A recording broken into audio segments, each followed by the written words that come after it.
Tuhan berikan amanah untuk berperan atau mengambil bagian di tahun politik ini.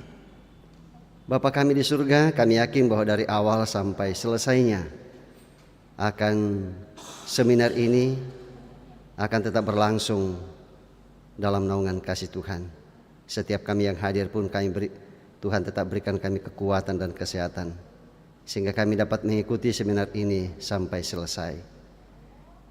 Ya Bapa kami di surga, inilah doa kami, doa permohonan yang kami sampaikan kepadamu beralaskan kasih Kristus Tuhan dan Juru Selamat kami. Kami datang berdoa. Haleluya. Amin.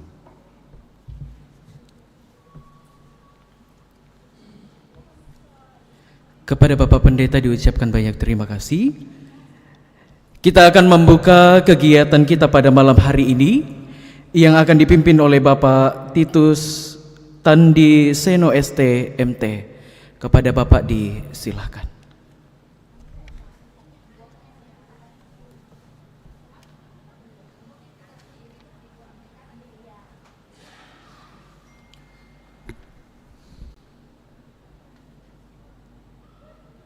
Selamat malam, salam sejahtera untuk kita semua.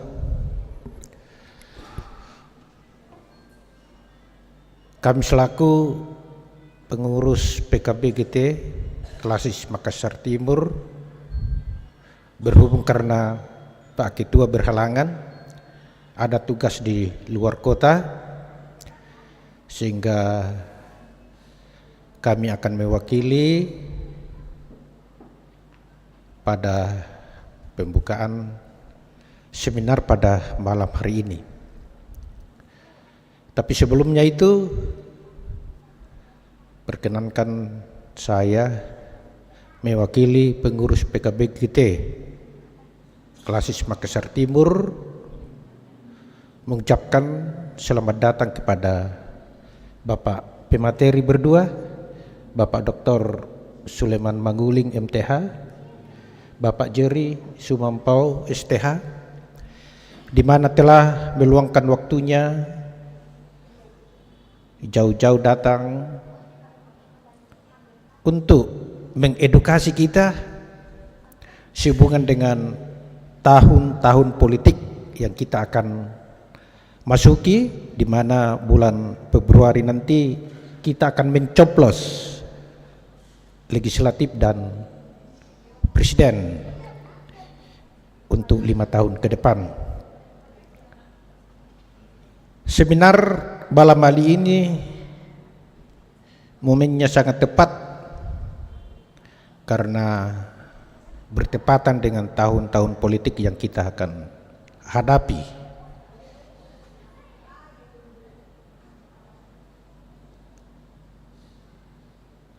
Ya, seharusnya para caleg harus hadir, terutama yang ada di lingkup Makassar Timur pada malam hari ini, karena tema yang dipilih oleh panitia, peran pastoral gereja di tahun politik, itu sangat tepat. Ya, saya tahu banyak calon yang ada di Makassar Timur yang akan bertarung baik dalam partai yang berbeda maupun partai yang sama, di tingkat kota madya maupun di tingkat provinsi. Jelas akan terjadi persaingan yang ketat. Disinilah peran penting dari seminar kita pada malam hari ini dengan tema yang sudah ditentukan oleh panitia. Sangat cocok karena ini akan mengedukasi kita bagaimana kita akan menghadapi pemilihan yang akan datang. Oleh sebab itu, kami mewakili pengurus PKB-GT Klasis Makassar Timur. Dengan ini, atas nama pertolongan Allah Bapa, Anak dan Roh Kudus, seminar dengan tema peran pastoral gereja di tahun politik dengan resmi dibuka. Ya, sebelum saya mengakhiri,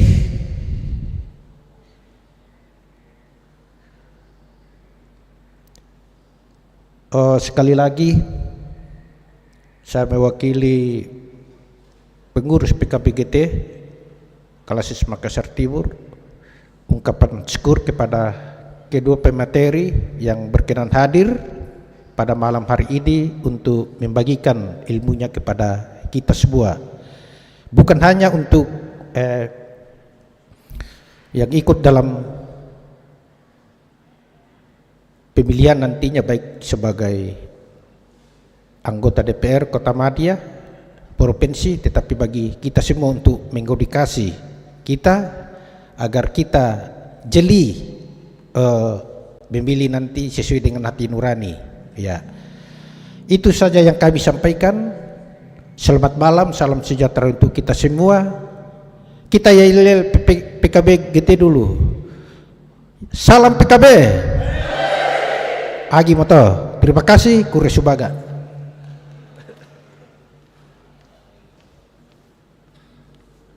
Kepada Bapak diucapkan banyak terima kasih. Kita akan melangkah ke acara yang kedua, yaitu menyanyikan lagu Indonesia Raya dan dilanjutkan Mars PKBGT. Kepada seluruh Bapak Ibu dimohon untuk berdiri.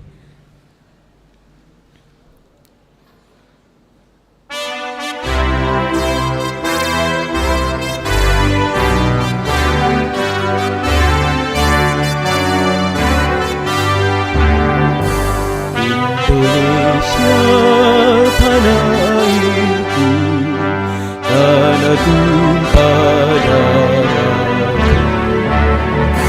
Di sana aku berdiri dan kandung hidupku. Indonesia kebangsaanku, bangsa dan tanah airku. Marilah kita bersatu, Indonesia bersatu. Hiduplah tanahku, hiduplah negeriku, bangsaku, rakyatku semuanya. Bangunlah jiwanya, bangunlah badannya untuk Indonesia Raya. Indonesia Raya, merdeka, merdeka, tanahku, negeriku yang ku cinta. Indonesia Raya, merdeka, merdeka, hiduplah Indonesia Raya. Indonesia Raya, merdeka, merdeka, tanahku, negeriku yang ku cinta. Indonesia Raya, merdeka, merdeka, hiduplah Indonesia Raya.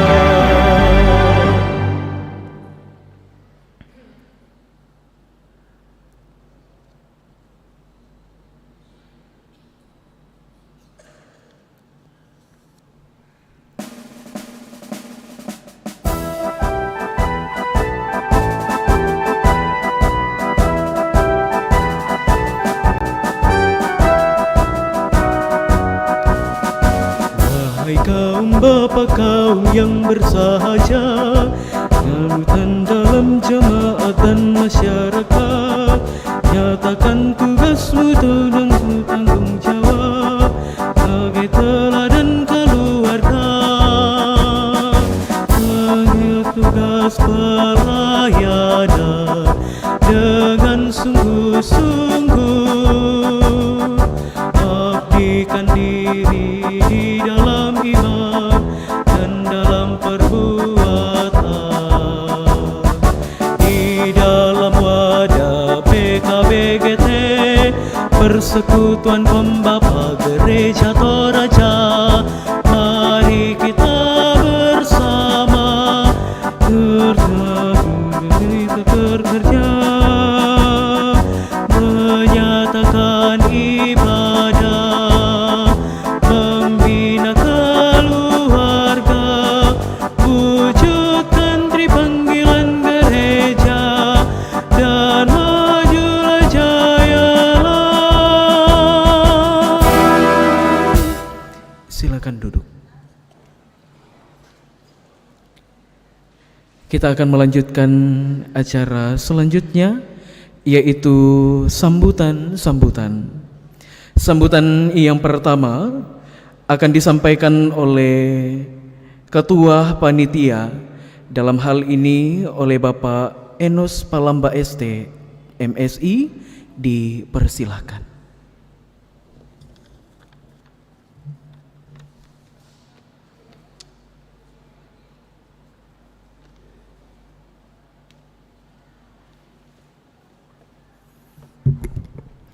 Terima kasih MC yang sudah memberikan kesempatan bagi kami. Shalom. Salam PKB.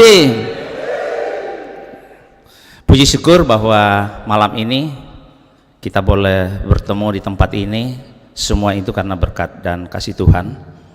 Yang terhormat pimpinan Majelis Gereja Toraja Jemaat Biring Kanaya, yang kami hormati Sekretaris PGIW Wilayah Sulsel Bara, yang kami hormati Bapak Pendeta Dr. Sulaiman Manguling MTH, Bapak Jerry Sumampol STH, dan Bapak Ibu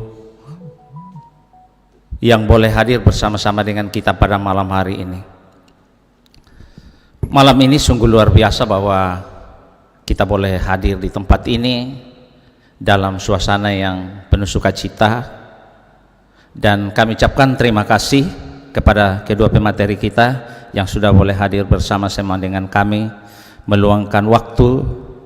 Terima kasih juga kepada Pak Pendeta Yohanes Metris, Sekretaris PGI Sulsel Bara, yang senantiasa mendampingi panitia di dalam pelaksanaan kegiatan. Terima kasih juga yang sebesar-besarnya kepada PMJ Jemaat Biring Kanaya yang senantiasa memberikan kami dukungan, memberikan tempat hingga pada malam hari ini kita boleh melaksanakan kegiatan pada malam hari ini. Dan terima kasih kepada kita semua yang boleh hadir malam ini. Selamat menikmati seminar ini. Tuhan senantiasa memberkati kita. Salam PKB.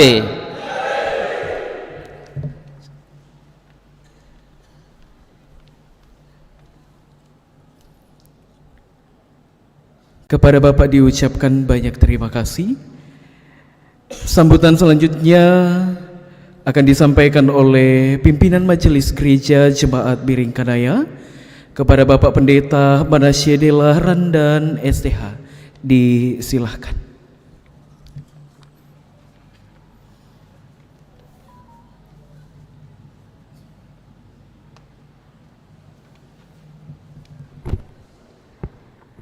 Ya, terima kasih atas kesempatan yang diberikan oleh pembawa acara untuk menyampaikan ya sambutan dari kami pimpinan Majelis Gereja Jemaat Biring Kanaya. Selamat malam dan shalom. Puji syukur kita persembahkan kepada Tuhan kita Yesus Kristus atas segala perkenannya sehingga di malam hari ini kita boleh berkumpul dalam gedung gereja ini ya dengan satu tujuan untuk bersama-sama menyatukan tekad dan kebersamaan kita untuk menghadapi tahun politik ini. Ya, dan karena itu perkenankan saya menyampaikan rasa hormat ya kepada ya kedua Bapak pemateri kita yang sudah hadir di malam hari ini, dan rasa hormat pada Bapak Ibu yang telah meluangkan waktu untuk datang bersama-sama dengan ya segenap persekutuan kaum Bapak Gereja Toraja Klasis Makassar Timur yang sudah memberi ya diri untuk kemudian hadir di malam hari ini. Ya saya kira ya sangat tepat bahwa momen di mana kita berbicara yang berkaitan dengan peran pastoral gereja di tahun politik ini sangat penting.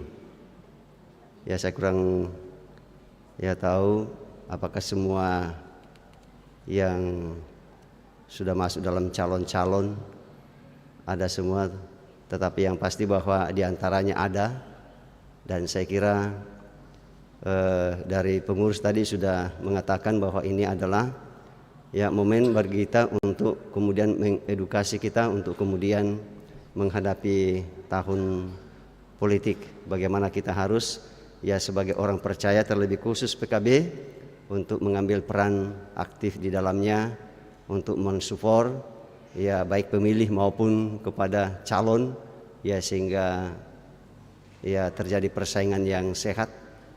Biasanya kalau tahun-tahun seperti ini yang biasa menjadi sasaran politik itu gereja. Di mana-mana terjadi seperti itu, tapi mudah-mudahan di Makassar Timur tidak seperti itu. Nademo 1-2 dalam satu jemaat, si ngenge moto dan sebagainya. Tapi mudah-mudahan melalui seminar ini ada sesuatu yang dapat kita peroleh untuk membekali kita menghadapi tahun politik ini. Selamat kepada PKB yang sudah mengkoordinir kegiatan ini sehingga malam hari ini kegiatan seminar yang berkaitan dengan peran pastoral gereja di tahun politik yang akan dibawakan oleh kedua hamba Tuhan, Bapak Pendeta Dr. Sulaiman Manguling, MTH, dan Bapak Jerry Sumampau, STH. Tuhan Yesus memberkati dan memberikan kekuatan kepada kedua hambanya untuk memberikan kepada kita ilmu mereka menyangkut soal bagaimana kita harus sebagai orang percaya berperan dalam politik, baik itu pasif dan aktif. Demikian saja yang saya dapat sampaikan atas perhatian kita. Saya sampaikan terima kasih, mohon maaf atas segala keterbatasan di atasnya. Demikian, terima kasih.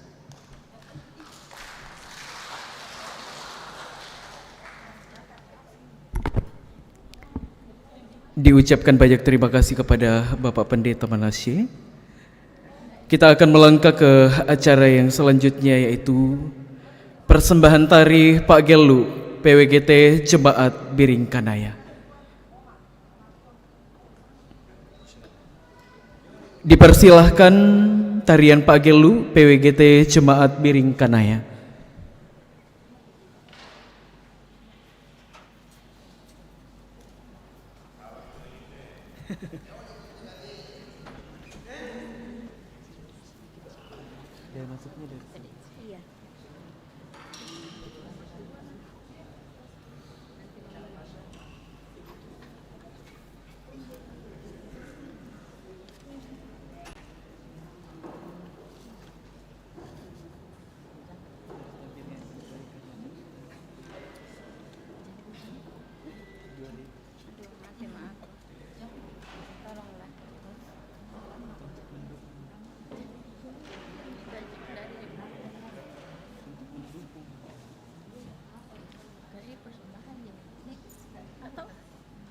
Bicara sama yang di luar di belakang.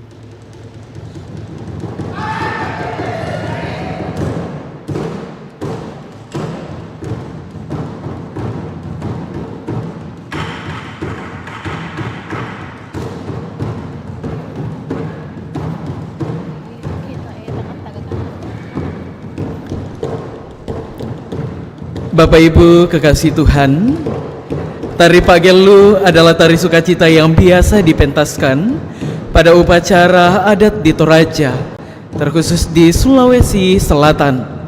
Tarian ini memiliki sifat yang riang gembira.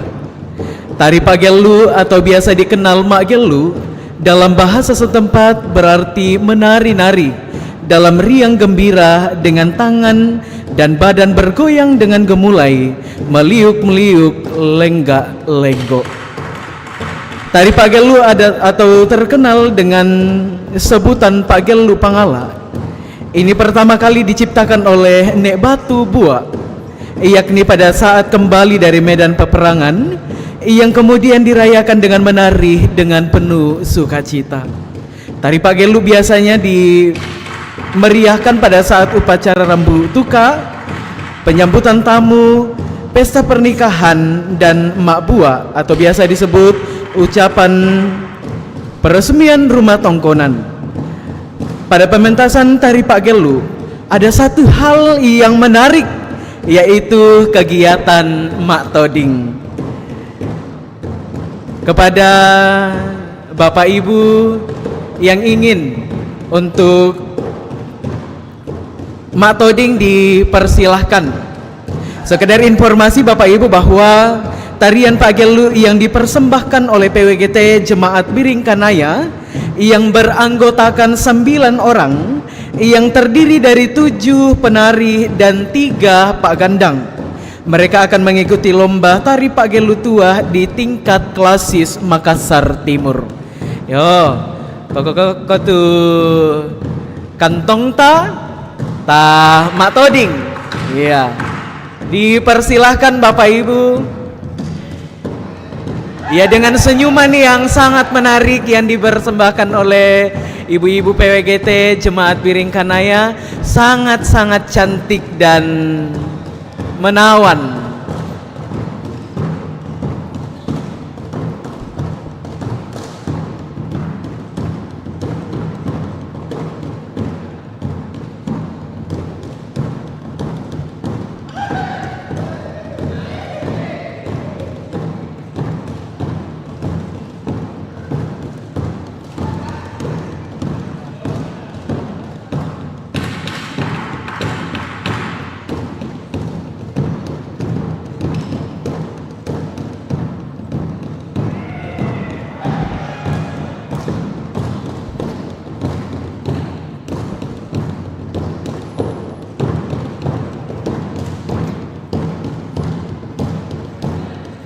Diingatkan kembali bahwa tarian Pak Gelu yang dipersembahkan oleh PWGT Jemaat Biring Kanaya yang beranggotakan 9 orang, yang terdiri dari 7 penari dan 3 Pak Gandang. Mereka akan mengikuti lomba tari Pak Gelu tua di tingkat klasis Makassar Timur.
Demikian persembahan tari Pagelu PWGT Jemaat Biringkanaya.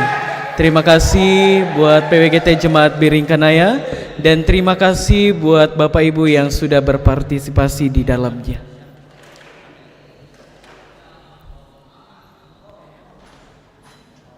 Kita akan melangkah ke acara yang selanjutnya, yaitu Seminar PKBGT Klasis Makassar Timur. Dalam hal ini pemateri kita adalah Bapak Pendeta Dr. Sulaiman Manguling MTH dan Bapak Pendeta Jerry Sumampau STH, dan sebagai moderator kita pada malam hari ini yaitu Bapak Pendeta Yohanes Metris MTH. Kepada kedua pemateri dan moderator dipersilahkan untuk mengambil tempat yang sudah disediakan.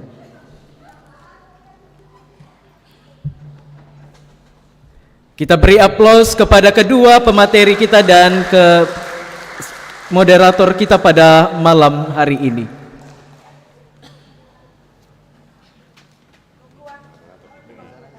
Di tengah, Pak.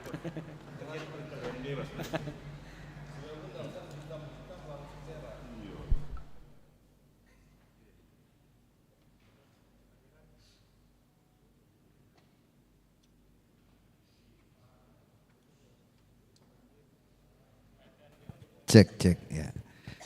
Saya berpikir tadi kita akan duduk berdasarkan kegantengan, tapi ternyata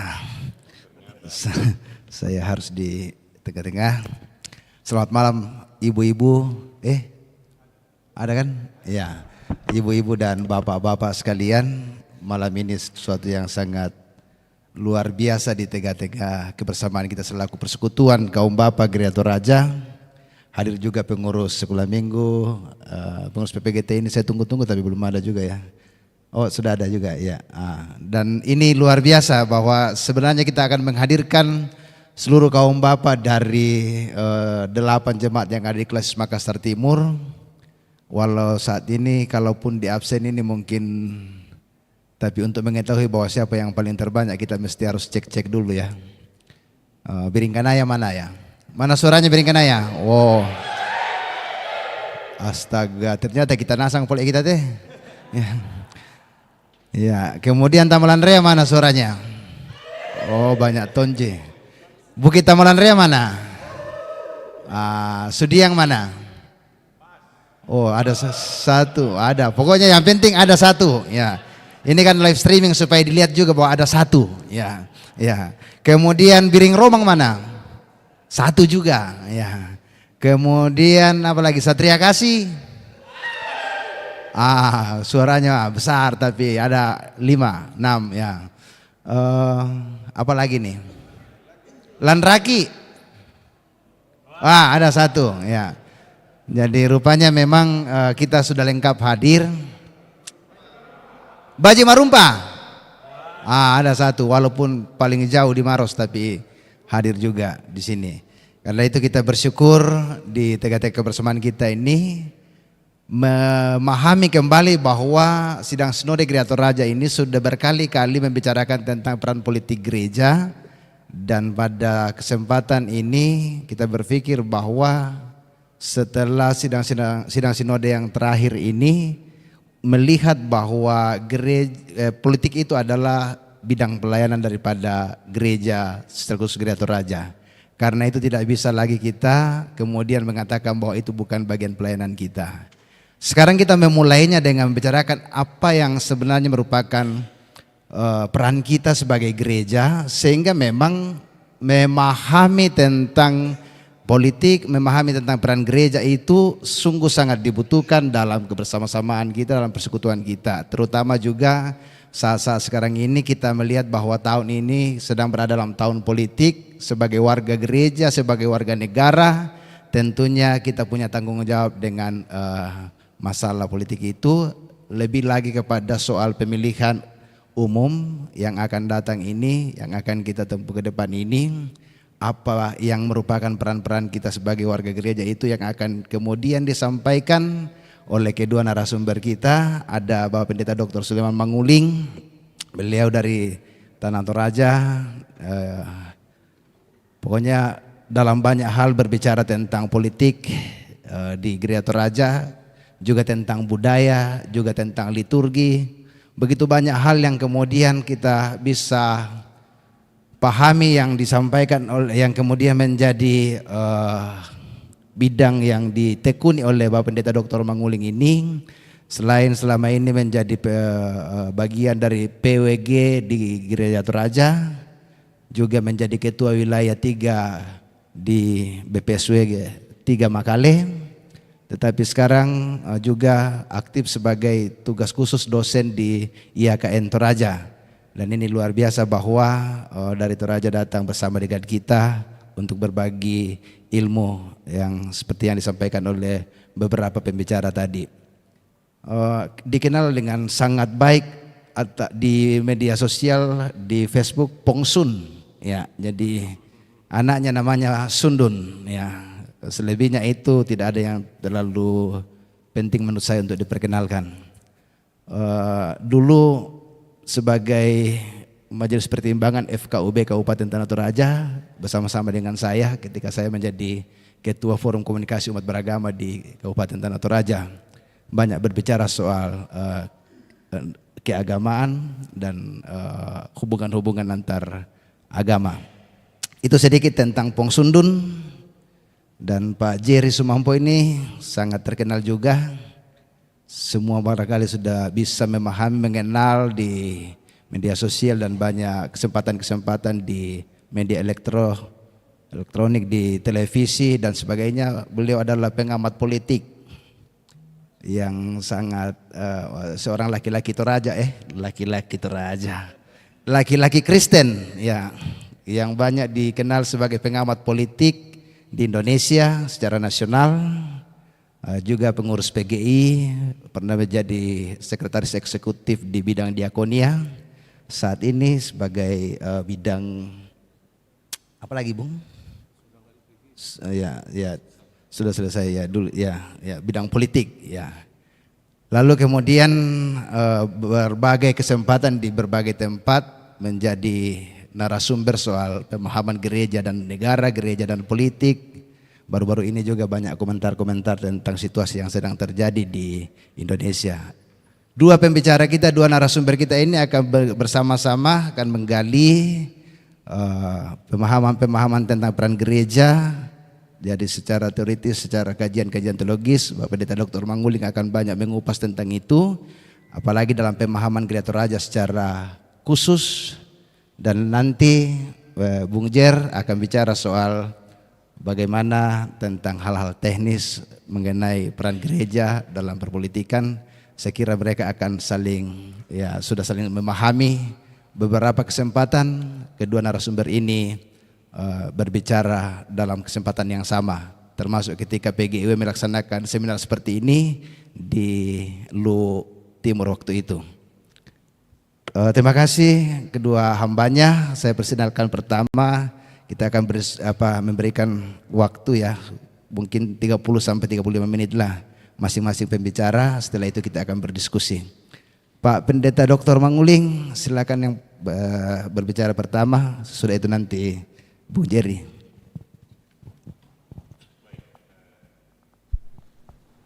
Bung Melo,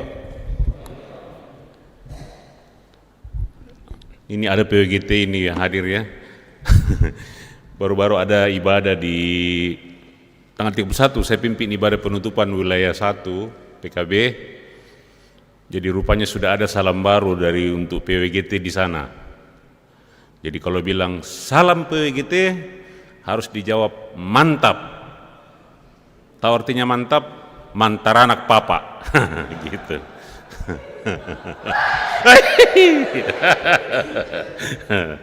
Jadi mantap, mantar anak papa. Begitu ya. Baik, bapak-bapak, ibu-ibu, pertama kita naikkan syukur kita boleh berjumpa. Bung Jerry dari Sulawesi Tenggara dan saya dari Toraja tadi malam.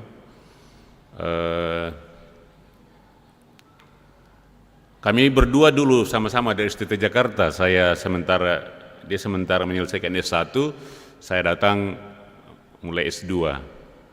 Kemudian kami juga sama-sama aktif di PGI, ya. Lalu PGI mengutus saya ke Jerman, Bung Jerry lanjutkan hal-hal itu di PGI, sehingga pengalaman kami di PGI hampir sama dalam aktivitas dialog, kemudian juga penelitian-penelitian. Dan menarik sekali karena akhirnya Jerry tidak jadi pendeta, fokus pada menjadi pengamat pemilu, politik di Indonesia, dan lain sebagainya. Sehingga malam ini sebenarnya kita mau berbicara dari dua perspektif. Saya akan memberikan kerangka teologis etis, kemudian nanti soal praksisnya Bung Jerry akan menyampaikan itu kepada kita semua. Waktu saya 30 menit saya akan pakai untuk menyampaikan beberapa hal termasuk refleksinya nanti. Jadi begini Bapak Ibu, tahun 98 itu ketika Soeharto jatuh, otoritarianisme jatuh, saya masih di PGI, diundang oleh BPS pulang untuk melaksanakan seminar gereja dan politik, yang kemudian melahirkan buku kecil itu.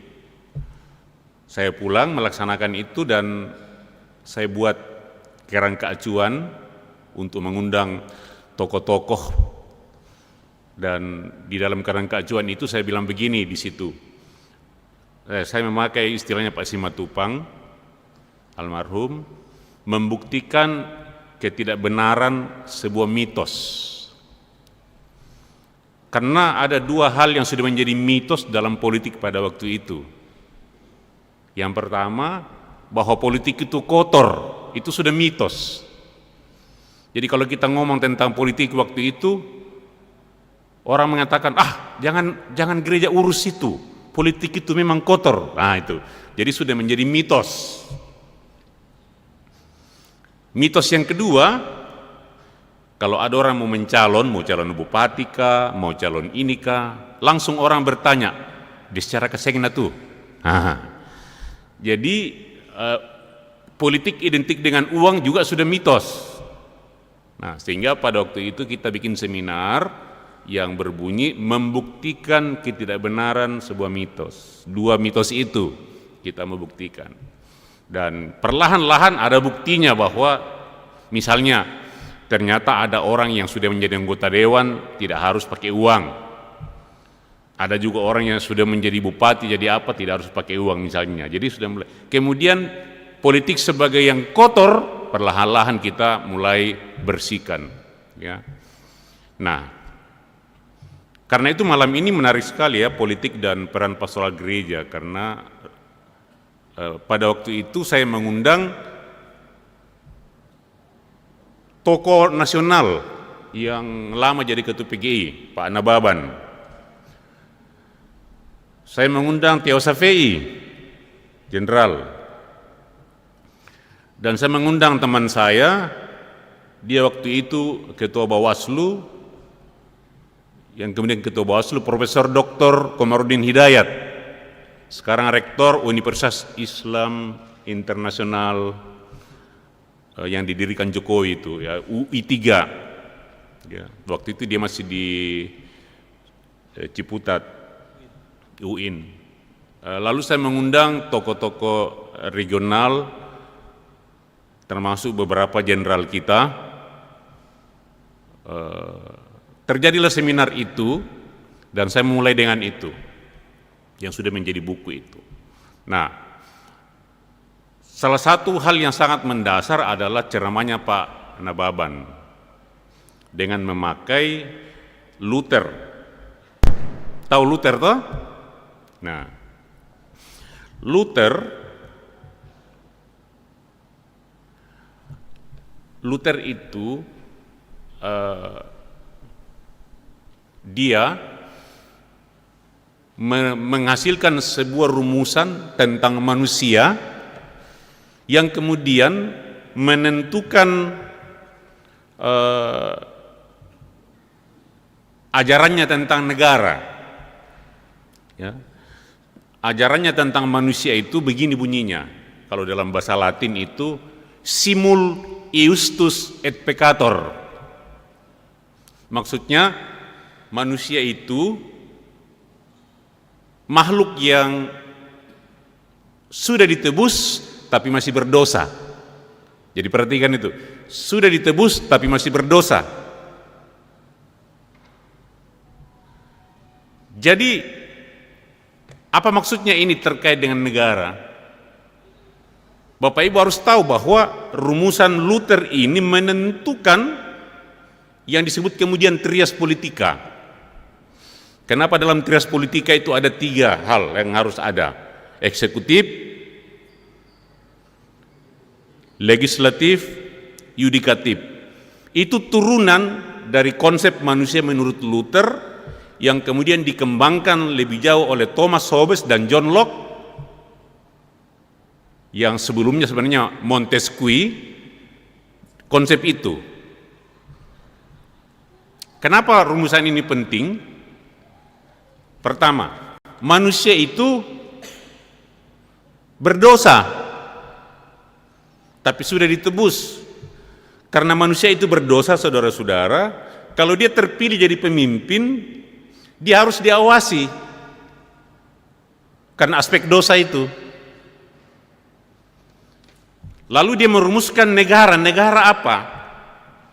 Dia bilang negara itu diciptakan Tuhan sesudah manusia jatuh ke dalam dosa. Namanya orde pemeliharaan. Jadi sebelum manusia jatuh ke dalam dosa, namanya orde penciptaan, misalnya perkawinan, itu orde penciptaan. Tapi negara itu diciptakan Tuhan sebagai orde pemeliharaan. Tujuan negara apa? Dia bilang, tujuan negara ialah penalty for sin, menghukum dosa.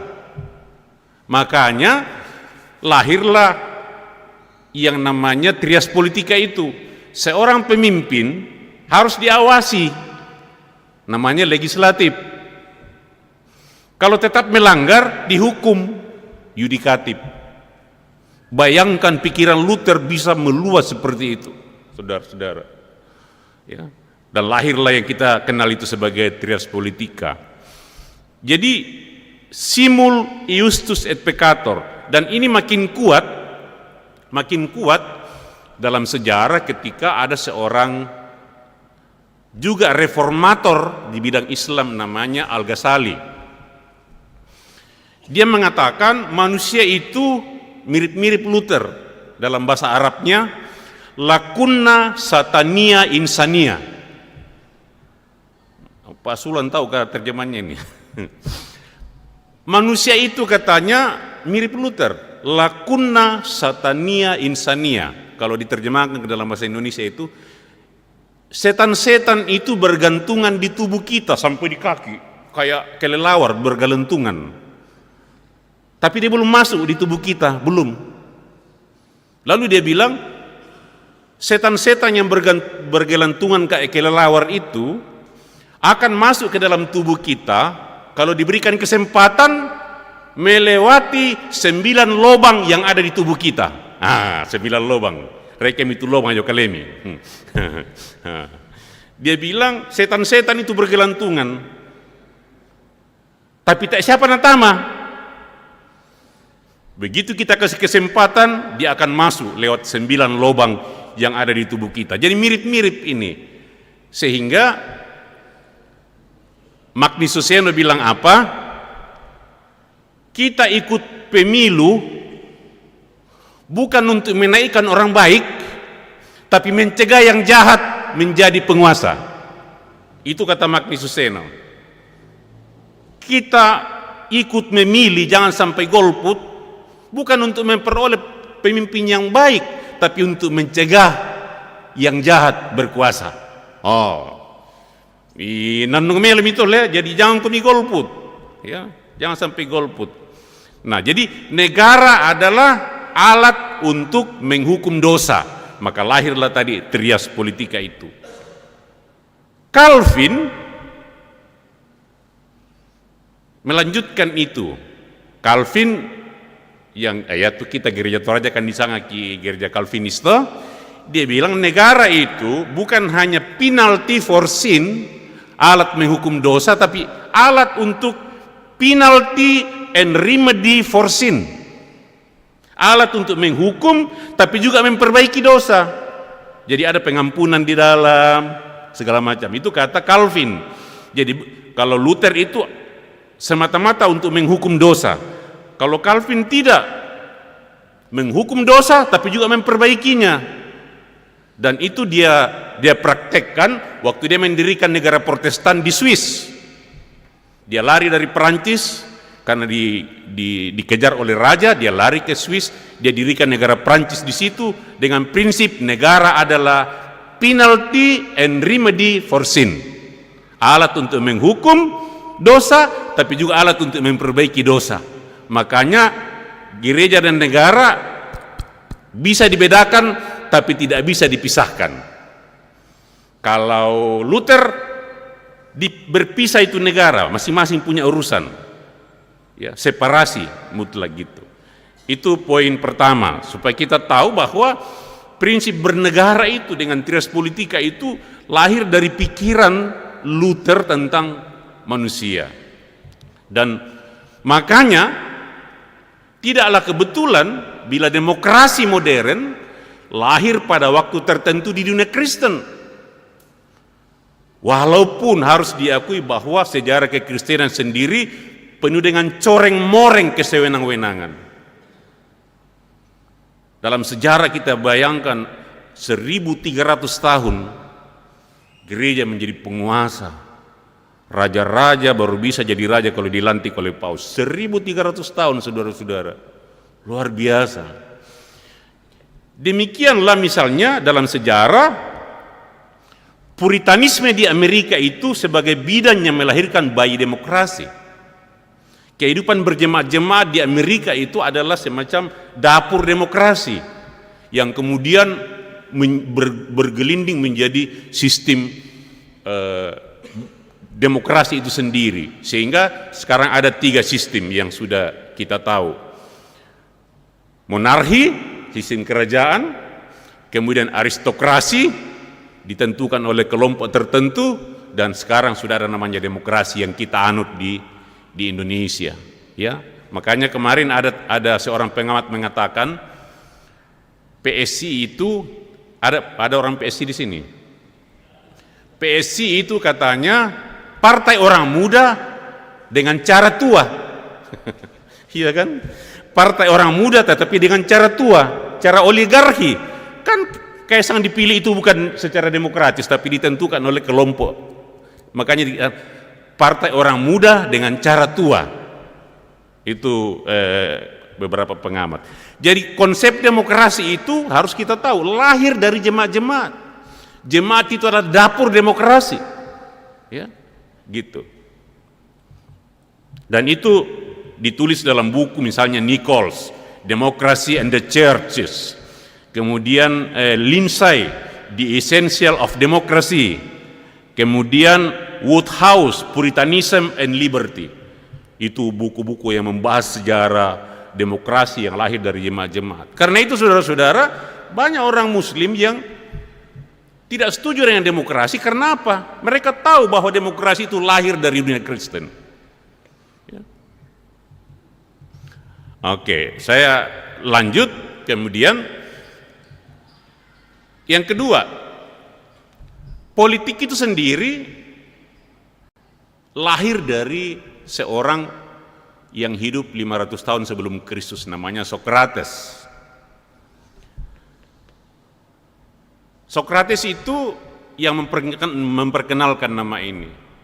Jadi itu terkait dengan ada 3 pertanyaan yang selalu dia sampaikan, akhirnya lahirlah teori itu. Ya. Pertanyaannya yang pertama tentang manusia. Tapi ada pertanyaan ketiga yang membuat lahir 6 istilah ini. Jadi pertanyaan pertama, jadi dia kan pergi keliling untuk mengetahui sesuatu, dia bertanya. Pertanyaan pertama itu, bagaimana seseorang menjalani hidupnya, itu pribadi. Jadi kita mesti hidup benar dan baik. Nah, hidup yang baik dan benar itu bagaimana? Itu dia tanya ke sana kemari.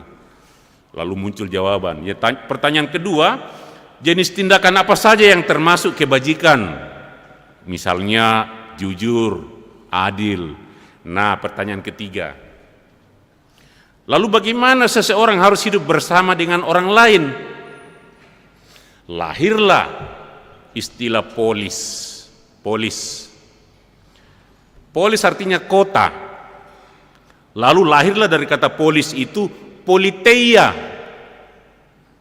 yang kita sebut politik. Nah, politeia itu artinya seni menata kehidupan bersama. Politeia artinya tata kota. Ada tata gereja, ada juga tata boga, atau jadi ya, tata kota, politeia, cara menata, seni menata kehidupan kota. Itu politik, seni menata kehidupan bersama, seni menata kehidupan negara, gitu poinnya. Itu politik. Jadi Anda bayangkan kalau kita mengatakan politik itu kotor, masa kotor? Nah, ini seni menata kehidupan bersama. Dan Sokrates mengatakan ada nilai-nilai di dalam menata kehidupan bersama itu, ada nilai-nilai kejujuran, keadilan dan sebagainya. Jadi masa dibilang politik itu kotor? Ya tidaklah. Gitu istilah politik itu ya. Nah, saya lompat saja. Tentu yang diharapkan adalah kita berpolitik dengan benar, ya, dengan baik. Nah, di dalam Alkitab itu saudara-saudara, dan coba kita lihat nanti ini bagiannya Jerry bagian kedua. Di Alkitab itu ada 4 kebenaran. Ya, ada 4 kebenaran. Yang pertama disebut ortodoksi. Ortodoksi itu artinya ajaran yang benar. Ya. Lalu ada namanya ortopraksis. Bagaimana melakukan dengan benar.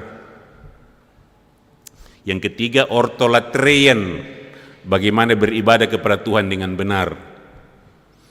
Dan yang keempat, ortopietas, bagaimana kerohanian kita bertumbuh dengan benar. Itu 4 kebenaran dalam Alkitab.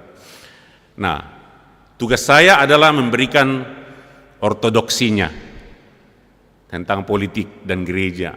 Nanti Bung Jerry akan melanjutkannya pada ortopraksisnya. Dan diharapkan apa yang kita jalani malam ini menghasilkan ortopietas, kerohanian kita bertumbuh secara politik yang hadir pada malam hari ini. Oke. Itu gambaran umum supaya kemudian kita jangan lagi berpikir bahwa politik itu kotor, kenapa gereja mengurus politik dan lain sebagainya. Ya. Apalagi Alkitab mengatakan berdoalah, berusahalah untuk kota di mana engkau berada dan sebagainya. Nah, kita masuk yang ketiga sebagai landasan teologis politis. Ketika negara ini merdeka,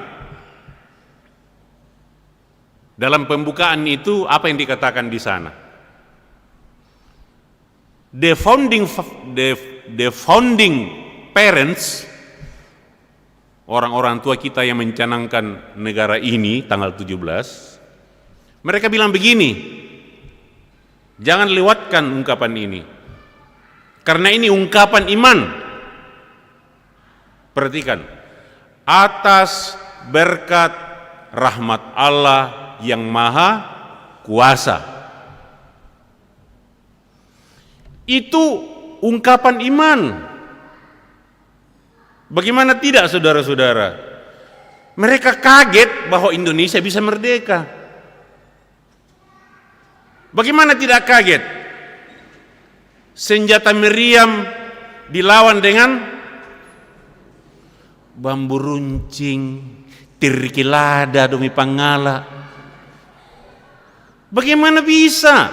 Mereka nggak percaya bahwa mereka sudah merdeka, sehingga mereka kaget, dan kekagetan itu melahirkan ungkapan iman bahwa tidak mungkin kita merdeka kalau hanya mengandalkan diri kita sendiri. Pasti ada invisible hand, ada campur tangan Tuhan dalam peristiwa ini.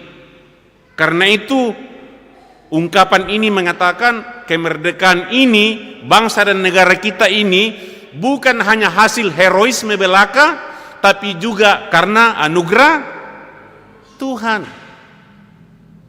Jadi kalau bangsa ini, negara ini merdeka, masyarakat sepakat untuk menjadi bangsa lalu menjadi negara, itu karena anugerah Tuhan. Kalau bangsa ini anugerah Tuhan, dalam materi ini saya pakai bahasa Jerman. Dalam bahasa Jerman itu ada Luther pakai, ada dua kata yang diciptakan Luther tentang anugerah dan tanggung jawab. Dalam bahasa Jerman itu ada namanya Gabe. Gabe itu artinya anugerah.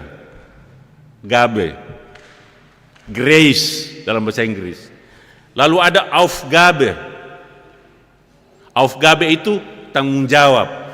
Jadi kalau bangsa ini adalah Gabe, anugerah, semua orang yang terlibat di dalam bangsa ini, khususnya kalau kita pemilu, itu bagian dari Aufgabe, bagian dari pertanggungjawaban anugerah.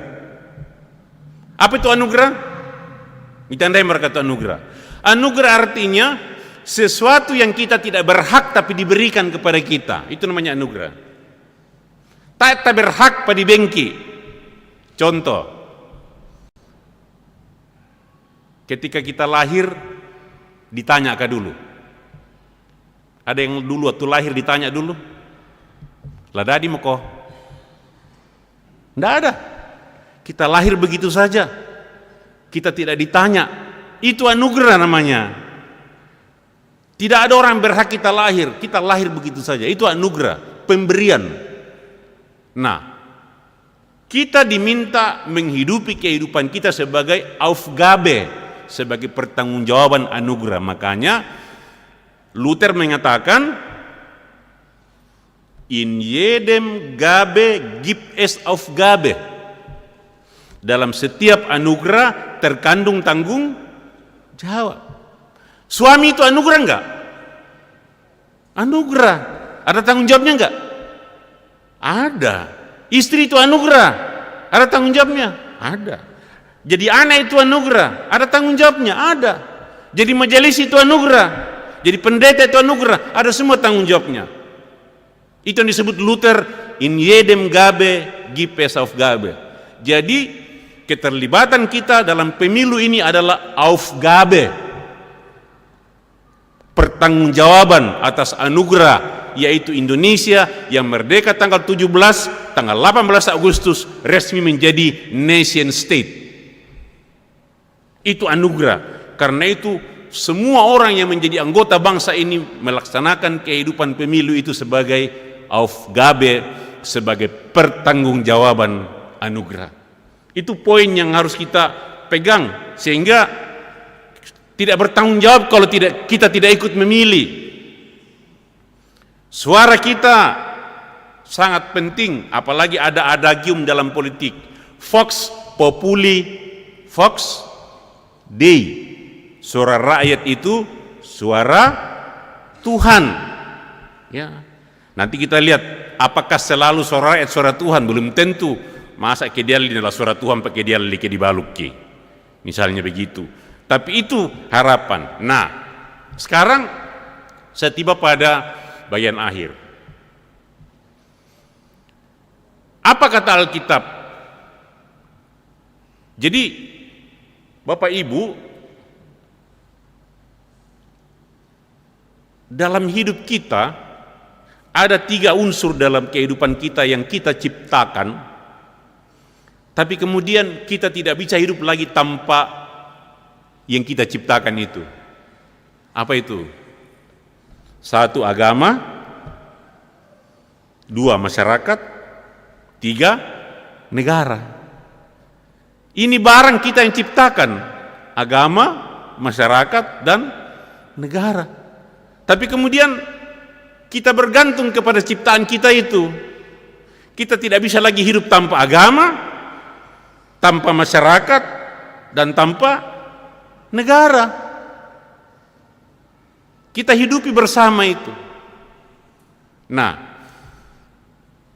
terkait dengan yang terakhir ini, ada seorang, saya sudah lupa siapa penulisnya, tapi waktu 98 itu saya masih ingat dikatakan begini. Ada seorang teolog namanya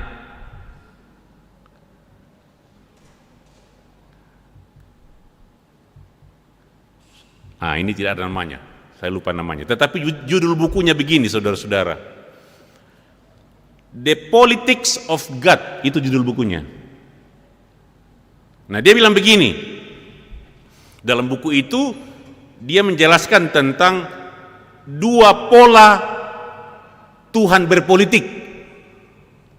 2 pola. Ya. Nah, dia bilang begini dulu, mendahului. Dia bilang, Allah bekerja dalam sejarah umatnya dan bangsa-bangsa lain dengan mengatur siapa berkuasa, kapan dan di mana, dan dalam pekerjaan itu Allah memakai manusia. Dia mengutip Roma 8 ayat 28. Allah turut bekerja dalam segala sesuatu untuk mendatangkan kebaikan bagi mereka yang mengasihi Dia. Lalu dia menulis 2 cara Allah berpolitik dalam Alkitab. Yang pertama namanya pola Yusuf Daniel, yaitu bagaimana kita berjuang masuk istana. Pola Daniel Yusuf, bagaimana kita berjuang masuk istana. Daniel masuk ke istana menjadi penasehat 3 raja, bukan 3 periode. 3 raja. Ini tanda itu sejarah nata. Jadi masuk ke istana menjadi penasehat raja. Nah, yang calon anggota DPR atau DPD itu calon-calon Daniel. Ya. Yusuf ditanda itu berjuang masuk istana untuk menjadi eksekutif. Jadi yang calon bupati, gubernur, presiden itu calon-calon Yusuf. Jadi kita akan memilih banyak sekali gambar di jalan, itu calon Daniel, Yusuf semua. Sekarang semua yang mau mencalonkan diri, sadari dirimu bahwa engkau adalah calon Daniel. Yang mau menjadi eksekutif, sadari diri bahwa engkau adalah calon Yusuf. Kalau terpilih, jadilah Yusuf. Kalau terpilih jadi Daniel, jadilah Daniel. Almarhum Partai Damai Sejahtera, waktu kampanye dulu, dia datang kampanye di Jerman, saya hadiri kampanyenya. Ya nama kampanye mantap liu, nama kampanye suste. Mari kita memperjuangkan Yusuf masuk istana. Tak enak sangapa tamatongan tu Yusuf kalla, gitu, ya. Ya. Yusuf Daniel, sekarang renungkan itu semuanya. Nah, yang kedua pola Musa, Elia, Yesus. Tanya Pak Musa Salusu teh, ya tuh Pak Musa Salusu malah mau berjuang masuk istana kan? Musa, Elia, Yesus itu artinya pola meninggalkan istana, memperkuat masyarakat. Itu namanya pola Musa, Elia, meninggalkan istana, biasanya dalam diri LSM ini. Nah, disinilah terakhir, lalu apa peran pastoral gereja untuk dua pola ini? Ya. Pertama,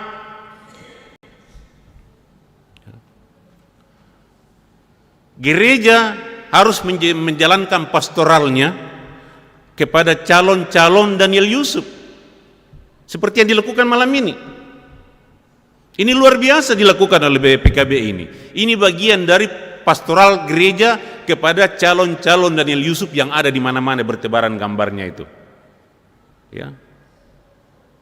Supaya nanti kalau terpilih jadilah Daniel Yusuf. Ya kan? Itu pertama fungsi gereja. Peran pastoralnya di mana? Mendampingi. Nah, ini kasihan pendeta biasanya di sini. Malah mendampingi, dikuami tim suksesna. Ah, itu kasihan itu pendeta itu biasanya. Ya. Malah mendampingi si ini kami, oh tim sukses nanu tuh, waktu piromo seng dibenni. Ah, itu kasihan pendeta itu biasa Bapak Ebelur. Ya. Jadi itu pertama. Yang kedua, mendampingi masyarakat, jemaat, supaya jemaat betul-betul menjadikan suaranya Vox Populi, Vox Dei. Jangan sampai suara kita itu dijual, karena suara kita itu suara Tuhan, sangat menentukan. Saya mau katakan begini kepada kita tentang suara. Ada teman saya orang Makassar, sama-sama di SMA 2 dulu. Dia pengusaha besar di Makassar ini, kampungnya dari Barang Lompo. Dia bilang begini sama saya. Dia bilang, bosku, dulu orang Toraja waktu belum pemilihan langsung, suaranya itu dihitung-hitung, dihitung-hitung. Tapi gara-gara pemilihan langsung diperhitungkan mi. Ah, coba bayangkan itu. Nah, kenapa kok dihitung-hitung tidak penting. Tapi gara-gara pemilihan langsung diperhitungkan. Beda itu dihitung-hitung dengan diperhitungkan.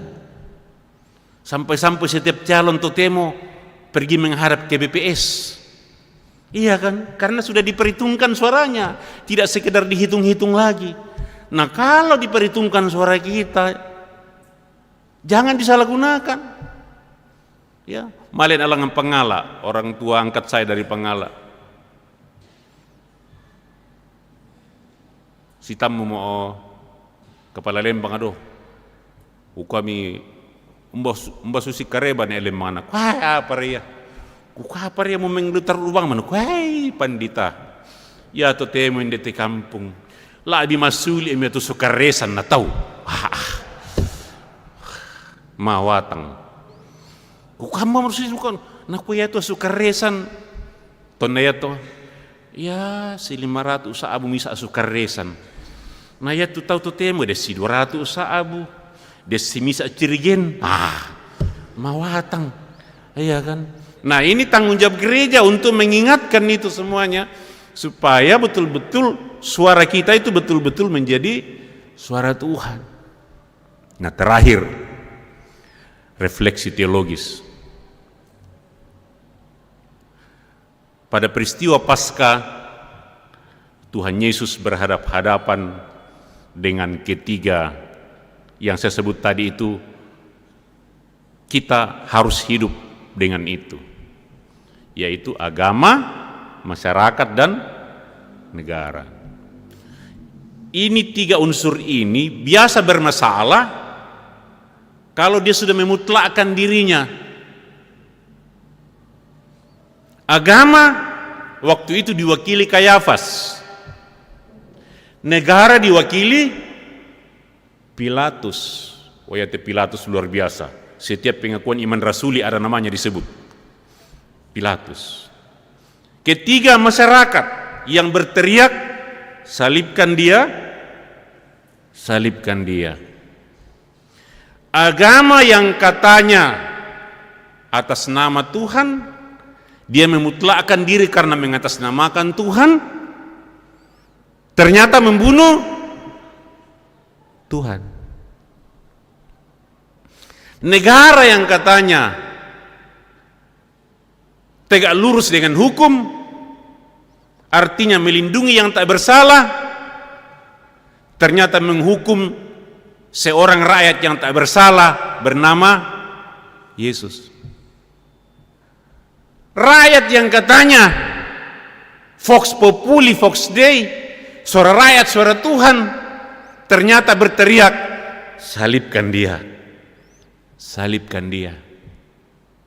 Nah, tanggung jawab politik kita seperti yang dilakukan Yesus itu, mengeritik negara, mengeritik penguasa yang sudah memutlakkan dirinya, mengeritik agama yang sudah memutlakkan dirinya, mengeritik masyarakat yang sudah memutlakkan dirinya. Dan Gereja Toraja, 2 pembacaan minggu ini menarik sekali. Toh? 2 pembacaan. Masih ingat? Minggu lalu tanggal 5, negara, agama sudah seperti negara kita, hukum-hukum diinjak. Kalau dulu ada negara Paman Sam namanya Amerika, Indonesia sudah menjadi negara Paman Usman, ya kan? Negara bermasalah, hukum-hukum diinjak, ketidakadilan hadir. Agama juga sudah menyelewengkan tanggung jawabnya. Artinya nabi-nabi di pusat sudah menjadi nabi istana. Muncullah Nabi Mika, nabi dusun, nabi dari desa, memprotes itu, memprotes negara, memprotes masyarakat dengan poin memperjuangkan kebenaran, keadilan. Supaya apa? Supaya agama, masyarakat, dan negara jangan sampai memutlakkan dirinya. Makanya setiap 5 tahun ada pemilu untuk memperbarui kontrak sosial dengan unsur-unsur seperti ini. Kalau dalam gereja, persidangan setiap 5 tahun itu untuk merenungkan kembali apakah gereja masih berjalan sesuai dengan fungsinya. Masyarakat juga begitu dikritik.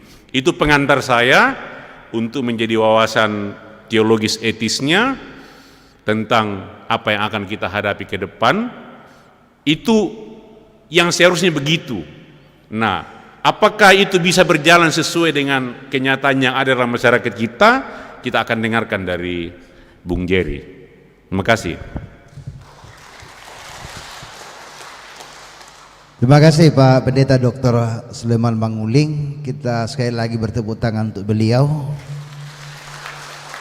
Dan semangatilah diri sendiri dengan salam PKB. Pisampa. Oh, kukua malah pusia pinggir solan nasang. Bung Jer, silakan Bung Jerry memaparkan beberapa hal, silakan.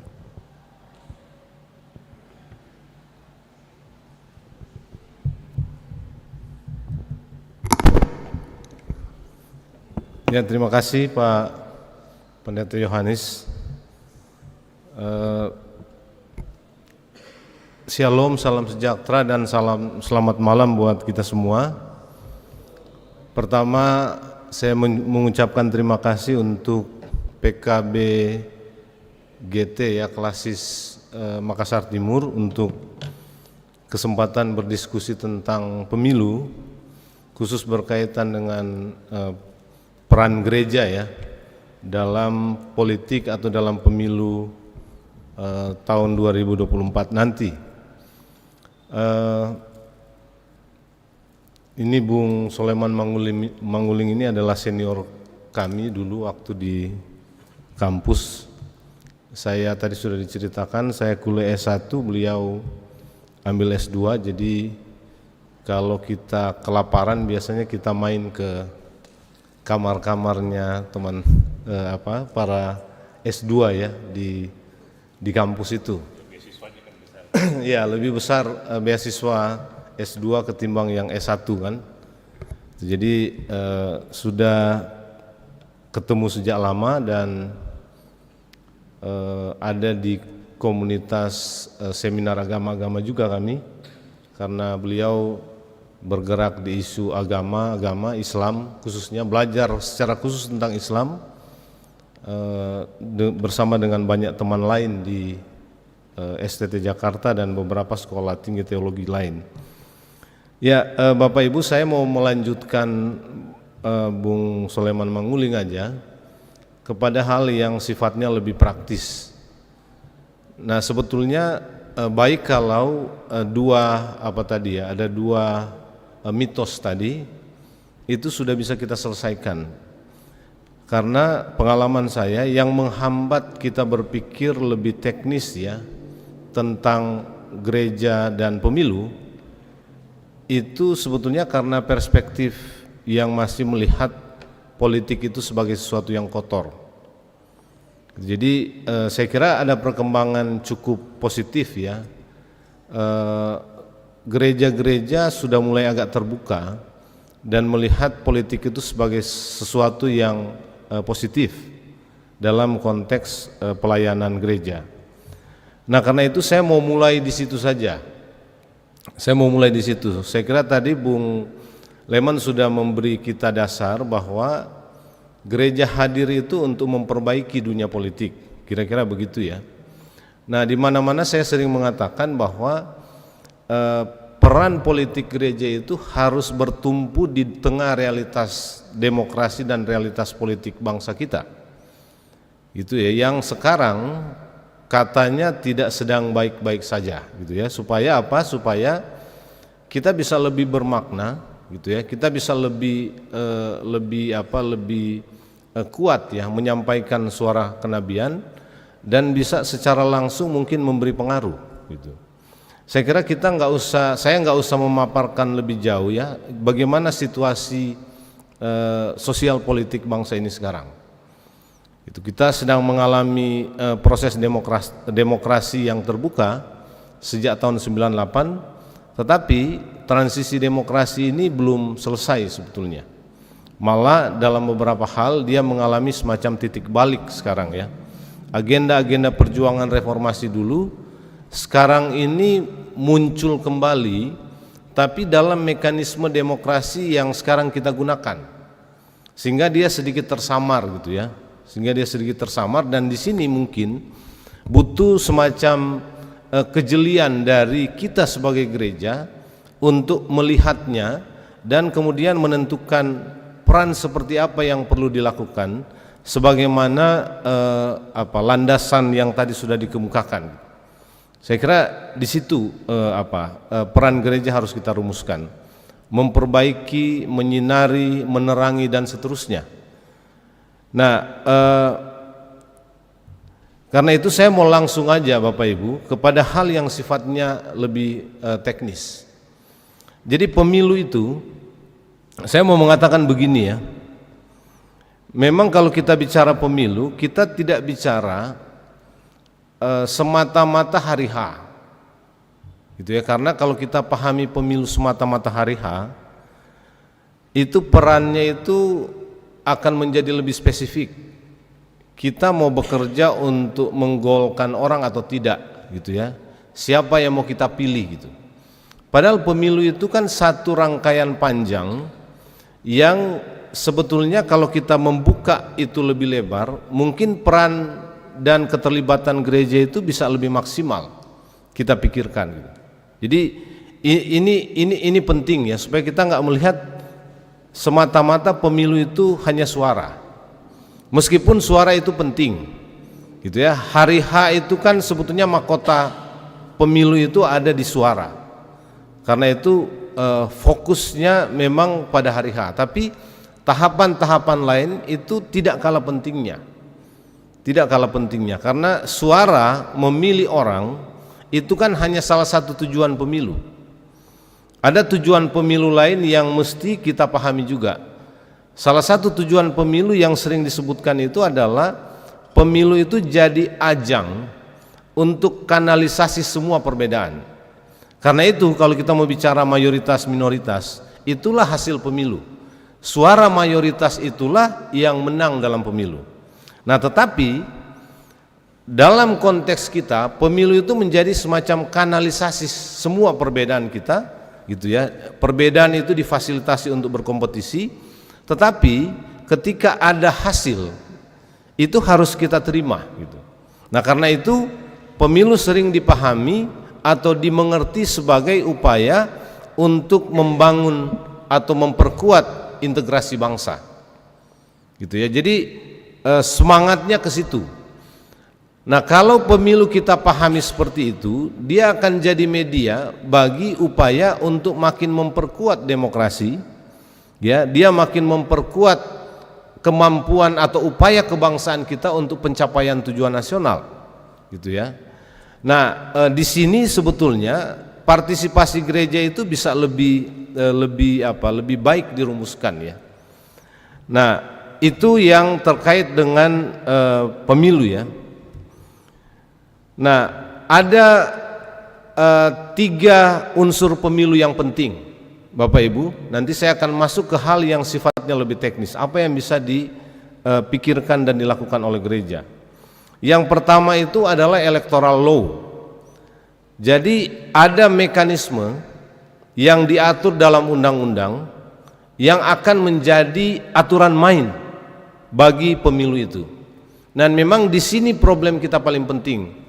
Mekanisme itu harus pasti, sehingga dia akan membatasi dan menutup ruang bagi upaya-upaya untuk mengintervensi proses, gitu. Jadi mekanisme harus pasti, aturan mainnya harus pasti. Ini memang problem paling fundamental dari pemilu kita. Karena apa? Karena kepastian tentang mekanisme atau kepastian hukumnya seringkali problem.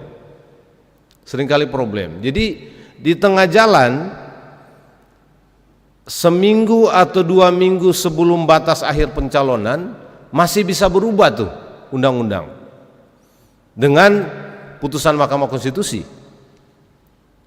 Dulu juga begitu, kita ingat dulu pernah desainnya sudah dilakukan pencalekan dengan sistem tertutup, tiba-tiba di tengah jalan dia berubah sistem terbuka karena gugatan di Mahkamah Konstitusi, gitu. Jadi hampir selalu dalam setiap pemilu kita ada yang begini, karena memang mekanismenya seringkali tidak pasti, gitu. Padahal itu jadi prasyarat utama, electoral law. Jadi hukum atau mekanisme yang mengatur permainan kita atau kompetisi kita dalam pemilu. Ada juga yang disebut sebagai unsur kedua, itu adalah electoral process. Electoral process ini adalah tahapan, ada struktur pemilunya, ada peserta, penyelenggara, mekanisme-mekanisme teknis tahapan, ada pengawasan, ada sanksi dan seterusnya, ada proses peradilannya, penegakan pelanggaran dan seterusnya. Ini electoral process. Berdasarkan mekanisme hukum yang ada, dirumuskan hal-hal lebih teknis berkaitan dengan bagaimana proses itu dilakukan dan terjadi. Kita masih pakai Undang-Undang Nomor 7 tahun 2017, sudah berubah, ada Perpu Nomor 1 tahun 2023, ya, karena beberapa perubahan khusus terkait dengan kesepakatan misalnya kampanye diperpendek menjadi 75 hari. Kemudian ada daerah otonomi baru di Papua, 4 provinsi bertambah, sehingga harus ada perubahan dengan Perpu. Padahal kesepakatannya kita tidak mengubah Undang-Undang Nomor 7 tahun 2017, tapi bangunan sistemnya itu masih sama dengan yang kita lakukan di 2019. Nah, yang ketiga mungkin yang paling penting, ya, atau yang dianggap penting, itu adalah electoral formula. Itu adalah kalau kita bicara formula, atau ya formula untuk menentukan pemenang. Ini electoral formula, mekanisme untuk menentukan pemenang dalam pemilu. Nah, kita pakai, Bapak Ibu, dalam pemilu kita 14 Februari nanti, kita sudah lakukan juga di 2019, 3 formula atau 3 sistem pemilu. Yang pertama, untuk memilih presiden, kita menggunakan sistem mayoritas namanya. Dalam Undang-Undang Dasar itu diatur, kemenangan itu ditentukan kalau pasangan calon tertentu mendapatkan suara 50% plus 1. Ini sistem mayoritas namanya. Tetapi di pemilu DPD kita menggunakan sistem distrik. Distrik berwakil banyak, bukan distrik murni. Jadi siapa bilang kita nggak pakai sistem distrik? Kita pakai sistem distrik untuk memilih anggota DPD. Dapilnya 1, tapi kita punya sistem distrik berwakil banyak. Setiap daerah pemilihan atau setiap provinsi sebagai daerah pemilihan diwakili oleh 4 orang. Kalau di Amerika kita mengenal sistem distrik murni. Jadi setiap daerah pemilihan itu diwakili oleh 1. Nah, di pemilu DPR mulai dari tingkat pusat sampai ke tingkat kabupaten kota, kita menggunakan sistem proporsional terbuka. Dengan suara terbanyak, mekanisme penghitungan perolehan kursi, bilangan pembagi ganjil, sign leg itu sebutannya. Nah, jadi 3 sistem pemilu kita pakai Bapak Ibu untuk 1 kali pemilu. Jadi ada mayoritas, kemudian ada sistem distrik atau pluralitas, lalu ada sistem proporsional. Untuk sistem proporsional, kalau mayoritas dan distrik itu lebih gampang ya. Nah, sistem proporsional ini Bapak Ibu, apalagi dengan mekanisme penghitungan pembagian ganjil ya, sebetulnya secara tidak disadari mungkin ya, membuat perolehan kursi di setiap dapil itu lebih merata. Makanya kita sering menyebut bahwa sistem proporsional untuk memilih anggota DPR itu cocok dengan konteks masyarakat kita yang majemuk, yang beragam gitu ya. Karena di setiap dapil suara itu akan terdistribusi secara merata. Kalau Bapak Ibu perhatikan, di dapil itu perolehan kursinya itu hampir tidak ada partai yang memperoleh kursi mayoritas. Kalau di dapil itu ada 8 kursi, mungkin ada partai yang dapat 3 kursi. Setelah itu ada partai yang dapat 2, setelah itu 1-1-1. Malah di beberapa dapil, kalau kekuatan komposisi masyarakatnya itu relatif lebih sama kekuatannya, bisa saja itu partai hanya dapat 1-1-1 gitu. Karena memang mekanismenya begitu. Ini jauh lebih proporsional ketimbang sistem yang dulu.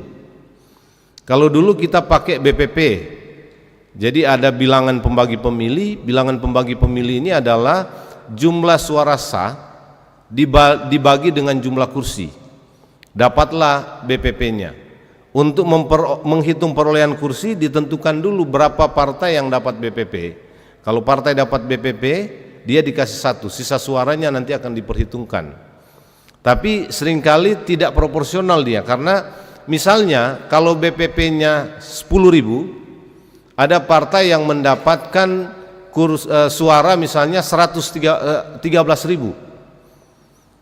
Ada 8 kursi, partai ini dikasih 1 kursi.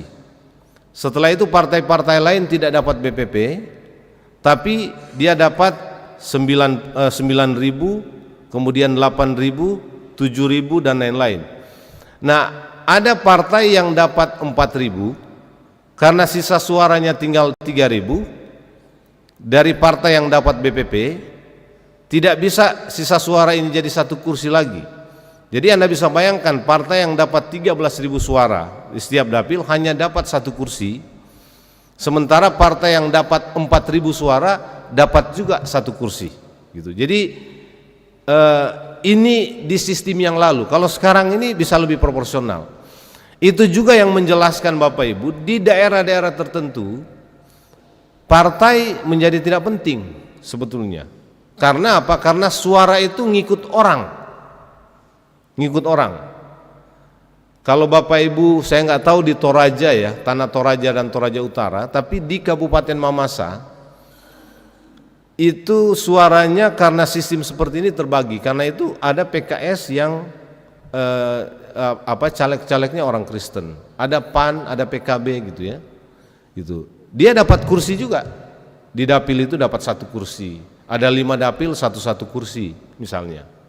Itu karena sebetulnya tanpa kita sadari ini karena sistem. Karena sistem.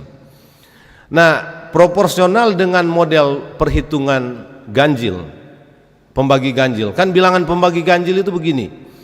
Pertama, semua suara dihitung dulu. Coblosan terhadap partai dengan terhadap calon menjadi total suara perolehan partai. Partai pemenang itu langsung dikasih 1 kursi. Dibagi 1 ini kan, karena bagi 1 siapa yang menang paling banyak perolehan suaranya dikasih 1 kursi. Setelah itu dia akan dibagi 3. Dia akan dibagi 3. Partai yang lain masih dibagi 1. Gitu. Kalau dia dibagi 3 masih lebih besar dari perolehan partai-partai lain, dia dikasih 1 kursi lagi. Setelah dia dikasih 2 kursi, dia dibagi 5. Jadi setiap diberi 1 kursi, dia dibagi 5.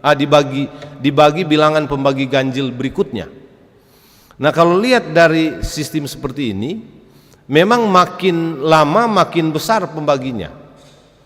Nah, kalau dapil-dapil kecil 3-4 kursi, Bapak Ibu bisa lihat itu hampir pasti. Dan memang di dapil-dapil kecil nasional misalnya yang hanya 3-4 kursi, itu kursinya terbagi secara merata, 1-1 untuk 3 partai yang memperoleh suara terbanyak. Gitu. Nah, justru dengan sistem seperti ini kita bisa memikirkan bagaimana strategi untuk mendorong orang. Bagaimana strateginya? Nanti kita bicara, tapi sistem ini yang mau saya katakan adalah dia membuat suara perolehan partai itu lebih proporsional. Hampir nggak ada partai yang di dapil itu menang banyak. Memang ada dapil-dapil ekstrim ya. Bali itu ekstrim betul. Untuk DPR RI 9 kursi, PDIP itu dapat 6 kursi. Ini ekstrim. Karena 6 kursi itu sampai pembagian 11 dia. Bayangkan, partai yang lain itu dapat 1 kursi, 3 kursi tersisa. Tapi di dapil-dapil kabupaten kota itu jarang ada ekstrim begitu. Paling tidak selisihnya 2. Ada yang dapat 3, setelah itu dapat 1. Ini sistem gitu. Jadi sistem ini sebetulnya secara tidak langsung, kalau kita paham ya, memang membuat komposisi perolehan suara itu lebih majemuk.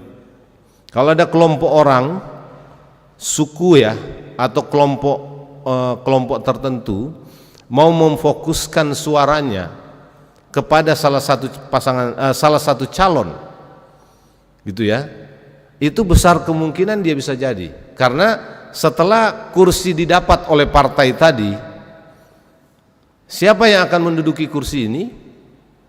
Orang yang memperoleh suara terbanyak. Kan gitu. Karena itu kalau kita mau melihat strategi, kita lihat dulu partai ini dapat kursi enggak.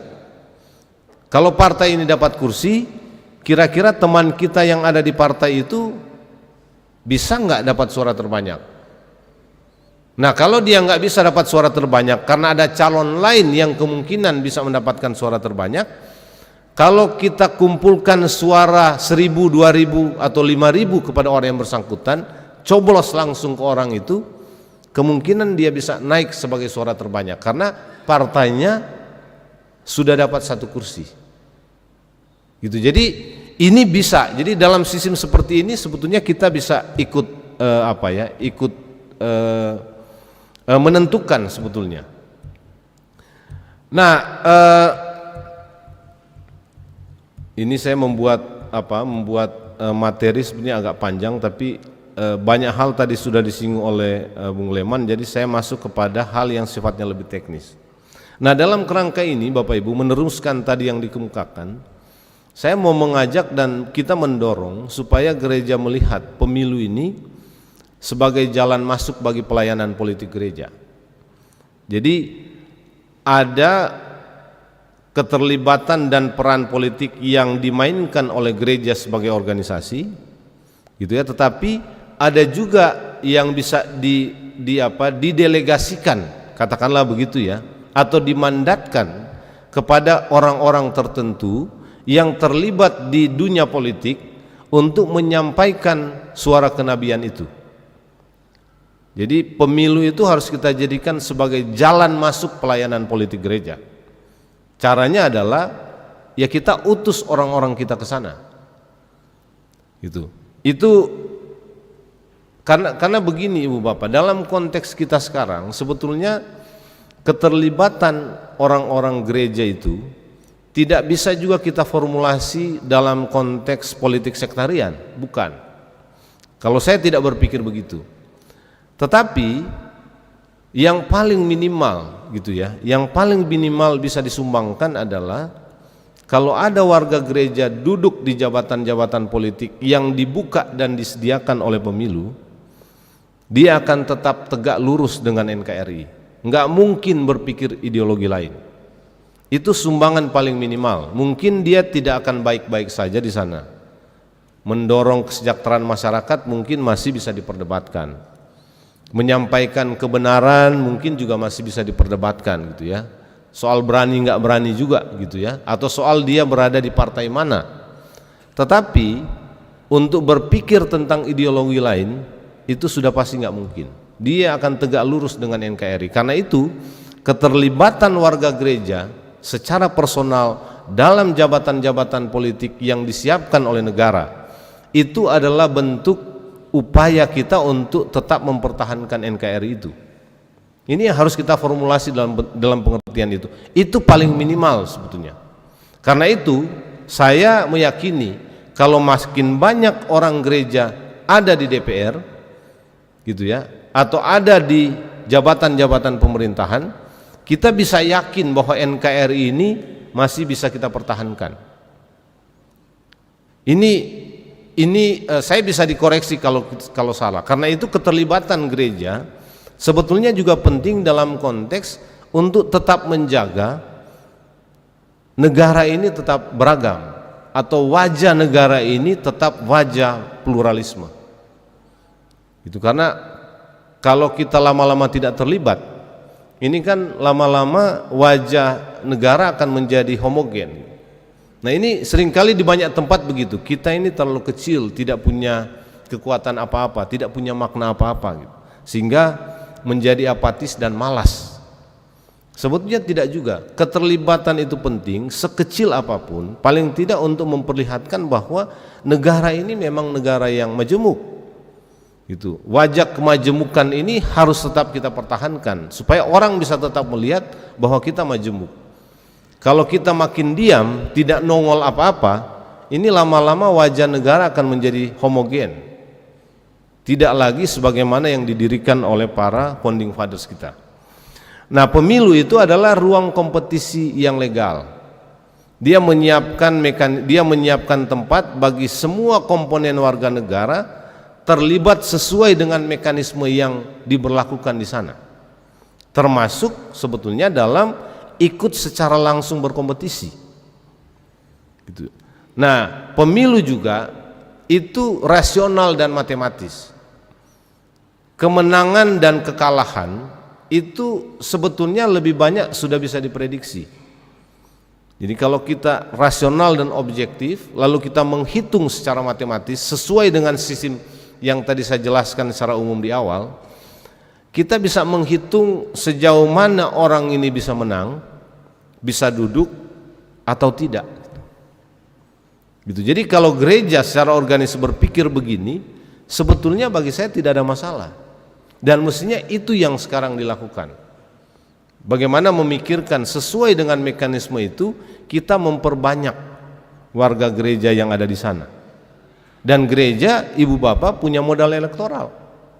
Kita punya masa yang real. Kita based on member gitu. Jadi kita tahu berapa orang yang punya hak pilih, dia tinggal di mana gitu ya. Masuk di dapil mana kita tahu semua.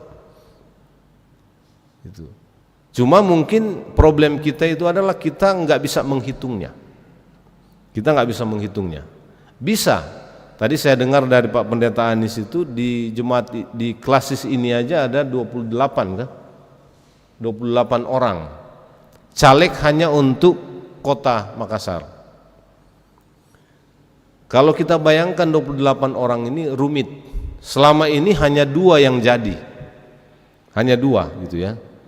Sebetulnya kita bisa lebih memaksimalkan dari 28 ini, mungkin bisa sepertiganya atau ya sepertiganya bisa jadi. Karena begini, apalagi kalau untuk DPRD kabupaten kota tidak ada threshold. Jadi orang dari partai manapun punya peluang untuk duduk di DPR. Cuma harus kita petakan, kita hitung. Gitu. Harus kita petakan dan kita hitung. Dan ini kalau suaranya banyak, kita bisa distribusi itu ke beberapa caleg, sehingga itu yang tadi saya bilang, suara yang sedikit ini dia bisa punya makna kursi karena kita poolkan untuk mendukung satu orang. Gitu.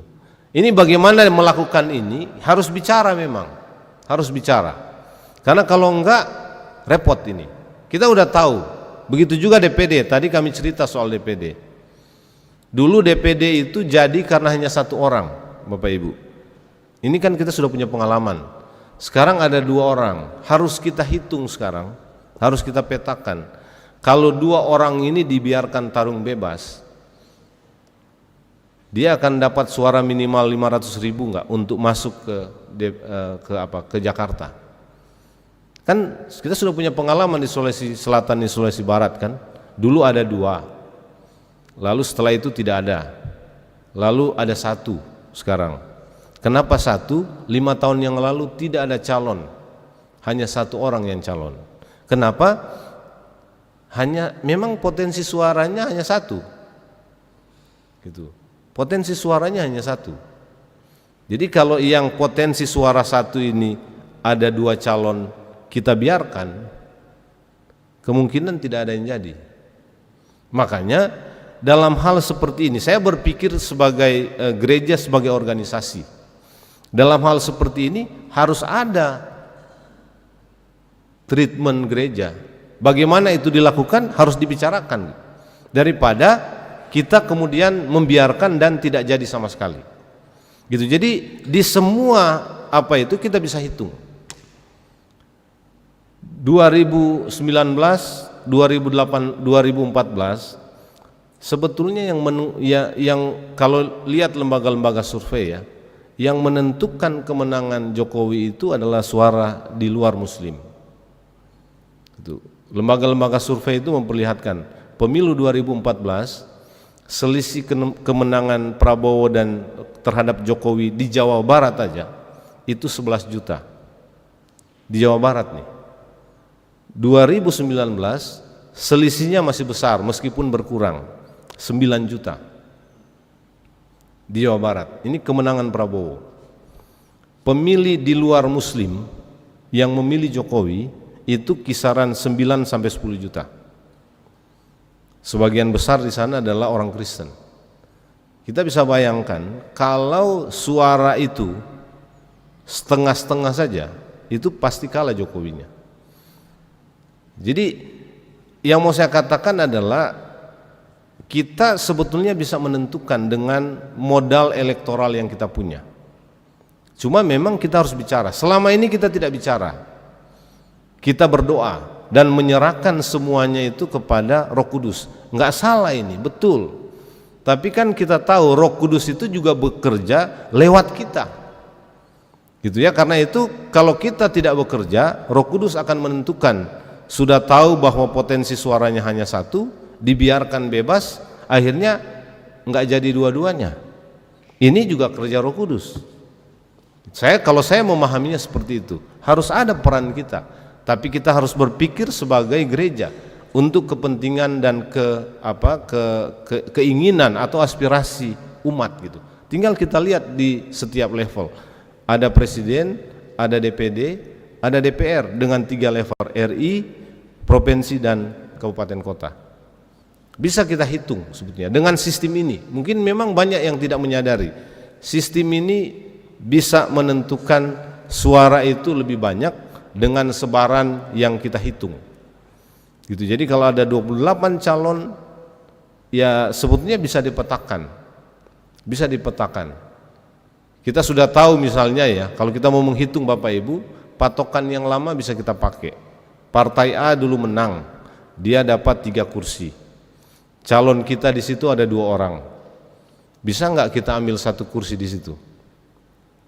Gitu. Dulu mungkin tidak dapat kursi. Masa nggak bisa dapat 1 kursi? Itu kalau coblosan terhadap orang itu ada di 5-6 ribu suara untuk itu sudah tinggi ya. 1.000-2.000 suara aja untuk tingkat kabupaten kota itu sudah tinggi sebetulnya. Itu sudah tinggi. Gitu. Jadi itu cara menghitungnya, gitu ya. Nanti kalau ada yang mau, kita akan bantu untuk menghitung. Sebetulnya saya di PGI dengan teman-teman, karena saya kebetulan sekarang sudah nggak di PGI, sudah berakhir sejak 4 November yang lalu, tapi kita masih berproses dengan teman-teman untuk mendorong gereja-gereja melakukan ini. Nggak begitu mudah memang, karena kita baru mulai. Makanya tadi saya berangkat dengan kita harus melihat politik ini tidak kotor lagi, dan pemilu menjadi jalan bagi kita untuk melakukan pelayanan politik. Nah, saya ya ada beberapa hal yang juga kita tawarkan ya. Kita menawarkan di beberapa gereja itu untuk lakukan pemantauan TPS. Begini Bapak Ibu, saya agak khawatir sebetulnya dengan pemilu ini. Saya udah ikut terlibat dalam pemilu sejak tahun 2004. Dan pemilu 2024 ini makin mengkhawatirkan karena kita lihat tren ya, khususnya berkaitan dengan pungut hitung, khususnya hitung rekapitulasi. Ada upaya yang makin masif ya, perubahan suara, perolehan suara caleg. Karena itu kita ingin mendorong ada pemantauan TPS untuk mendapatkan suara. Di Makassar sini dulu ada kasus itu, dan pola kecurangannya begini, lebih banyak sebetulnya kecurangan sekarang ini terjadi di internal partai, dan pola ini makin banyak sekarang. Jadi ada calon-calon ini sudah tahu dia partai kita ini cuma dapat 2 kursi, setelah selesai itu dia udah tahu cuma dapat 2 kursi, lalu dia periksa suaranya kecil. Nah, dia juallah suara ini ke calon yang di bawah, gitu ya, bicara dengan pengurus partai, ditambahkanlah suara itu ke mereka. Seringkali ya biasanya bekerja sama dengan penyelenggara pemilu, dan penyelenggara pemilu kita sekarang agak rawan dia. Saya ikut dalam proses rekrutmen mereka, agak terbuka bernegosiasi dengan partai. Nah, kalau pola seperti ini terjadi, itu satu, diinisiasinya oleh calon yang sudah pasti kalah, dia jual aja supaya dia bisa kembali modal sedikit-sedikit gitu. Ada juga yang dibuat oleh partai sendiri, itu partai yang mengambil inisiatif. Kasus Harun Masiku kan begitu sebetulnya, yang sampai sekarang nggak jelas, gitu ya. Kasus Bulan Jamila di Jawa Barat begitu juga. Nah, kenapa ini rumit diurus? Karena ini masuk sengketa hasil, dan yang punya legal standing di Mahkamah Konstitusi adalah partai. Jadi kalau partai yang atur, ya sengketa antar calon ini penyelesaiannya di internal partai lewat Mahkamah Partai. Kalau partai yang mau, Mahkamah Partai ini juga orang partai, jadi ya susah diurus. Mau gugat ke MK nggak bisa. Makanya di Makassar ini ada satu kasus, saya nggak tahu kalau ada di sini ya, atau dia bagian dari kelas di sini. Karena kebetulan dulu kami advokasi, tetapi sulit karena itu. Ini keinginan partai yang ya susah digugat, karena nggak bisa digugat sengketa hasil karena ini partai yang mau. Itu lewat mahkamah partai selesai. Ada kasusnya lah ya. Itu ada hal yang nggak diurus di partai sehingga partai mengalihkan. Gitu. Nah, karena itu kita mendorong ada pengawasan TPS dengan mengambil C1 plano. Kita punya sistem sekarang. C1 plano itu diupload ke dalam sistem ini, nanti dia akan rekapitulasi secara otomatis. Jadi kalau kita punya misalnya di Kota Makassar ini memantau semua TPS, itu kita H+1 kita punya hasil siapa menang dan siapa yang dapat kursi. Sebetulnya bukan tidak mungkin gereja atau PPGT ya PKB GT itu melakukan itu. Itu kan mudah-mudahan kan ada semua orang di semua TPS gitu. Nah, kenapa C1 plano? Jadi kita nggak usah rumit-rumit memantau TPS dari mulai buka sampai tutup. Kita hanya tunggu rekapitulasinya, difoto C1 plano, diupload. Kenapa C1 plano? Kita minta difoto karena ini barang bisa jadi bahan untuk sengketa hasil di Mahkamah Konstitusi. Ini kan suara paling asli itu, yang besar itu. Bukan yang salinan. Salinan itu banyak betul dia dan rumit mengawasinya dan seringkali bisa dirubah-rubah yang C1 salinan. Gitu. Jadi kalau mau itu bisa kita siapkan melakukan pemantauan TPS untuk memastikan suara rakyat itulah yang betul-betul terwujud dalam hasil pemilu. Termasuk ya mungkin memantau suara dari calon-calon yang warga gereja di klasis Makassar Timur ya, Makassar Timur ini.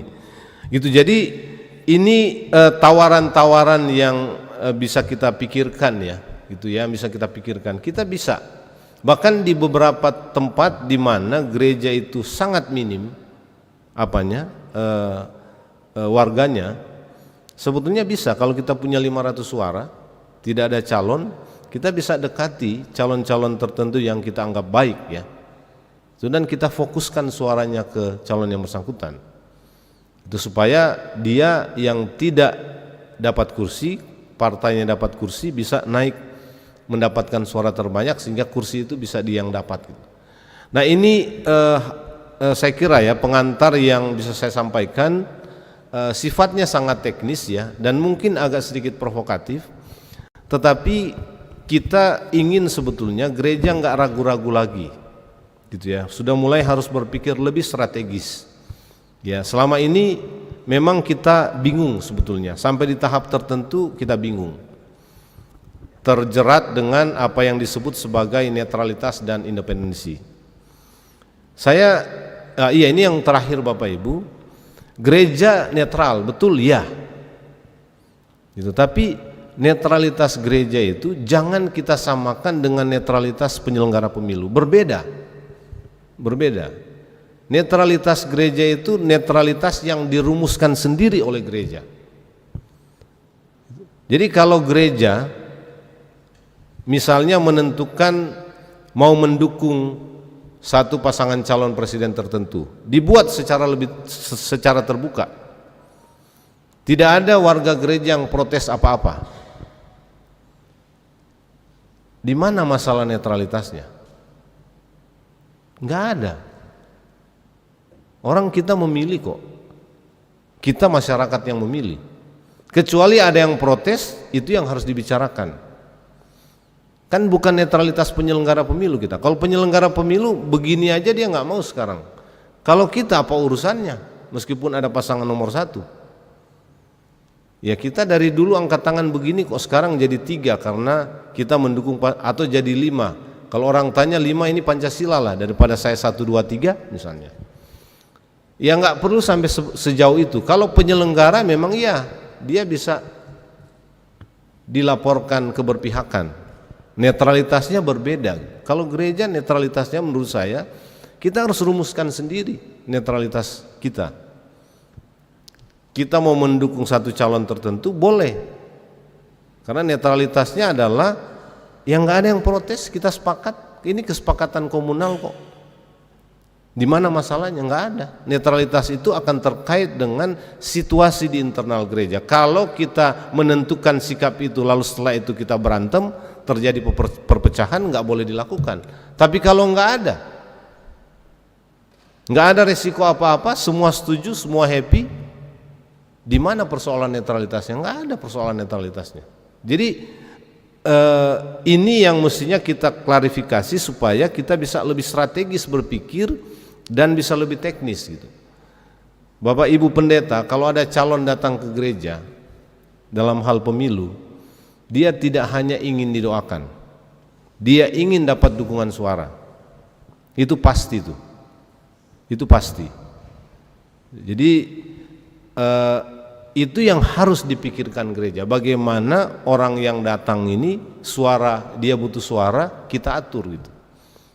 Bahkan karena netralitas ini banyak pendeta, ada calon datang minta didoakan supaya jadi, nggak mau doakan karena saya tidak bisa menentukan apakah Anda jadi atau tidak gitu ya. Atau nanti saya dituduh berpihak kepada Anda gitu. Loh, apa urusannya? Sama dengan kita datang minta didoakan untuk berhasil studi kan, mau berhasil nggak berhasil ini tergantung kita. Tapi pendeta harus mendoakan. Jangan terjebak atau jangan terhalang dengan netralitas misalnya. Nggak ada urusannya itu. Gitu ya, kita harus mulai lebih dewasa melihat dan menempatkan itu secara lebih proporsional. Jadi ini saja Bapak Ibu hal-hal yang bisa saya kemukakan. Mudah-mudahan ini berkontribusi bagi upaya dan keterlibatan gereja di pemilu 2024 ini. Terima kasih. Luar biasa, terima kasih Bung Jerry. Ini dua narasumber kita luar biasa memaparkan pengetahuannya kepada kita, pengalaman-pengalaman luar biasa yang sudah dilalui terkait dengan pemilihan umum dan juga berbagai teknis-teknis yang memang menarik juga untuk kita semua. Saya mau supaya kita boleh berdiskusi. Ada hal-hal yang mungkin kita anggap penting untuk kemudian masih diperjelas lebih jauh bagi kedua narasumber kita ini. Saya persilakan kepada kita sekalian masing-masing, siapa saja yang mau berbicara masuklah ke tempat ini yang sudah disediakan untuk berbicara. Tapi memang kita harus lebih kepada mengefisienkan dan mengefektifkan waktu ini. Ya, singkat, jelas dan padat. Ya, silakan Bapak Ibu, bapak-bapak, ibu-ibu yang ada yang masih ada ini, kita boleh berdiskusi sepanjang malam ini. Kalaupun memang harus disiapkan makan tengah malam, kita masih siap. Ya, masih banyak. Silakan berdirilah langsung di sini, di tempat mic yang ada ya. Berjejer saja, beraturan. Ya, siapa yang berdiri itu yang berbicara. Ya. Tes. Ya, itu juga ada di sebelah ya. Tes 1 2 tes. Ya. Ya. Ya, terima kasih, selamat malam. Pertanyaan saya yang pertama, ada 3 hal yang disampaikan oleh Andi Wijayanto, ex-gubernur Lemhanas. 3 hal krusial ini menyangkut dengan pemilu. Yang pertama, politik identitas. Yang kedua, misinformasi atau hoax. Yang ketiga, hate speech. Apa yang harus kami lakukan agar ketiga hal tersebut dapat kami hindari tanpa harus kehilangan hak demokrasi kita, dalam hal ini kebebasan berpendapat. Yang kedua, terkait fenomena politik yang terjadi di tanah air, bagaimana kami sebagai masyarakat awam memahami Jokowi beralih ke Ganjar, MK melanggar kode etik, Gibran jadi cawapres, Jokowi kemudian dimaki, dituduh pengkhianat, nggak tahu terima kasih. Apa demikian adanya? Atau ada drakor tingkat tinggi yang sengaja diciptakan untuk tujuan tertentu, dengan Jokowi menjadi bagian dikorbankan dalam tanda kutip, atau sengaja mengorbankan diri untuk tujuan politik yang lebih jauh, mencegah orang jahat memegang kekuasaan. Yang ketiga, bagaimana kita memposisikan diri sebagai seorang Kristen ini dalam konteks geopolitik konflik Palestina-Israel. Terima kasih. Terima kasih. Lanjut. Ya. Terima kasih atas kesempatannya. Pertama-tama terima kasih. Yang saya mau tanyakan ke Pak Jerry khususnya karena secara teknis kita sudah dipaparkan habis mengenai masalah konsep politik. Untuk teorinya mohon maaf pemateri 1 saya tidak terlalu masuk ke situ, pemateri 2-nya saya mau masuk. Pertanyaannya, apakah kita di PGI, karena tadi dibahas masalah agama, pemerintah dan masyarakat. Kalau untuk segmen kita di teman-teman kita di agama lain, konsepnya agamanya itu Islam, tetapi konsep ormasnya itu ada 2 yang besar. Dan disinilah yang digarap orang-orang mereka yang masuk ke ranah politik. Itu konsep dasarnya. Ada Muhammadiyah, ada NU. Bagaimanapun juga aliran ini yang menentukan pemimpin-pemimpin mereka, sehingga untuk menyatukan suara, menyatukan persepsi siapa orang-orang yang punya kompetensi yang akan didorong itu diputuskan dalam organisasi mereka. Nah tadi Bapak paparkan kalau ada 28 calon yang semuanya berdiri sendiri dalam konteks untuk masuk ke pertarungan, itu saya pikir tidak ada wadah yang untuk mempersatukan, Pak. Nah sekarang ketika semuanya menyebar dalam beberapa partai, kemudian kita harus baru saat ini kita harus mengajak mereka duduk bersama untuk berembuk dan sebagainya, saya pikir sudah terlambat.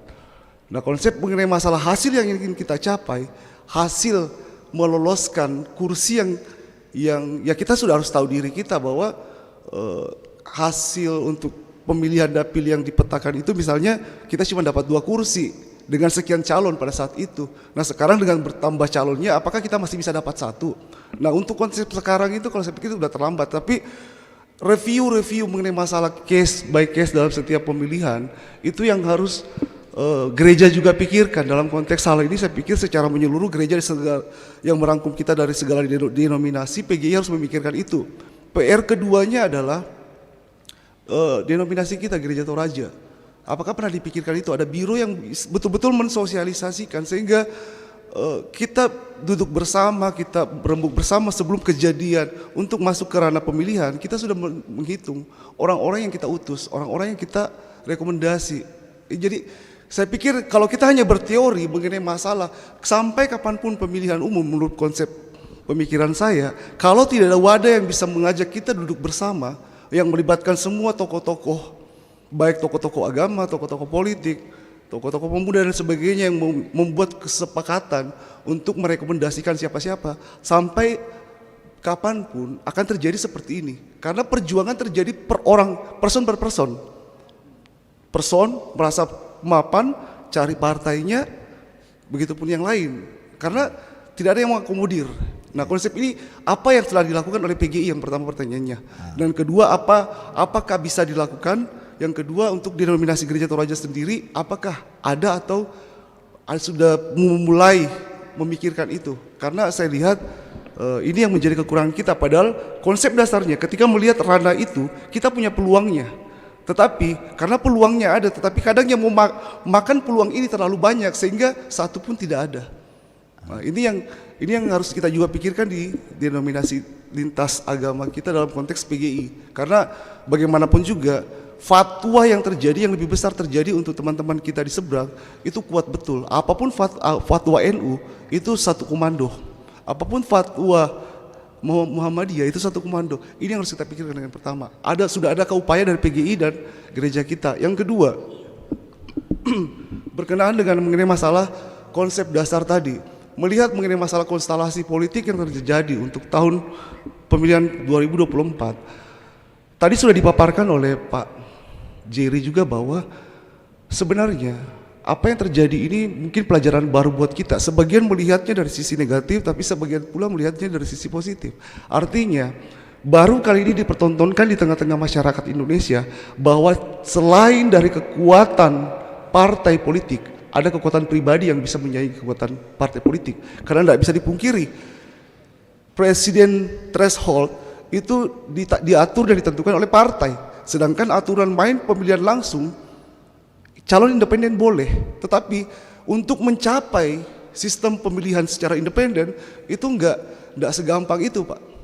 Ya, jangankan level presiden, level gubernur pun sampai hari ini mungkin belum ada calon independen. Toh kalau ada case by case. Ya. Jadi partai itu penguasa.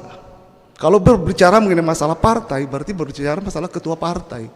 Dan sampai hari ini dipertentangkan bahwa polemik yang terjadi itu mau mempertontonkan kepada kita ada kekuatan partai dan ada kekuatan people, satu orang, person, ya, yang nantinya ini akan diadu, ya. Kalau memang yang satu menang berarti memang kekuatan partai lebih besar. Tapi ketika ini bisa mempertontonkan sebuah demokrasi bahwa tidak selamanya partai bisa mengintervensi, saya pikir itu lebih menarik. Dan pertanyaan saya mengenai masalah ini, apakah diperkenankan untuk mengenai masalah pemilihan ke depan, apakah diperkenankan kita masuk ke ranah ini atau tidak? Dalam sisi, kalau kita membahas ini terlalu dalam, berarti kita akan black campaign-kan satu pasangan ataupun mengangkat satu pasangan. Kalau saran saya pribadi, kita nggak usah bahas terlalu dalam mengenai masalah konstelasi yang akan terjadi di 2024. Karena ini adalah pertarungan yang menjadi polemik. Tadi yang dibahasakan oleh Pak Manguling bahwa ada Om Usman dan ada Om yang lain. Itu sudah masuk ke ranah menjurus. Saya pikir itu aja, Pak. Terima kasih. Terima kasih. Silakan dari Bukit Taman Andrea. Ya, terima kasih. Selamat malam. Saya langsung saja. Pertama, pertanyaan saya ini saya tujukan kepada Pak Dr. Sulaiman Manguling. Kalau kita melihat kondisi daerah kita, khususnya Tanah Toraja ya, menjelang pesta demokrasi atau tonton politik, itu sudah mulai nampak bahwa di daerah kita itu sangat dominan ketika terjadi pesta demokrasi, baik itu pemilihan kepala lembang, pemilihan caleg dan pilkada diwarnai politik uang. Ya, ini tidak bisa disangkali.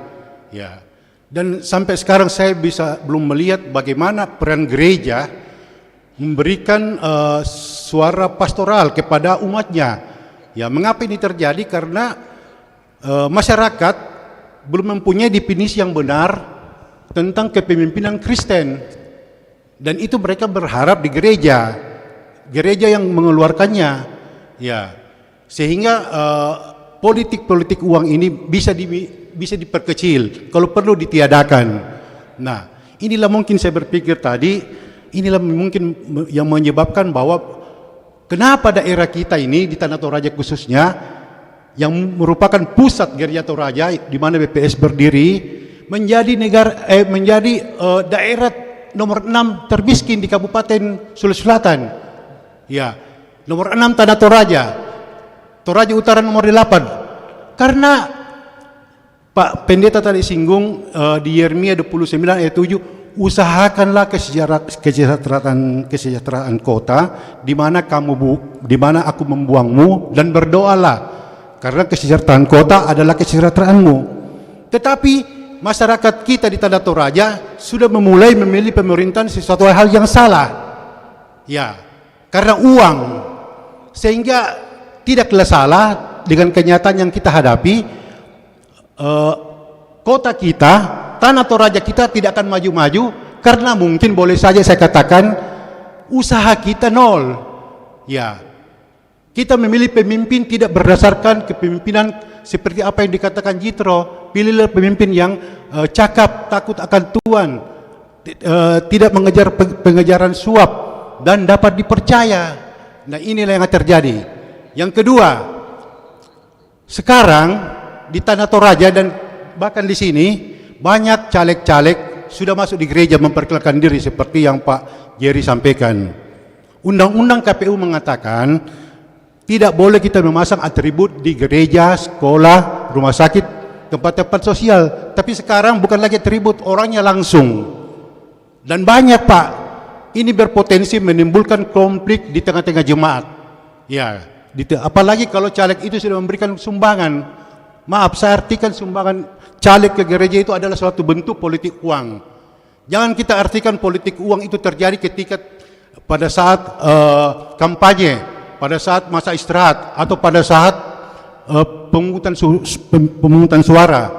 Tetapi ini sudah dimulai. Ya, banyak warga jemaat khususnya majelis gereja membawa caleg. Dibisikinlah. Dan saya sudah alami Pak di Toraja. Kita lagi membangun, disumbanglah ini.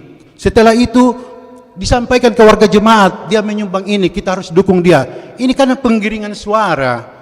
Jangankan di gereja, di dalam rumah tangga saja suami istri bisa bertengkar kalau beda pilihan, apalagi dalam jemaat. Dan ini berpotensi merusak persekutuan kita. Ya, jadi tolong mungkin Gereja Toraja bisa mengeluarkan surat pastoral pembinaan kepada warga jemaat bagaimana hal ini bisa diantisipasi oleh gereja. Yang ketiga, mungkin terakhir kepada Bapak Manguling, tadi Bapak mengatakan contoh figur kepemimpinan Yusuf dan Daniel, ya, yang memimpin 3 provinsi. Yang kedua, Elia dan Musa. Ada satu lagi, Pak. Ada lagi satu, kepemimpinan Yunus. Yunus yang meninggalkan tugas dan panggilannya. Ya, dia lari ke Tarsis, dipanggil ke Niniwe. Saya melihat bentuk kepemimpinan ini adalah bentuk kepemimpinan seorang pendeta yang dipercayakan pada mulanya untuk mengembalakan jemaatnya ia tinggalkan. Ya, tugasnya. Ia ingin terjun ke dunia politik. Itulah yang saya katakan pendeta Yunus meninggalkan tugasnya. Ya, nah bagaimana Gereja Toraja melihat sikap ini sekiranya ada pendeta ya meninggalkan jabatannya, panggilannya yang sudah diurapi, ya, kemudian sinode memberikan embel-embel PDT di depannya, ingin terjun ke dunia politik. Ini kan cara 2 kaki. Kenapa saya katakan 2 kaki? Dia menerima gaji di sinodenya dan dia menerima lagi nanti sekiranya dia gol di tempatnya berkiprah di dunia politik. Mungkin kita bisa butuh pencerahan. Mungkin juga Pak Jerry, karena di sinode lain banyak kok, banyak. Saya tidak tunjuk orang, Pak. Banyak sinode lain yang mereka yang duduk di jabatan-jabatan di DPRD pusat, DPRD itu masih melekat jabatan PDT, pendetanya. Ya, seharusnya ini kalau menurut saya harus dibuang, harus dihilangkan, karena ini jabatan diberikan kepada sinode. Dia tidak peroleh lewat bangku pendidikannya. Ya, kalau dia lepaskan jemaatnya, harus juga ditanggalkan PDT-nya. Dan kemudian terakhir ke Pak Jerry, mungkin Pak Jerry bisa memberikan gambaran kepada kami, kenapa partai-partai yang berbasis agama sekarang itu sudah melorot peminatnya, termasuk partai Kristen yang sudah tenggelam. Ya, kita dulu kenal Perkindo, kita dulu kenal Partai Damai Sejahtera, kita dulu kenal Partai Damai Kristen PDKS. Itu semua tidak ada lagi.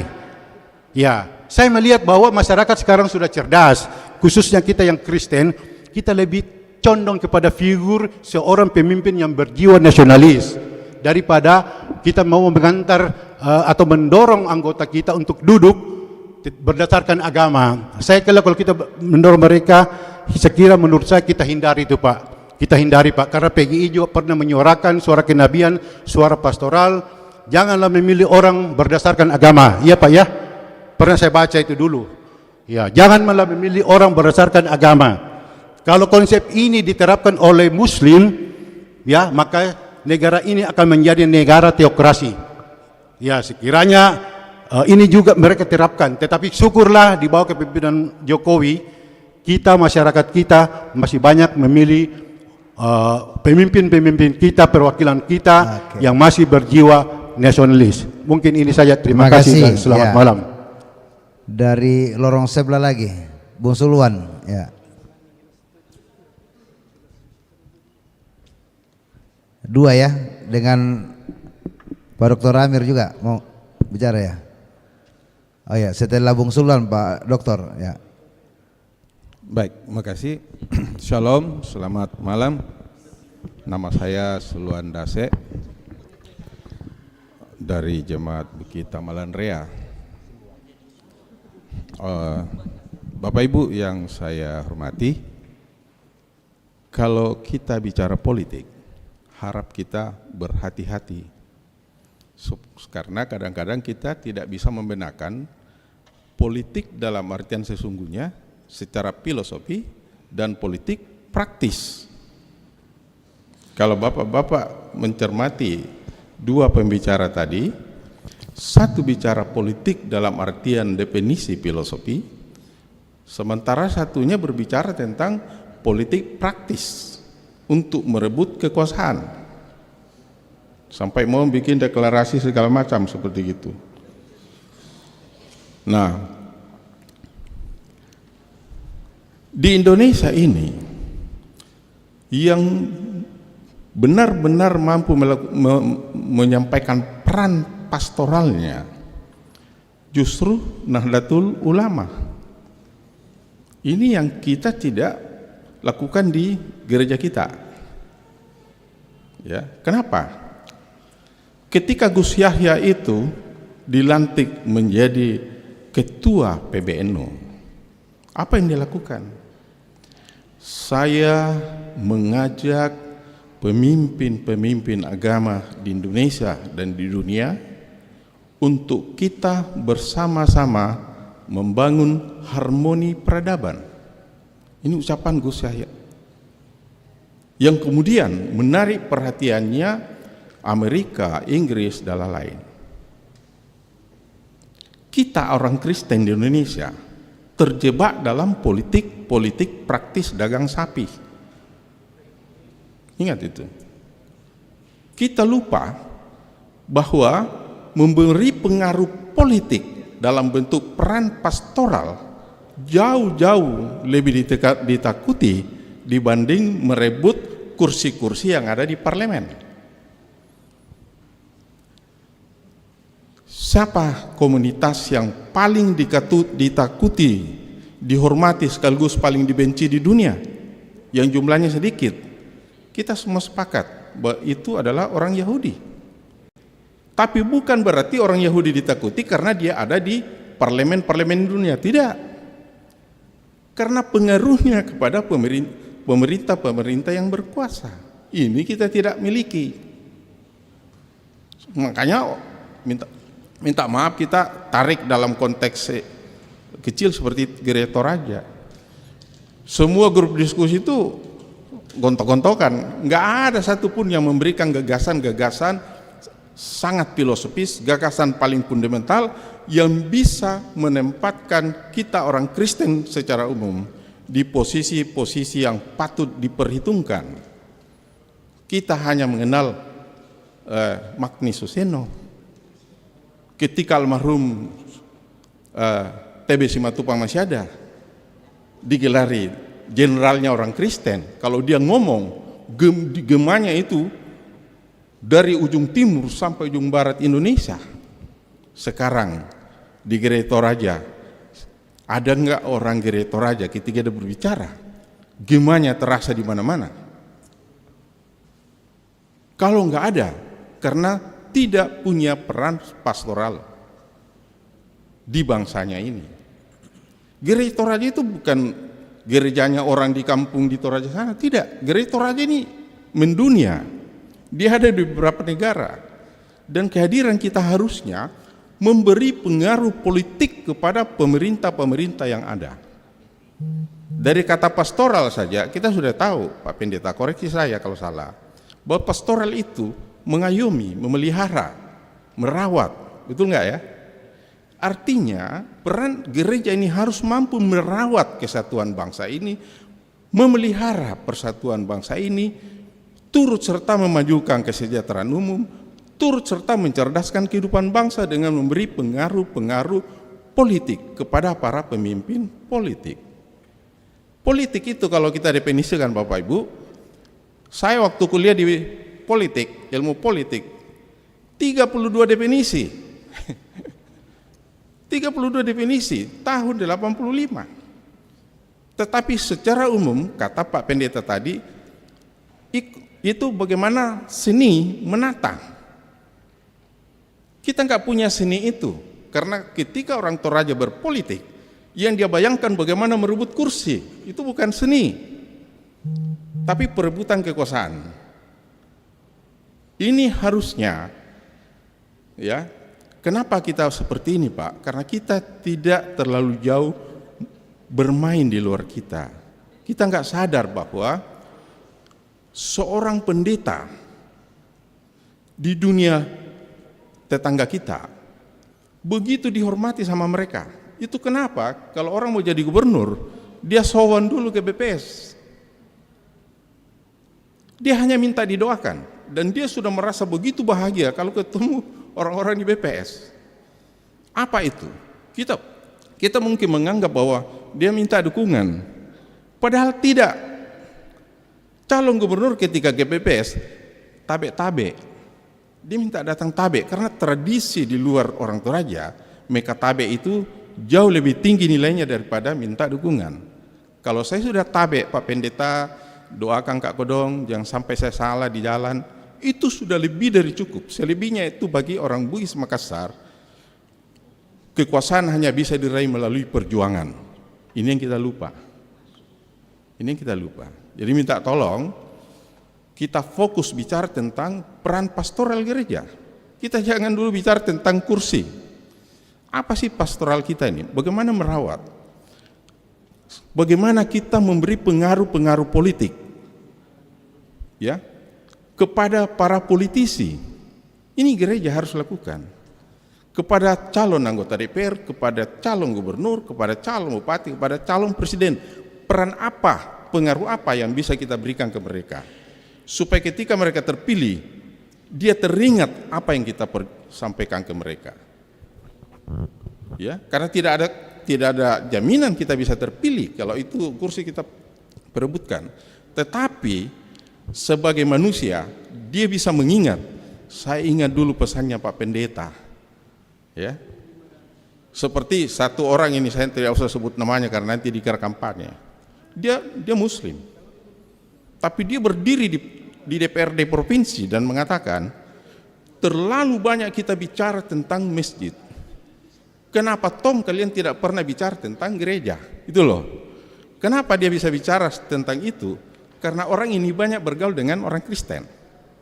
Karena situasi seperti itu sampai Muhammadiyah, PP Muhammadiyah membuat satu kebijakan yang kebijakan itu untuk Kristen Muhammadiyah. Karena mereka sadar orang Kristen di Indonesia terlalu dekat dengan NU. Sangat dekat dengan NU. Nah, dalam politik praktis, ini saya sampaikan sedikit. Waktu saya bertemu Pak Pendeta Musa, ada Pak Pendeta Patris, apa yang harus kita lakukan Pak Sulwan? Saya bilang, Pak, jangan Bapak terjebak seperti para politisi kambuhan yang baru berpolitik sudah bikin heboh gitu loh. Sampaikan pesan yang hanya orang itu tahu. Contohnya apa Pak? Kalau Pak Pendeta berjalan dari Makassar sampai Toraja, sepanjang jalan orang NU banyak. Tidak usah teriak, dukung saya. Tulislah di ambulans, bersama kita membangun harmoni peradaban. Semua kader NU tahu bahwa itu pesan Gus Yahya. Dan apa yang terjadi Pak? Setelah ini dipasang di beberapa ambulans, seorang kader NU menelpon seorang kawan dan mengatakan, bro, kapan kita bisa bertemu Pak Pendeta Musa? Kenapa?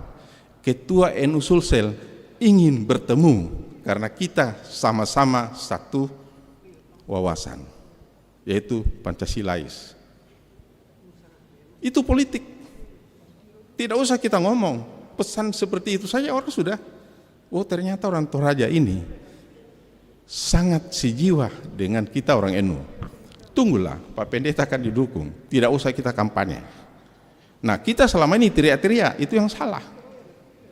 Jadi seperti itu Pak Pendeta dan Bapak sekalian, PKB harusnya paham tentang pastoral ini. Bukan bagaimana kita memperebutkan kursi, apalagi bicara kampanye. Kita belum kampanye Pak, kita baru mau bicara apa peran pastoral gereja. Oke, ini saja kita tidak paham, apalagi mau bicara merebut kekuasaan melalui pemilu. No. Oke, jadi seperti itu Pak Pendeta. Oke. Ayo kita fokus bicara Baik. tentang peran Terima pastoral kasih. gereja. Pak Amir.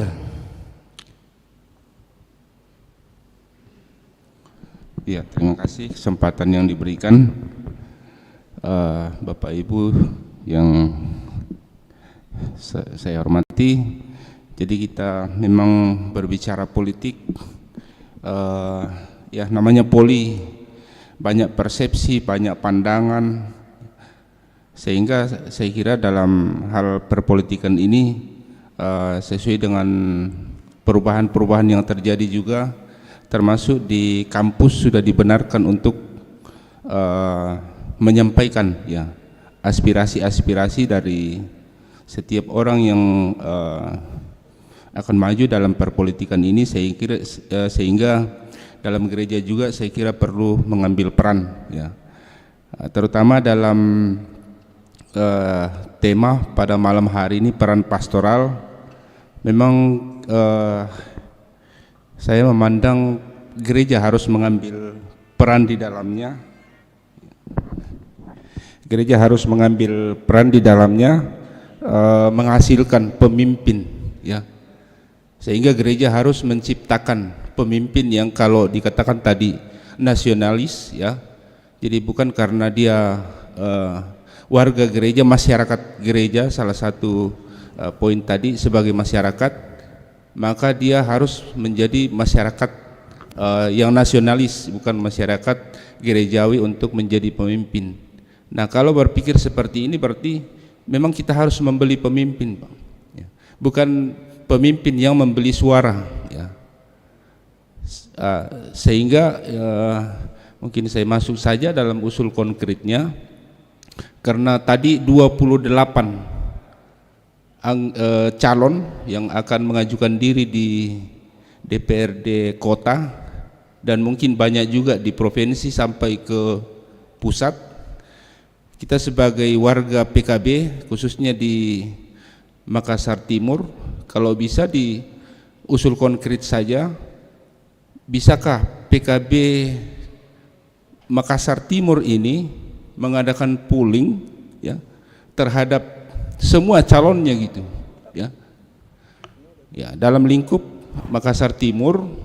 Nah, dari situ nanti kita bisa melihat, ya, siapa yang sebenarnya berpotensi, ya, untuk menghindari tadi yang sudah disampaikan pemateri. Kita ajukan semua tetapi ternyata tidak dapat satupun. Nah, kalau PKB bisa menggagas di sini, mana kira-kira yang mungkin setengahnya lah dari 28 itu yang bisa mendominasi suara yang ada, ya. Dan tentu nanti ada kiat-kiat untuk, ya, dari masyarakat yang lain, barangkali itu yang bisa kita diskusikan gitu. Ya, kita diskusikan sehingga mungkin ada yang bisa kita fasilitasi, ya. Jadi kita yang membeli mereka, bukan mereka yang membeli gereja gitu. Bukan mereka yang membeli suara.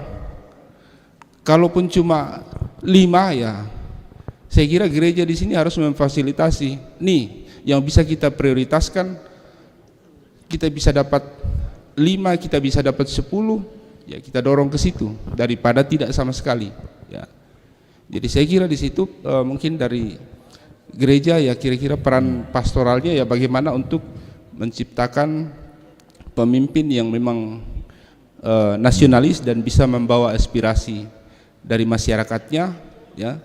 Kemudian kita bisa menentukan kira-kira mau mengarah kemana, ya, suara-suara yang ada dalam lingkup gereja ini, ya. Itu saja. Oke, baik, terima kasih. Untuk 2 terakhir nanti lagi, karena nanti bingung juga ini narasumber kalau ya, nanti terakhir, ya, Pak dari Lanraki dengan dari ya nanti, ya. Silakan Pak Pendeta Manguling dulu, baru langsung ke Pak Bung Jer.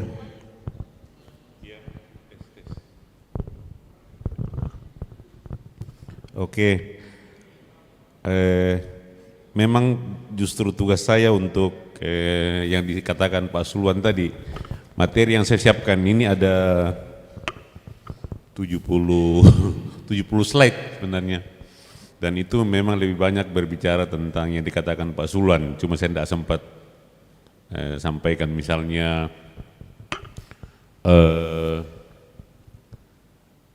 ada pertanyaan di sini, sebenarnya apa sih tujuan hidup manusia itu? Di sini saya uraikan sejak Plato, sejak Sokrates. Sokrates sudah merumuskan bahwa tujuan kehidupan manusia itu adalah kebahagiaan. Plato melanjutkan, kemudian Aristoteles melanjutkan, bahkan Plato mengurai 3 tingkat kebahagiaan yang kemudian itu harus dipenuhi oleh pemerintah. Tujuan pemerintah itu untuk memenuhi pencarian kebahagiaan manusia. Plato menyebutnya dengan 3 tingkat. tingkat kebahagiaan yang paling pertama, makanya kenapa lapangan kerja mesti diciptakan oleh pemerintah. Tingkatan pertama itu disebut oleh Plato kebahagiaan epitumi, kebahagiaan perut ke bawah. Oh, bisa paham toh? Itu disebut oleh Plato kebahagiaan epitumi, dan itu harus dipenuhi oleh pemerintah. Makanya lapangan kerja perlu. Perut ke bawah itu makanan, pokoknya basic need dan seks, ya kan? Ya sampai urusan seks juga harus diatur pemerintah supaya mendatangkan kebahagiaan, kan? Iya, gitu. Ya, gitu loh. Baru ada namanya kebahagiaan. Di sini saya kutip apa ini? Tumos, kebahagiaan perut sampai di leher. Misalnya kebutuhan-kebutuhan. Kalau kita biasa main Facebook, lalu kita upload sesuatu, yang kita tunggu apa itu? Kalau kita upload sesuatu, yang kita tunggu apa? Like, komen. Yang di like moto berbahagia miki itu. Payana tidak di like, menderita ki itu. Kalau gitu, itu kebutuhan, namanya kebutuhan tumos. Lalu ada kebutuhan paling tinggi dari leher sampai ke atas. Itu menyangkut rasio dan dengan Tuhan. Ya, walaupun dia tidak menyebut Tuhan, tetapi dia menyebutnya kebutuhan logostikon. Nah, tujuan bernegara itu ada begitu banyak manusia dengan tujuan yang sama, kebahagiaan, dan tingkat-tingkat kebahagiaan dia sebut begitu. Dan ternyata Indonesia merumuskan itu juga. Apa tujuan Indonesia merdeka waktu mereka mencanangkan kemerdekaan? Apa tujuannya? Bahagia. Maka telah sampailah kepada saat yang berbahagia. Dan lima prasyarat bahagia menurut pembukaan itu: satu, merdeka, bersatu, berdaulat, adil dan makmur. Ini alat ukur untuk melihat apakah kita sudah bahagia atau tidak. Merdeka saya miliki ika, berdaulat saya miliki ika, bersatu saya miliki ika, ya, adil raka, makmur raka. Dan sarana untuk mencapai itu namanya demokrasi politik. Bukan kebetulan kalau sila keempat itu, demokrasi, diapit oleh sila persatuan dan keadilan. Jadi tujuannya demokrasi itu untuk tetap menjaga persatuan dan juga keadilan. Kalau demokrasi yang kita kembangkan tidak menghadirkan keadilan, tidak mendukung persatuan, maka akan ditikam oleh sila itu. Akan ditikam oleh sila keadilan dan akan ditikam oleh sila persatuan. Ya. Jadi demokrasi adalah alat, bukan tujuan.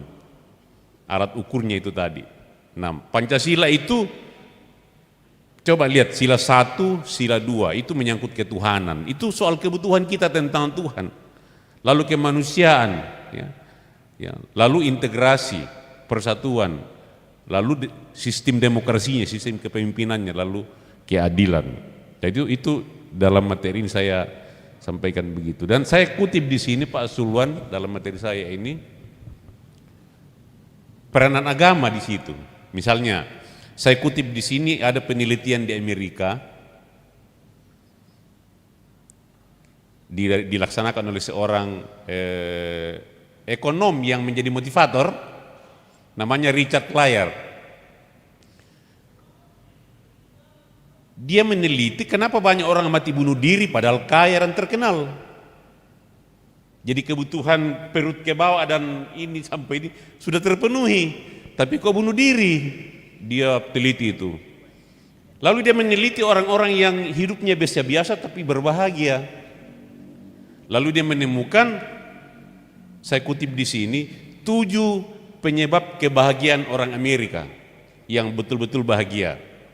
1, dan inilah menurut hemat saya pastoral buat warga kita.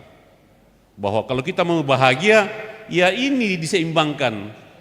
Satu, dalam penelitian itu, having a good family, punya keluarga yang bagus.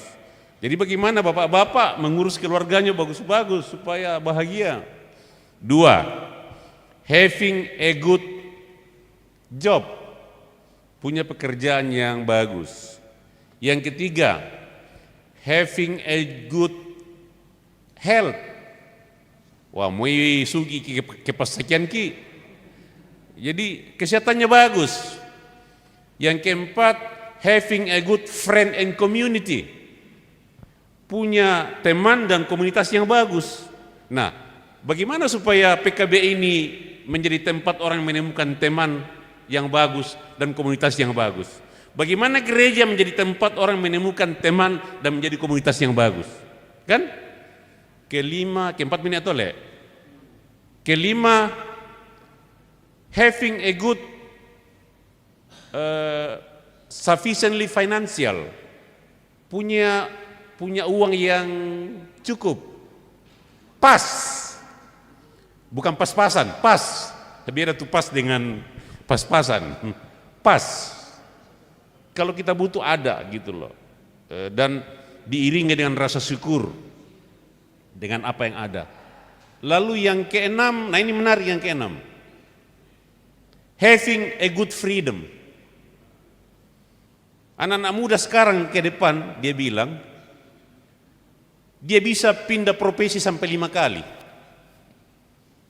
Kalau dia kerja di sini walaupun banyak gajinya, tapi kalau tertekan dia pindah itu.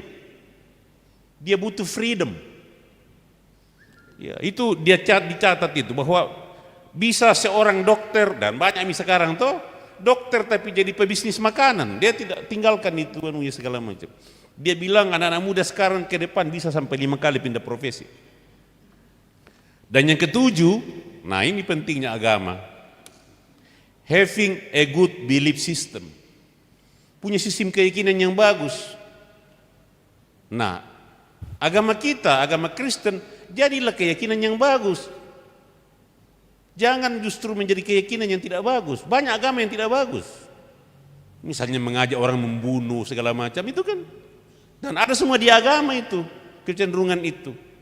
Ya, makanya Gus Yahya dengan Romo Beni selalu ngomong soal peradaban, soal keadaban. Ya. Itu dua tokoh yang saya suka sekali kalau mereka ngomong, Gus Yahya dengan Romo Beni itu. Jadi hal seperti itu saya kira peran pastoral yang kita bangun itu terkait dengan tujuan-tujuan kehidupan manusia yang terkait dengan fungsi negara dalam mengelola itu semuanya. Makanya politik itu kan seni menata kehidupan bersama supaya orang menemukan kebahagiaan bersama dan pribadi. Karena dalam 3 aksis bernegara itu ada 3 tuh yang harus diseimbangkan. 1, manusia itu makhluk biologis dan spiritual. Kedua, manusia itu makhluk individual dan sosial, harus diseimbangkan. Yang ketiga, manusia itu makhluk partikular dan universal. 3 hal ini harus diseimbangkan supaya manusia itu bisa menemukan kebahagiaannya. Bayangkan kalau hanya kebutuhan biologis, banyak yang bunuh diri sudah kaya raya karena kebutuhan spiritualnya tidak dikembangkan. Makanya bagaimana mungkin rumah ibadah dilarang dibangun? Di situ orang memenuhi kebutuhan spiritualnya. Ya kan, yang begitu-begitu itu. Jadi fungsi negara harus dilihat dari sudut itu, supaya kita mendampingi pemerintah supaya betul-betul mengarahkan bernegara ini pada hakikatnya, kira-kira begitu. Nah, apalagi kalau kita sudah masuk ke dalam wilayah apa itu negara menurut iman kita, dan saya pakai tadi teorinya Martin Luther sama Calvin, karena itu 2 tokoh yang betul-betul saya kuasai teorinya, ya, dan itu saya kira tokoh panutan kita. Bayangkan Calvin bisa mendirikan negara Protestan namanya Swiss. Ada satu yang menarik yang saya mau sampaikan terkait dengan katakan Pak Suluan tadi. Bagaimana agama itu betul-betul berperan pastoral terkait dengan negara dan ekonomi. Studi kasus. Kenapa negara Swiss itu terkenal menjadi negara penghasil jam tangan? Dalam bukunya Max Weber, The Protestant Ethic and Spirit of Capitalism, ada cerita yang menarik. Waktu Calvin mendirikan negara Swiss, dia bilang begini, Calvin bilang begini, karena negara dengan agama tidak bisa dipisahkan. Ya. Calvin bilang begini, kalau kalian ke gereja, tidak boleh pakai perhiasan, harus sederhana ke gereja, spiritualitas ugahari. Tidak boleh pakai perhiasan ke gereja, itu satu. Kedua, harus tepat waktu. Coba bayangkan, bagaimana itu? Tidak boleh pakai perhiasan ke gereja, itu perintah agama. Yang kedua, harus tepat waktu. Jadilah Swiss menjadi penghasil jam tangan yang luar biasa. Karena orang mengatakan, tidak boleh pakai perhiasan, tapi harus tepat waktu. Berarti yang boleh dipakai ke gereja hanya jam tangan. Makanya Swiss menjadi penghasil jam tangan yang hebat sampai sekarang. Gara-gara perintah agama dari Calvin itu. Tidak boleh perhiasan ke gereja, tapi harus tepat waktu. Coba bayangkan itu. Spirit of capitalism, ya, spirit protestantisme itu masuk ke dalam hal itu. Menjadi semacam pastoral untuk tindakan kesalehan dan juga menjadi pemicu berkembangnya ekonomi yang namanya produk jam tangan itu. Kalau Anda ke Swiss, di mana-mana itu toko jam tangan. Kalau Anda ke Jerman, di mana-mana toko mobil, gitu.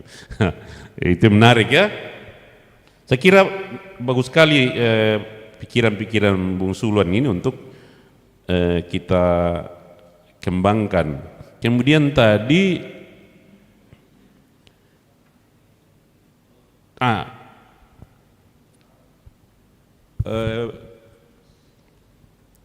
sebenarnya mungkin kita sudah sadar ya, tapi ada yang namanya, menurut hemat saya, efektivitas dari suara pastoral kita itu tergantung kepada kewibawaan lembaga. Kewibawaan lembaga. Jadi kalau lembaga itu berwibawa, pasti sudah sering Pak Suluan dikeluarkan suara pastoral. Tetapi sejauh mana efektif itu juga tergantung kepada lembaga yang mengeluarkannya. Ya, saya bukan nanya itu, saya jadi ingat teman-teman di Katolik itu loh. Ya, sangat berwibawa, termasuk ketika memerintahkan begini didengar oleh umat, karena memang lembaganya sangat berwibawa. Dan misalnya kemarin itu saya dengan teman saya Martin Sinaga mengecek, itu hari kan ada desakan dari Amerika, karena banyak kasus di Amerika tentang pastor dan para biarawati, ada desakan untuk kalau bisa pastor itu kawin saja, supaya jangan muncul masalah lagi seperti di Amerika itu. Tapi akhirnya dibicarakan saudara-saudara, ditolak. Tetap tidak kawin. Dan itu keinginan siapa? Keinginan umatnya. Karena mereka umat bilang, nang saya nggak tuibawaan nak kita nak kawin. Jadi mereka mau melihat kewibawaan di dalam tidak memenuhi kebutuhan perut ke bawah. Kira-kira begitu ya. Nah, gitu. Itu apa ya? Menarik itu. Jadi tidak ada dasar Alkitabnya itu. Soal tidak menikah itu keinginan umat gitu loh. Untuk mereka tokoh agama ini betul-betul berwibawa sehingga nakwa kirangi ke apa napokada. Karena ada kewibawaan itu. Kira-kira begitu. Nah, menurut hemat saya di kalangan gereja kita, gereja Protestan pada umumnya, kewibawaan lembaga itu, ya. Max Weber kan mengatakan ada dua jenis kewibawaan. Kewibawaan institusi dan kewibawaan karismatis. Kewibawaan institusi itu misalnya saya pendeta, itu kewibawaan institusi namanya.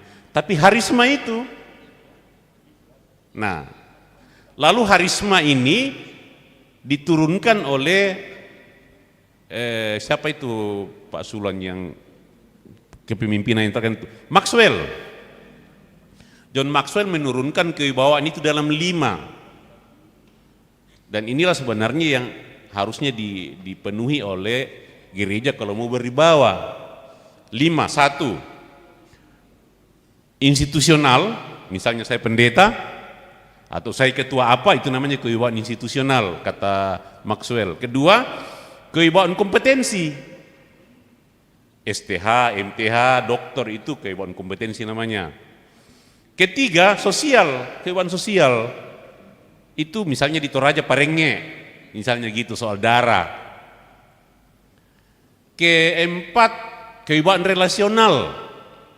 Kewibawaan berelasi, membangun jejaring.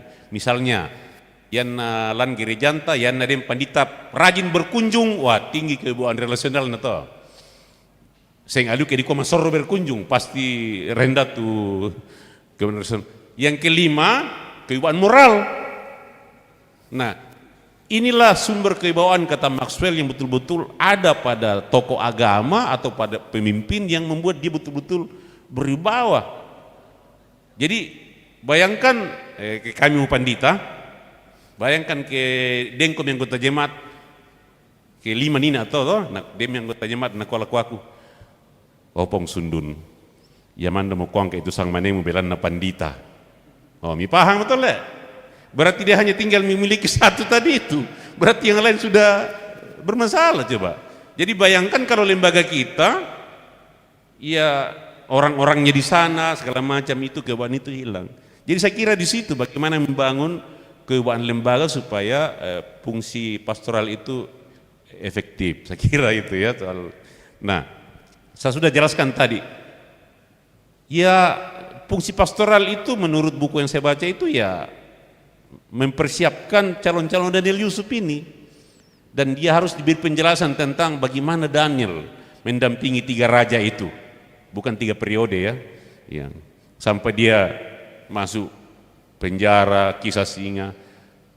Nah, itu kan kita sudah bisa katakan begitu pastoralnya. Kedua Yusuf, nah, kita tahu cerita Yusuf kan, bagaimana seharusnya menjadi eksekutif dan sebagainya supaya betul-betul di sana menjadi garam dan terang. Karena misi kita kalau kita mau merumuskan menghadirkan tanda-tanda kerajaan Allah atau menjadi garam dan terang di sana. Yang di istilahnya Bung Jerry tadi itu masuk, itulah pelayanan kita. Ketika kita masuk dan menjadi garam dan terang di sana. Sambil itu memperlengkapi, jadi tadi itu memperlengkapi warga ini. Kipokok soal Pak Metri sepisah toh. Ada ibadah khusus dan percakapan untuk calon-calon. Kilaksanakan numi jongo Olon, bayangkan, sekaligus retreat di Olon kami perlengkapi. Dan salah satu poin itu ya siap kalah siap menang. Ya, dan kita katakan ya kalau kalah itu ya biasa saja, jangan gitu. Kita lakukan dalam ibadah itu. Nah, yang kedua, bagaimana mendampingi warga ini supaya betul-betul mereka betul-betul pemilu itu sebagai bagian dari tindakan imannya. Ya, yang saya katakan tadi pertanggungjawaban anugerah itu dari Tuhan kalau ini kemerdekaan. Dan terakhir masih ada tadi satu Bapak, tapi nanti mungkin Jerry yang jawab ini ya. Makanya kan banyak orang sekarang mengatakan begini, di Kua politik adalah wilayah pelayanan gereja.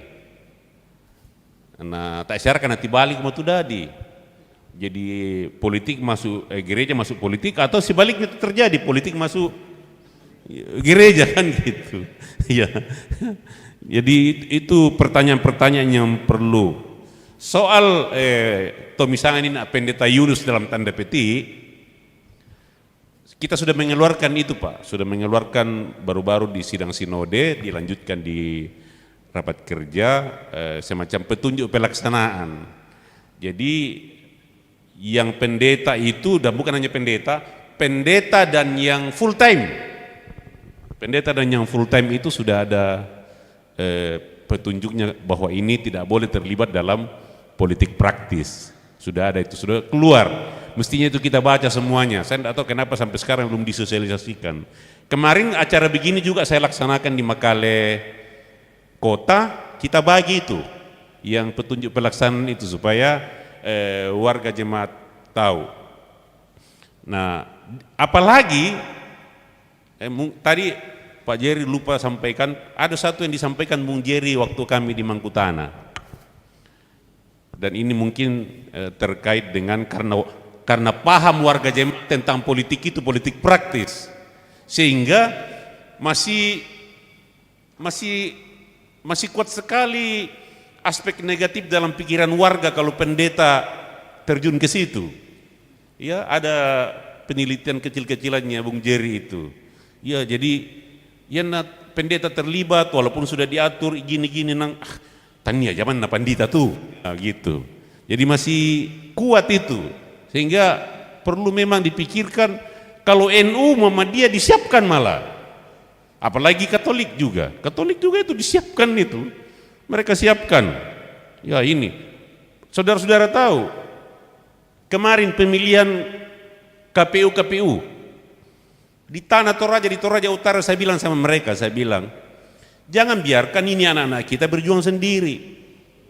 Saya tahu dari sana ini, sudah cek, ini dua teman kita yang ikut, ini kadernya NU.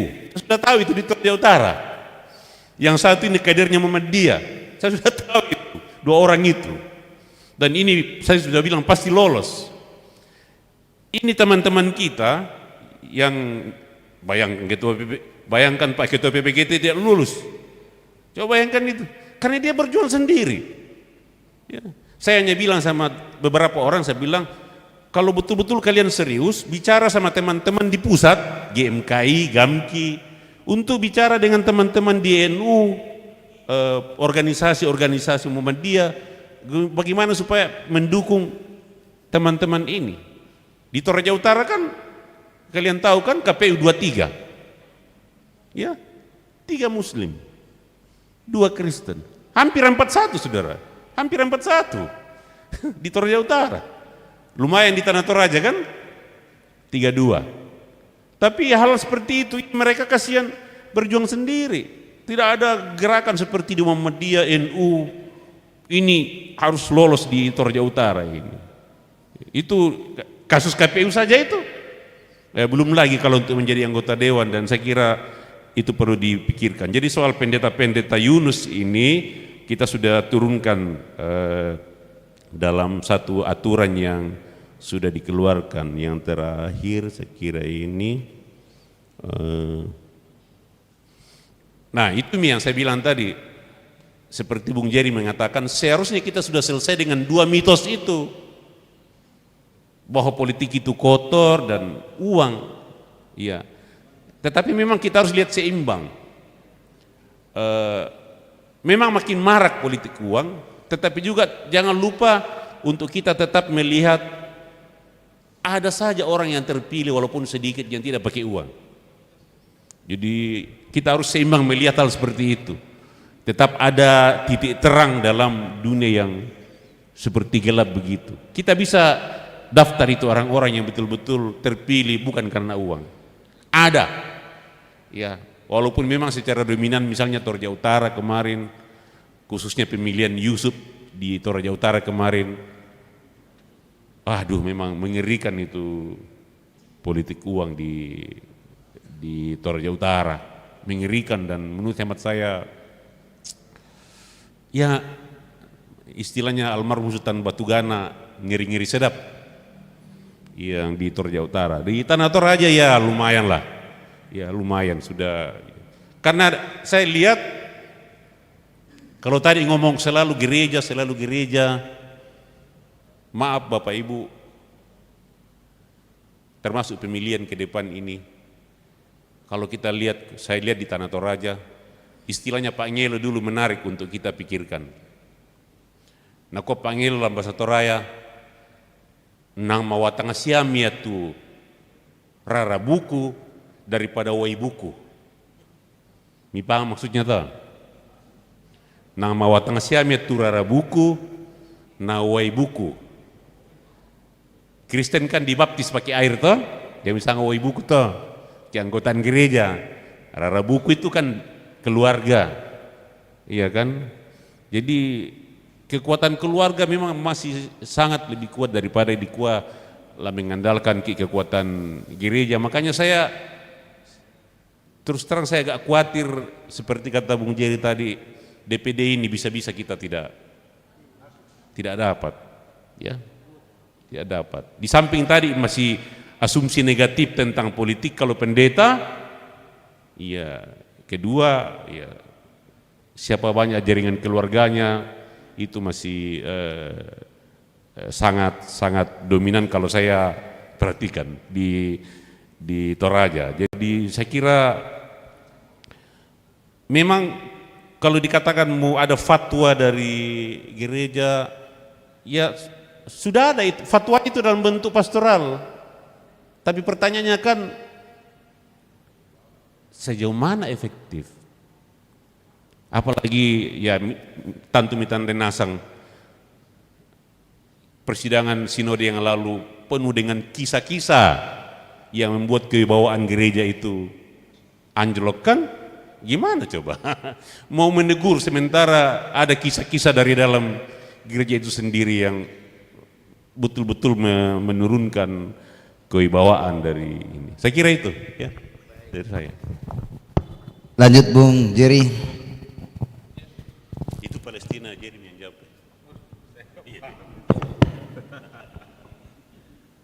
Ya, terima kasih Bapak-bapak untuk pertanyaannya.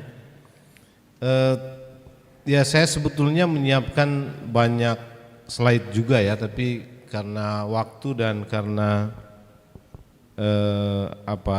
tidak sempat ditayangkan sehingga mungkin penangkapannya itu memang terlalu teknis dan pragmatis ya. Nah, saya mohon maaf itu nanti PowerPoint-nya bisa dibagikan dan mungkin Bapak Ibu bisa baca. Nah, saya mau merespon beberapa yang terkait dengan apa yang ada hubungannya ya. Nah, mungkin yang pertama begini Bapak Ibu, saya kira kekuasaan itu tidak selamanya negatif dan ya di mana-mana kita bertemu dengan kekuasaan itu. Makanya kita setuju dengan apa yang dikemukakan oleh Romo Magnis ya, bahwa dalam pemilu itu kita memilih orang paling tidak kita tidak boleh memilih orang jahat itu masuk ke sana. Kenapa? Karena orang-orang jahat inilah yang membuat kekuasaan ini menjadi jahat. Kan begitu. Nah, karena itu saya mau merumuskan mungkin terdengar sangat pragmatis ya, tapi kita punya visi sebetulnya untuk memperbaiki wajah kekuasaan itu dengan memasukkan orang-orang yang bisa membuat wajah kekuasaan itu menjadi baik gitu. Formulasinya harus begitu, karena itu ini memang tidak sembarangan gitu. Ini tidak sembarangan. Dan misi politik gereja itu harus begitu. Gitu. Jadi memang mungkin terlalu prematur kalau kita bicara sudah sedang seperti sekarang ini, sehingga macam-macam pikirannya. Sebetulnya di PGI sejak dulu kita punya gagasan untuk bicara sejak awal. Jadi didik kader, ciptakan kader berintegritas gitu ya, supaya kita lebih yakin. Cuma kan ini enggak terjadi, selalu menjelang pemilu baru kita bicara, sehingga seringkali tidak bisa utuh kita, tidak bisa utuh. Nah, pengalaman-pengalaman kekinian ini menunjukkan tadi yang Bung Manguling bilang ya, kalau anak-anak yang mau masuk atau teman-teman yang mau masuk ke KPU Bawaslu kita bantu. Saya membantu mereka habis-habisan, tidak begitu mudah gitu. Tidak begitu mudah, termasuk Toraja dan Toraja Utara. Nah, karena struktur politik kita itu ditentukan dari atas, sehingga seringkali wajah penyelenggara yang memegang kekuasaan di daerah itu tidak lagi mencerminkan konteks lokal. Ya kita bingung kenapa ketua PPGT itu tidak jadi, Jerry Parimba. Ini calon jadi nih, saya urus, boleh tanya ke dia dengan beberapa apa. Cuma apa, di tahap tertentu kita nggak bisa masuk dan menentukan. Kita nggak bisa masuk dan menentukan. Jadi kekuasaan itu bisa digunakan oleh orang yang memegang kekuasaan itu untuk kepentingan dia, atau orang yang yang punya kedekatan dan persamaan dengan dia, tidak lagi soal kualitas. Itu jadi kepentingan kita menurut saya di situ juga sebetulnya. Kita urus ini KPU Bawaslu seluruh Indonesia. Teman-teman yang tidak punya jaringan kita bukakan jaringan, dan kita berjejaring tidak hanya untuk kita internal tapi membuka jaringan dengan teman-teman NU dan Muhammadiyah. Dan karena memang mereka yang ada di sana lebih kuat, bangun komunikasi, bangun bargaining supaya ada. Jadi yang mau saya katakan, politik gereja seperti yang tadi dikemukakan oleh Pak Sulun dan beberapa bapak tadi, oke, itu harus dilakukan. Dan dalam dalam slide saya sebetulnya itu ada, tapi karena sudah banyak dikupas oleh Pak Leman, jadi saya tidak masuk ke sana. Saya mau masuk di sisi lain, tapi kerangkanya itu untuk perbaikan, bukan untuk masuk di sana dan menikmati kekuasaan itu untuk kepentingan pribadi, bukan. Kita bicara untuk bagaimana kekuasaan itu digunakan untuk kepentingan banyak orang, bahkan kalau ada orang kita di sana. Gitu. Makanya tadi saya bilang sumbangan paling penting atau paling minimal yang bisa diberikan itu adalah dia tidak akan berpikir dalam kerangka ideologi lain. Dan ini dalam konteks kita sekarang bukan sumbangan yang remeh-temeh ini. Ini penting karena bagian dari kontribusi untuk menjaga negara ini tetap utuh. Kan itu mestinya jadi penting sekarang. Kalau dulu mungkin tidak gitu ya. Tapi sekarang dengan tarik-tarikan ideologi yang begitu kuat, saya kira kita harus cari orang yang bisa tegak lurus ideologinya Pancasila supaya kita bisa tetap merasa terjamin di hidup di negara kesatuan Republik Indonesia. Saya berpikir begitu ya, soal teknisnya seperti apa memang kita harus bicara. Tidak begitu mudah Bapak Ibu, tidak begitu mudah. Tapi kami berpikir tidak lagi sekedar yang apa yang dilakukan ya selama ini, meskipun itu tetap harus dilakukan, tapi kita harus naik level sedikit sebetulnya. Gitu ya, mesti naik level sedikit, memikirkan bagaimana. Ini bukan gereja sedang masuk dalam politik kekuasaan menurut saya. Gitu ya, karena apa yang kita inginkan itu adalah memperbaiki gitu ya. Spiritnya itu adalah spirit memperbaiki. Soal teknis itu bisa kita bicara sebetulnya. Nah, dalam presentasi saya, jadi gini, kalau kita melihat sejarah gereja, tadi Bung Leman menyebut banyak ya, relasi gereja dengan negara atau relasi gereja dengan politik itu tidak tunggal. Tidak tunggal. Artinya ini langsung berkaitan dengan kekuasaan. Sejarah teologi pembebasan di Amerika Latin, gereja memang bagian dari masyarakat yang ingin supaya kekuasaan otoriter itu diturunkan. Nah, saya selalu tertarik dan dalam presentasi saya sebut itu. Jerman di masa Hitler itu. Ada seorang teolog namanya Dietrich Bonhoeffer. Jadi awalnya gereja-gereja Jerman itu mendukung Hitler. Mendukung Hitler dan punya kontribusi Hitler jadi. Tetapi ketika praktik penyelenggaraan kekuasaan sudah mengarah atau sudah membuat kemanusiaan terinjak-injak, gereja harus bicara. Dan gereja-gereja Jerman waktu itu agak terlena karena sejak awal sudah mendukung Hitler. Tapi Dietrich Bonhoeffer itu menyerukan, bahkan dia menggalang aksi-aksi untuk menurunkan Hitler. Itu karena apa? Karena kekuasaan ini sudah berimplikasi terhadap perusakan terhadap kemanusiaan. Dan gereja menurut dia harus ikut bertanggung jawab, tidak boleh diam. Nah, memang kalau kita baca sejarah, gereja-gereja Jerman waktu itu agak sedikit bingung ya, karena sejak awal sudah mendukung Hitler. Dan Dietrich Bonhoeffer ini, dia dicari-cari oleh Hitler, sempat dilarikan ke Amerika, tapi di Amerika dia gelisah, karena menurut dia ada salahnya dia ikut berdosa dengan membiarkan praktek kekuasaan yang jahat ini terus berlangsung. Jadi nuraninya itu tidak tenang, akhirnya dia balik ke Jerman dan dia ditangkap oleh Hitler dan digantung 2 minggu sebelum Hitler jatuh. Gitu. Dan yang mau saya katakan, kita butuh orang baik yang menjalankan kekuasaan. Mari gereja berpikir menciptakan orang baik itu dan menjadikan orang baik itu untuk menjadi penyelenggara kekuasaan ini.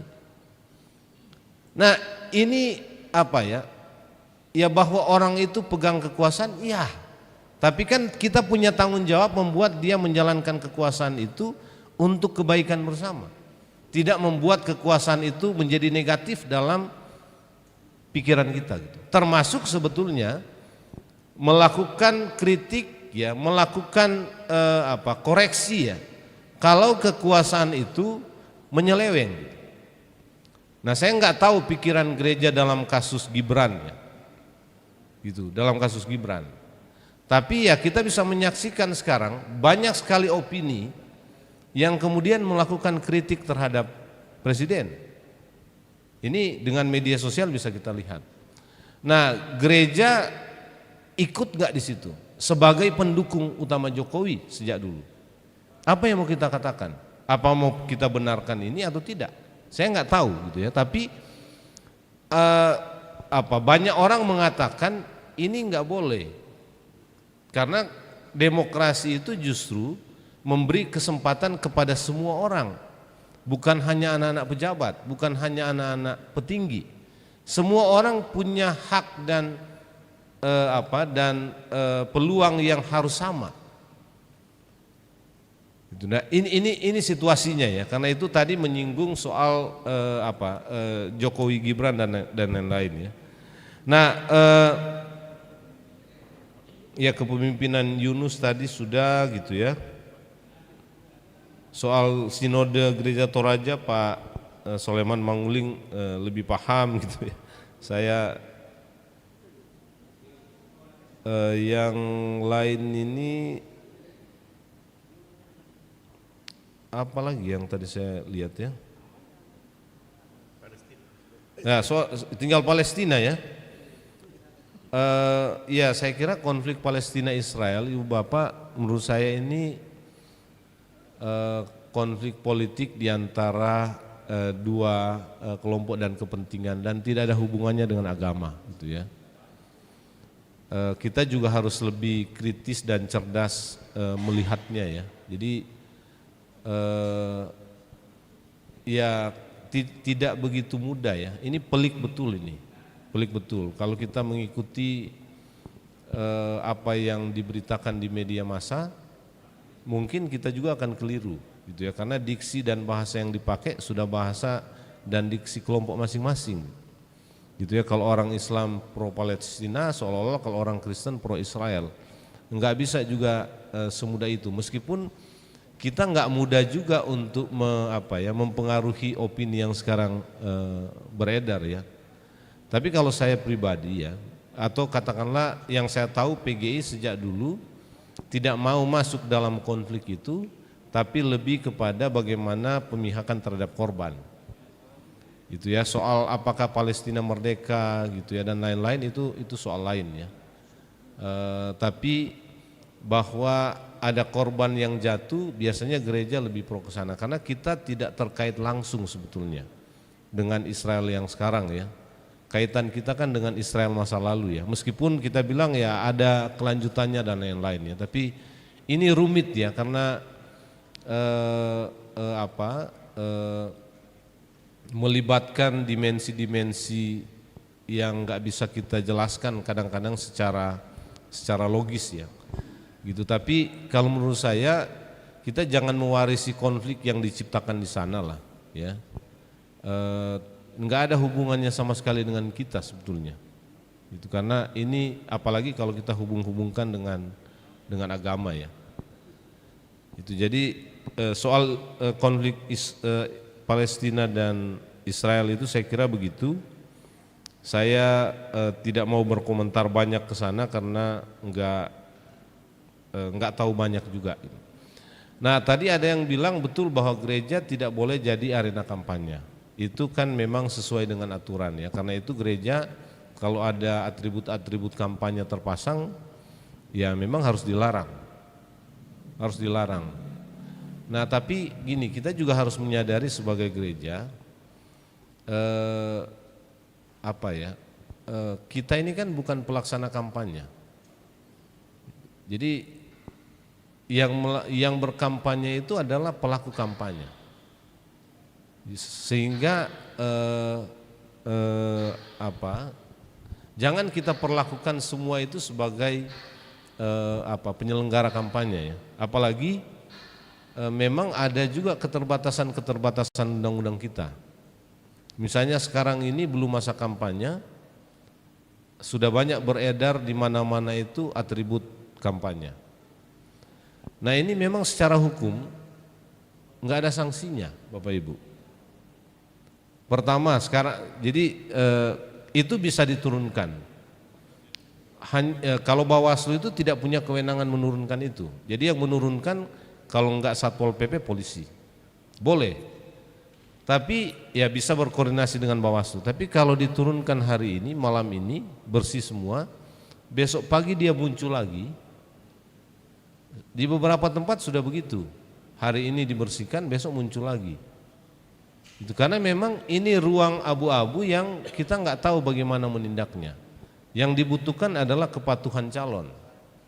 Makanya saya selalu bilang, ini calon-calon ini mau menjadi orang-orang yang kita hormati gitu ya, kita hargai, tapi prakteknya untuk terlibat dalam pemilu itu praktek-praktek yang melanggar. Gitu. Ini memang dilema pemilu kita gitu ya. Gitu. Kalau ada kesempatan nggak terlalu penting itu benar atau salah, yang penting tidak dihukum, lakukan.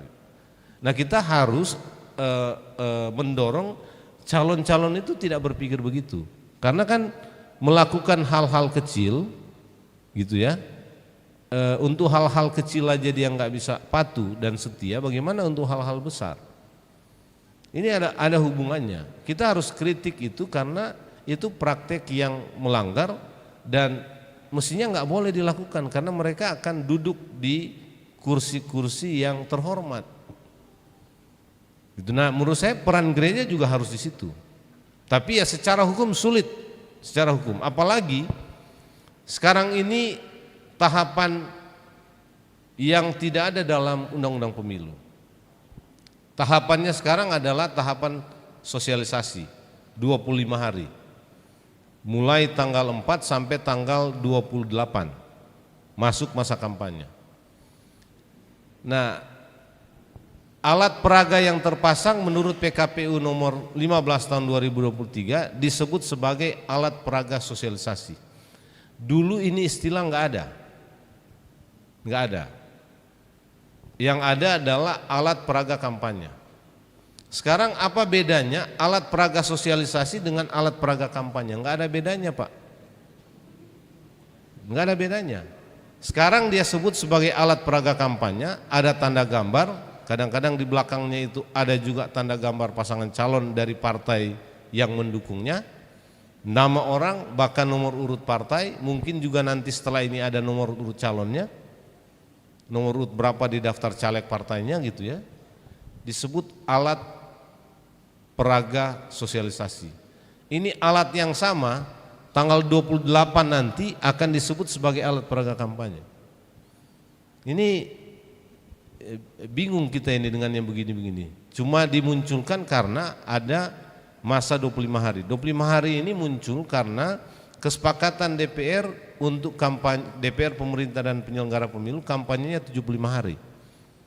Dulu itu kan kampanye 200 hari ya, dia dimulai 3 hari setelah penetapan calon dan dia berhenti 3 hari sebelum hari H. Nah tapi karena ada kesepakatan 75 hari, kalau 75 hari itu, jadi kalau kampanye, jadi gini, kalau penetapan dibuat tanggal 26 atau 25 ya, 25, setelah itu 28 itu mulai masa kampanye 75 hari sampai tanggal 11, memang ada problem terkait dengan cetak dan distribusi logistik kalau ada sengketa proses. Biasanya sengketa pencalekan itu ada, dan kita sudah menghitung dalam undang-undang pemilu kalau seluruh waktu sengketa ini digunakan, kalau ada sengketa proses di dapil itu pencalonan ya, itu kan berarti dia nggak boleh memproses logistik. Dia nggak boleh proses logistik. Kalau sengketa dia gunakan sampai di tingkat Mahkamah Agung, itu waktu yang tersisa untuk cetak dan distribusi logistik itu hanya paling maksimal 10 hari. Nggak memungkinkan ini, makanya ada 25 hari ini. Supaya ada masa cukup untuk menyelesaikan sengketa dan tersisa masa untuk cetak dan distribusi logistik. Ini teknis betul, tapi berpengaruh terhadap substansi karena kita nggak tahu ini masa apa. Jadi masa ini adalah masa boleh lakukan kampanye sepuas-puasnya tanpa bisa ditindak. Kewenangan Bawaslu belum ada, kewenangan Satpol PP ada, tapi ya seperti tadi diturunkan besok dia muncul lagi. Gitu. Jadi main kucing-kucingan aja.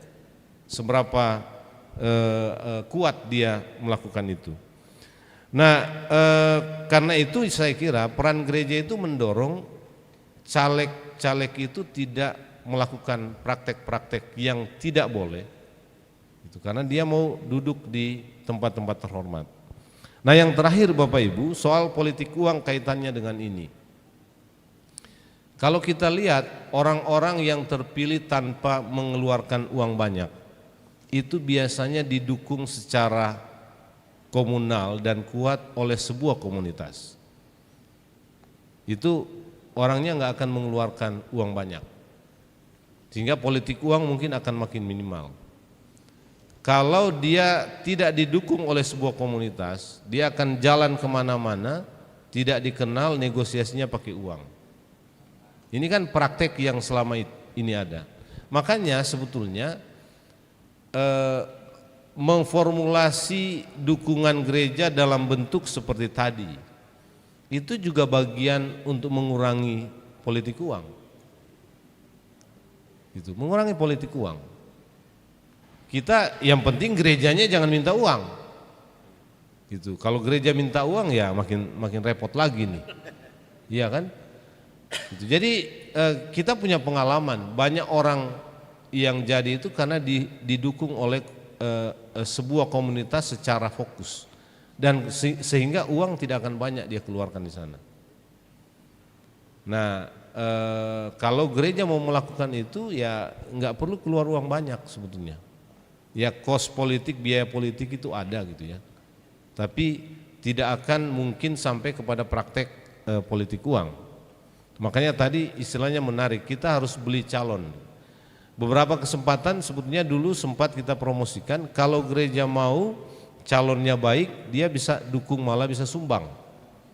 Gitu, bisa sumbang. Kan mestinya bisa begitu. Dulu zaman Jokowi yang pertama banyak yang nyumbang juga. Zaman Ahok itu banyak yang nyumbang kan. Gitu. Dan saya kira kita punya contoh-contoh role model ya, orang seperti Ahok. Ini warga gereja, punya komitmen terhadap prinsip kekristenan dan tidak pernah mau terima suap. Makanya dalam kasus IKTP 48 orang, 48 atau berapa, anggota Komisi 2 yang menolak itu hanya Ahok.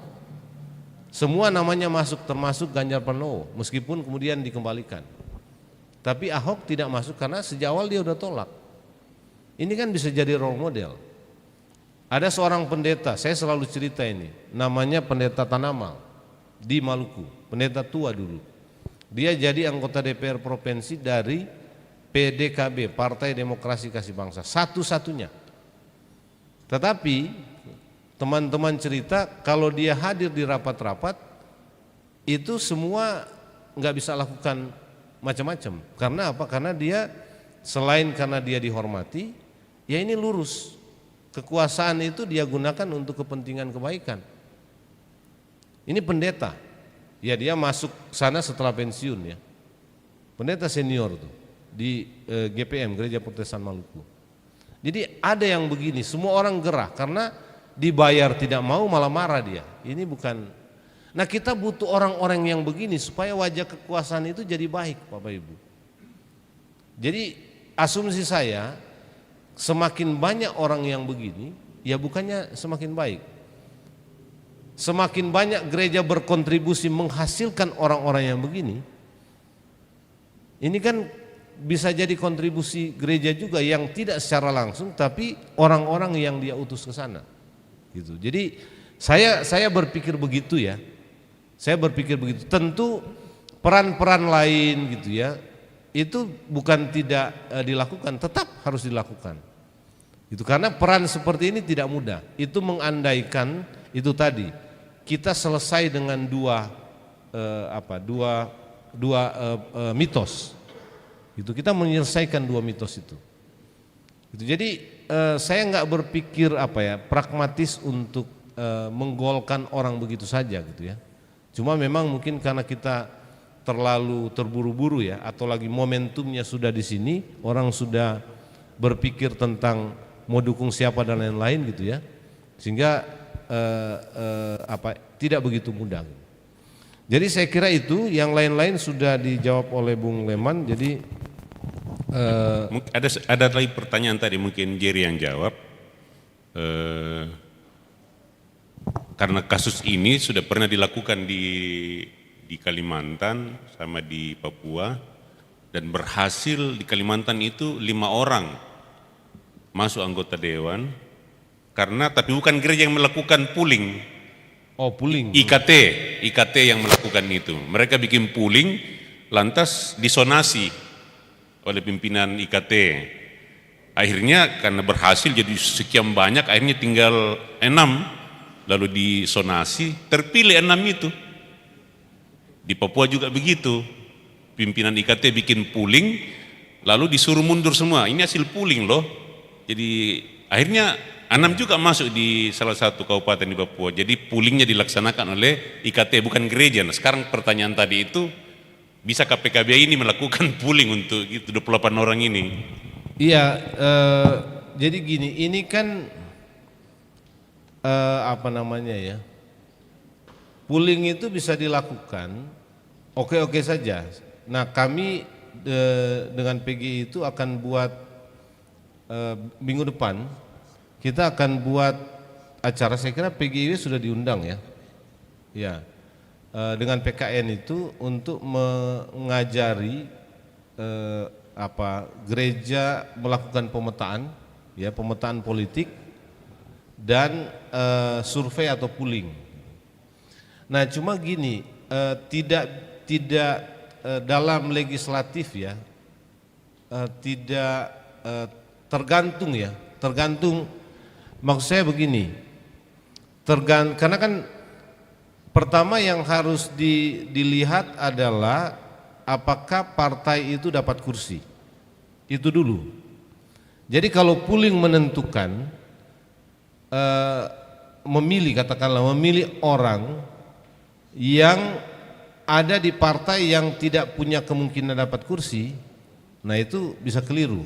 Makanya saya nggak tahu dulu ini poolingnya seperti apa ya. Kalau membayangkan Papua dan Kalimantan, mungkin konteksnya agak sedikit lain dengan sini. 28 calon di satu dapil. Gitu, sehingga menumpuk di situ. Kalau mungkin di Kalimantan orang Torajanya nggak banyak dan dia bisa jadi tersebar di beberapa dapil yang berbeda gitu ya. Di Papua juga mungkin begitu gitu ya. Jadi pooling boleh kalau semua yang jadi calon ini kemungkinan di partai yang dapat kursi, sehingga siapapun yang dipilih oleh pooling didorong jadi. Kan gini, kita harus juga paham kekuatan suara kita itu bisa menghasilkan kursi, itu dulu ya. Artinya kalau bisa menghasilkan kursi ini kan kita bicara perolehan suara, suara partai. Kalau tidak, dia hanya bisa menghasilkan orang yang menduduki kursi itu. Karena rata-rata dalam pemilu terakhir ini hampir tidak ada orang yang suaranya sangat menonjol. Biasanya perolehan suara, artinya coblosan terhadap orang itu lebih sedikit dibanding coblosan terhadap partai. Itu apanya? Apa yang selama ini terjadi. Jadi mesti dipastikan dulu orang yang mau dipooling ini ada di partai yang sudah pasti dapat kursi enggak. Itu karena kita kadang-kadang bisa hanya menyumbang orang yang bisa menduduki kursi itu karena dengan asumsi partai sudah pasti dapat kursi. Artinya apa? Suara partai itu tidak semata-mata dari orang ini, gitu. Tapi dari caleg yang lain. Itu partai sudah dapat kursi, ada 5 caleg. Caleg kita ini tidak mungkin suara terbanyak. Nah, disinilah rekayasa supaya dia bisa jadi suara terbanyak, karena partai sudah dapat kursi. Gitu. Jadi bikin pooling bisa, Bung, tapi harus ada hitungan begitu dulu. Nah, begitu juga DPR itu, kalau di RI kadang-kadang kan kita dukung orang yang ada di partai yang tidak lolos parliamentary threshold. Jadi sebanyak mungkin suara yang kita kasih ke sana tidak akan bermakna kursi, karena partainya tidak lolos 4% parliamentary threshold.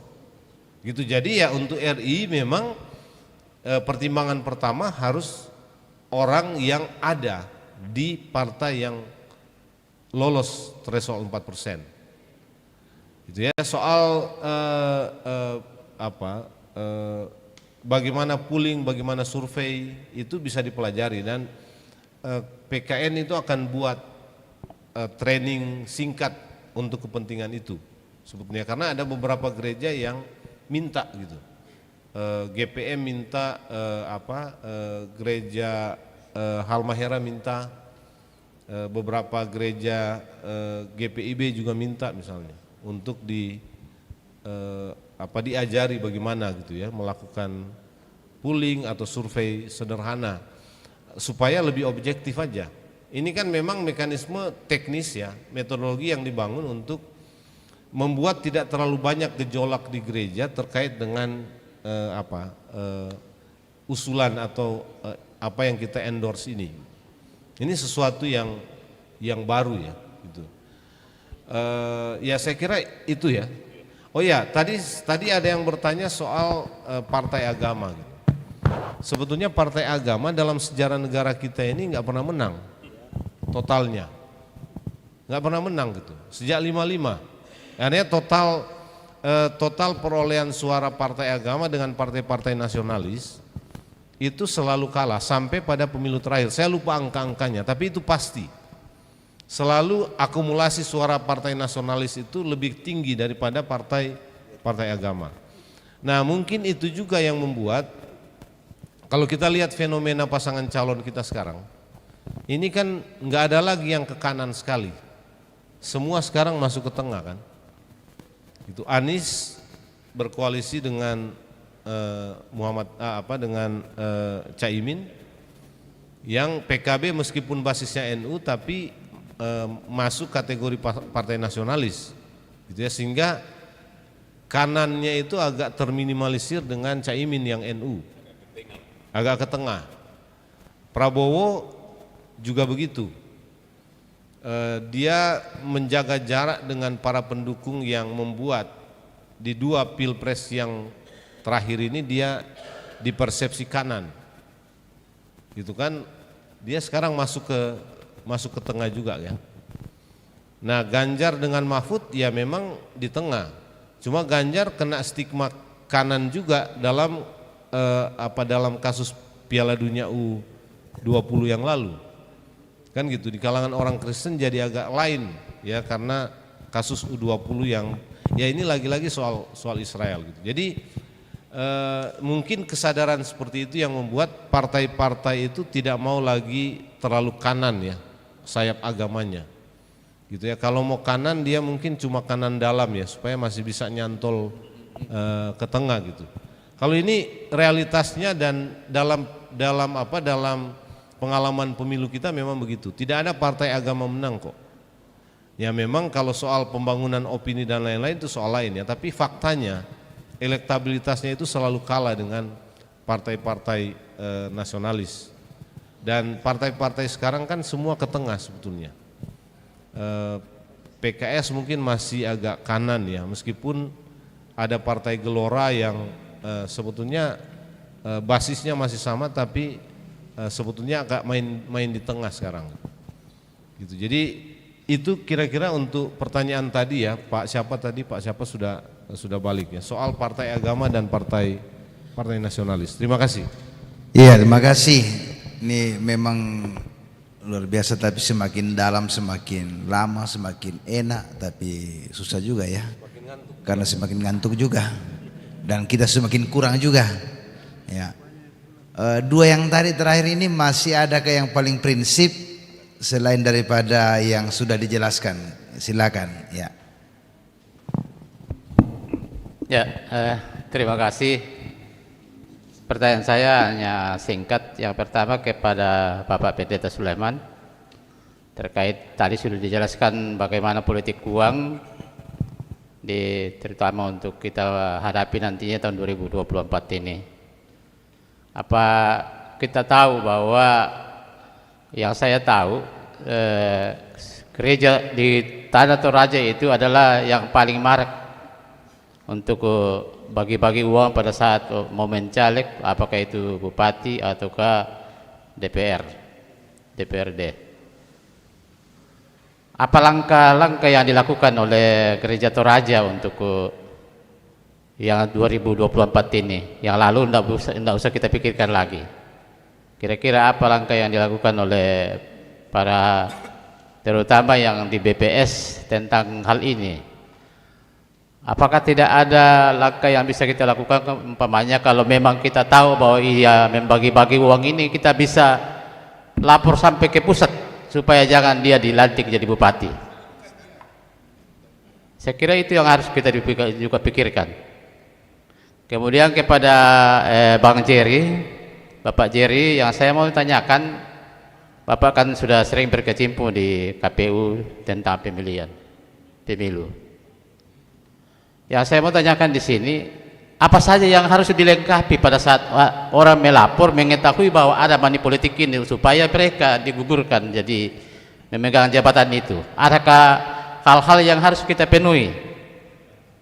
Atau memang tidak adakah aturan yang bisa menjatuhkan orang itu pada saat kita mengetahui bahwa dia adalah money politik sehingga dia naik?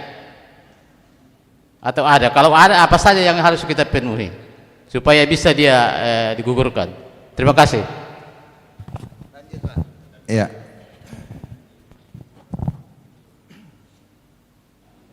Ya, terima kasih atas kesempatan yang diberikan.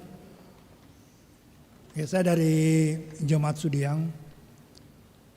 Ya, waktu saya lihat ini sudah jam 10 ya, saya tidak terlalu banyak pertanyakan. Sesuai dengan tema kita seminar, bahwa fungsi pastoral gereja ini tidak berjalan dengan semestinya. Ya, karena kenapa? Karena mungkin di dalam itu ada konflik of interest. Kenapa saya katakan demikian? Karena mereka takut juga, tadi sudah disampaikan bahwa kita pasang saja baliho di wilayah gereja sudah melanggar aturan. Nanti datang lagi bahwa sebuah ini rumah ibadah dipakai secara politik. Padahal politik itu kan sudah disampaikan tadi bagus. Hanya pelaksanaannya itu kurang bagus. Nah, jadi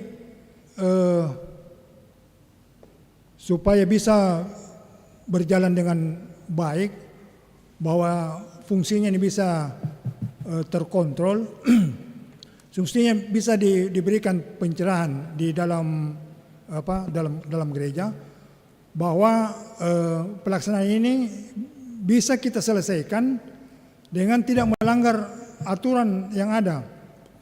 Tadi saya dengar informasi bahwa ada 28 caleg yang berkompetisi di Kota Makassar. Bayangkan kalau 28 itu, kalau suara terpisah, bisa satu saja tidak bisa dapat kursi.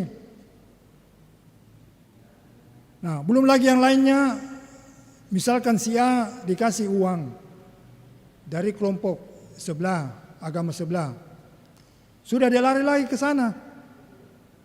Nah, ini kan apalagi ini tidak bisa kita memberikan ruang kepada calon-calon kita yang dianggap kompeten. Ya, jadi bagaimana caranya ini kita bisa memilah caleg-caleg yang bisa membawa suara gereja ke depan. Kita lihat kemampuannya di situ. Nah, itu yang disepakati supaya fungsi pastoral gereja itu bisa berjalan dengan baik. Tapi kalau dia tidak bisa berjalan, artinya ada arus bolak-balik tidak terlaksana, nah sama dengan lampu ya. Lampu kalau arus bolak-balik itu terjadi, dia menyala.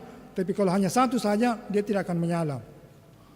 Nah, layoutnya di sini ya mungkin dari BPS bisa memberikan peran dari gereja supaya fungsinya itu bisa berjalan. Nah, ini waktu masih ada beberapa bulan ini, 1-2 bulan barangkali bisa dia jalan. Yang berikutnya, tadi sudah disampaikan bahwa memang politik ini bagus, ya. Itu pembagian kekuasaan tres politika dibagi 3, ya. Yang pencetusnya adalah John Locke. Nah, pembagian 3 kekuasaan ada yudikatif, eksekutif, dan legislatif. Yang bermasalah di sini adalah legislatif. Bayangkan legislatif ini dia membuat fungsi legislasi dan pengawasan. Nah, kalau kita melihat persyaratan seorang anggota caleg duduk di situ di parlemen,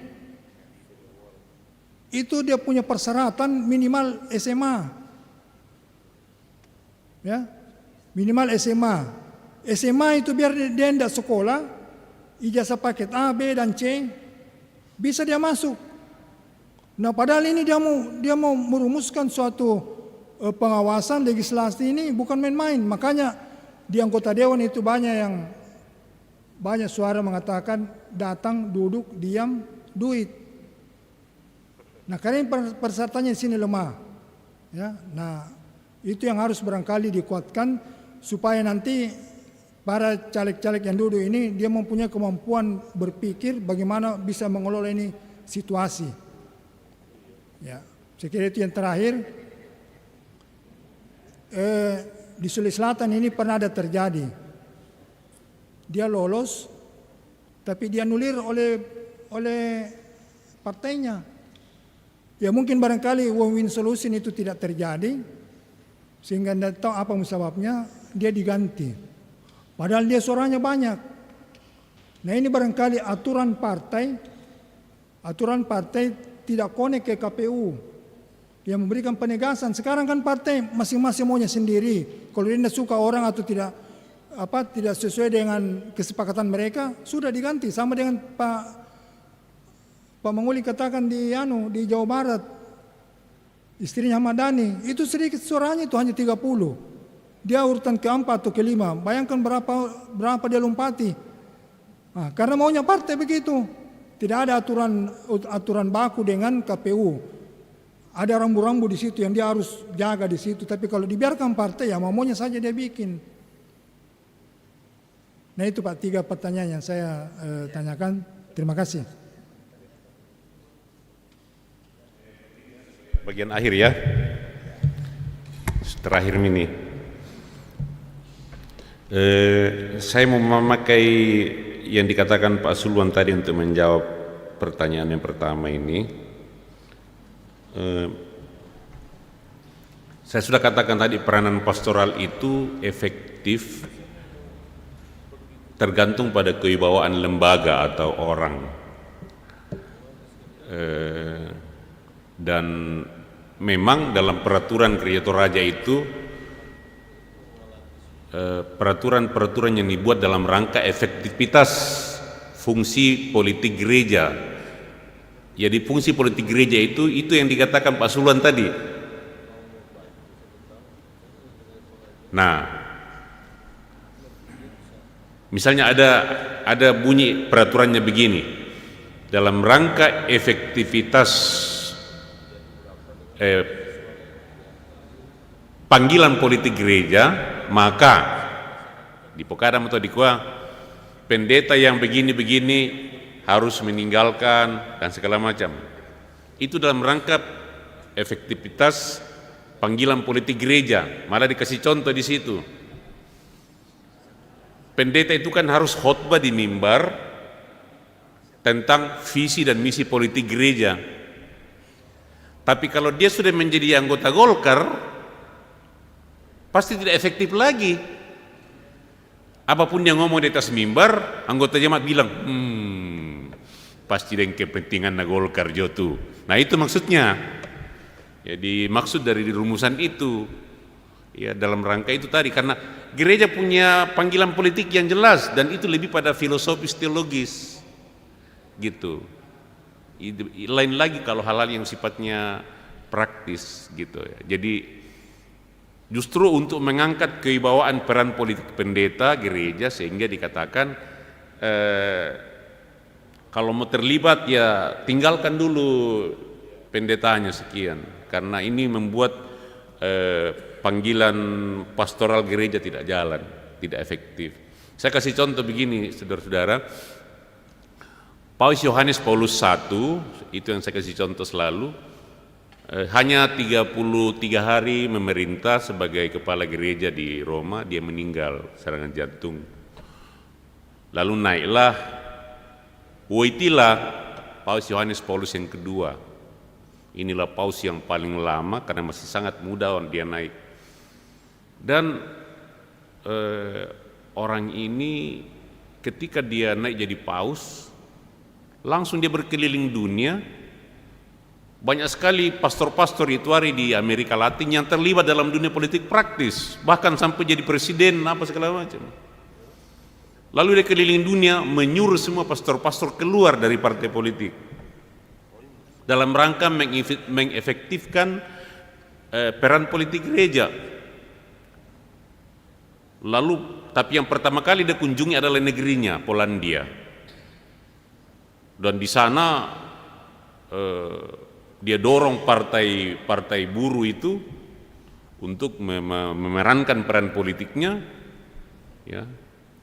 Dan kita tahu bagaimana gara-gara gerakannya itu dengan sangat lihai, jeli, tumbanglah komunis di Polandia.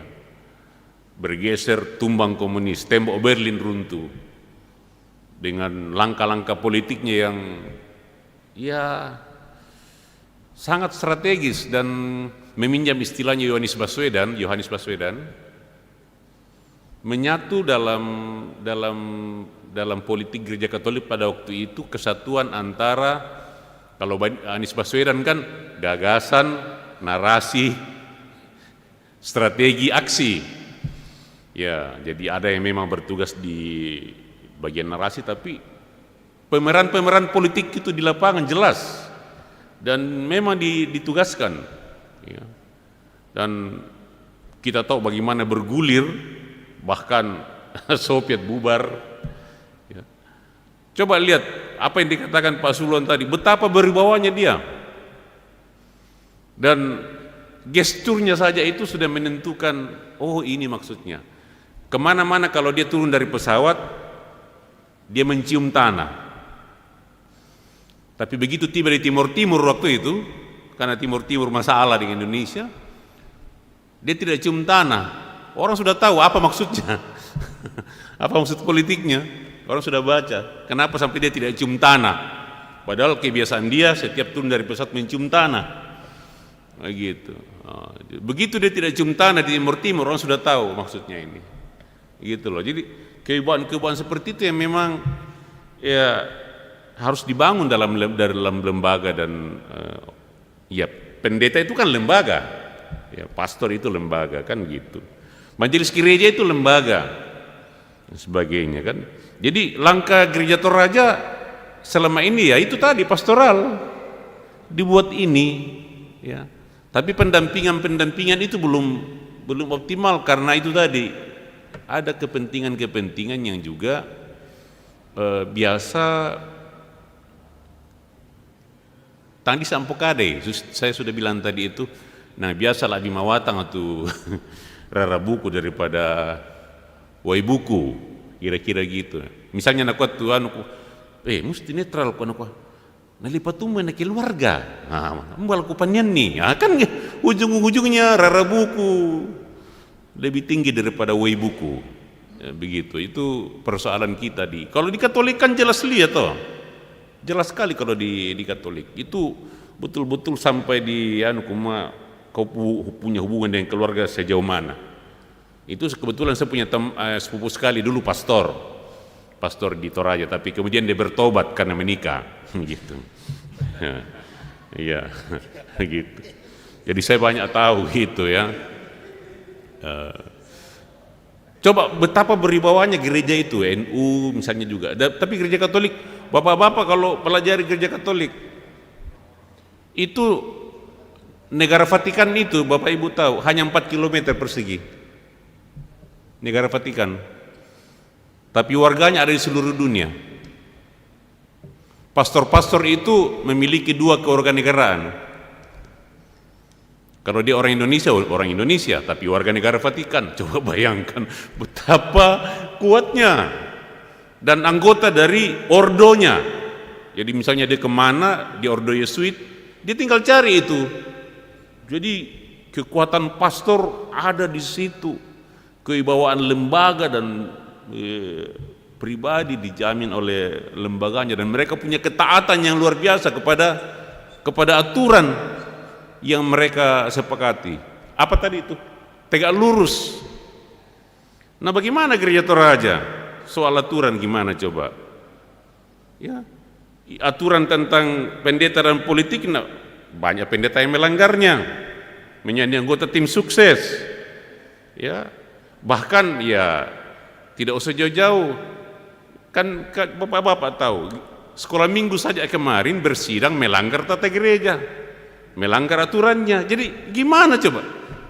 Ya, jadi kewibawaan lembaga ditaruh di mana? Itu poinnya. Jadi memang jalan, tetapi soal efektivitasnya itu persoalan di situ ya. Saya kira itu yang bisa saya jawab. Yang penting terakhir dari saya, apa yang kita lakukan malam ini, termasuk misalnya yang ini kan saya juga pulang dari Mamuju untuk acara yang sama. Saya hampir 1 minggu saya di sana, pembinaannya macam-macam termasuk ini. Dan kenapa ini penting? Karena Sokrates waktu itu mengatakan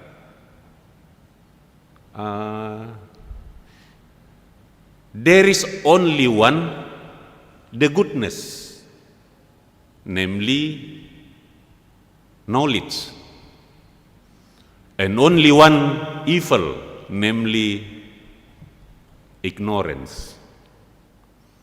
Jadi hanya ada satu kebaikan, yaitu pengetahuan, dan hanya satu kejahatan, yaitu ketidaktahuan. Jadi kalau kita mau melakukan sesuatu lantas tidak tahu, itu kejahatan itu.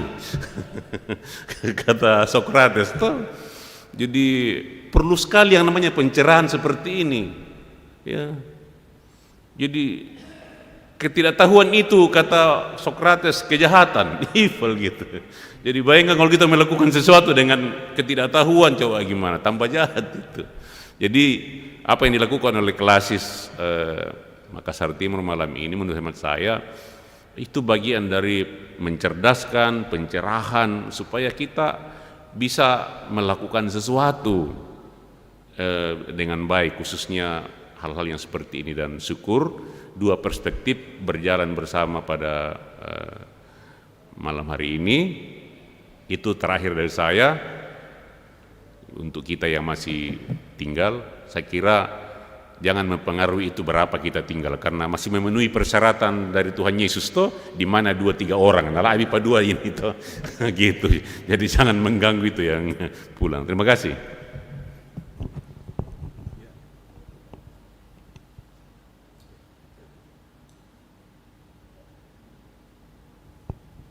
Ya, saya mau jawab yang agak teknis saja.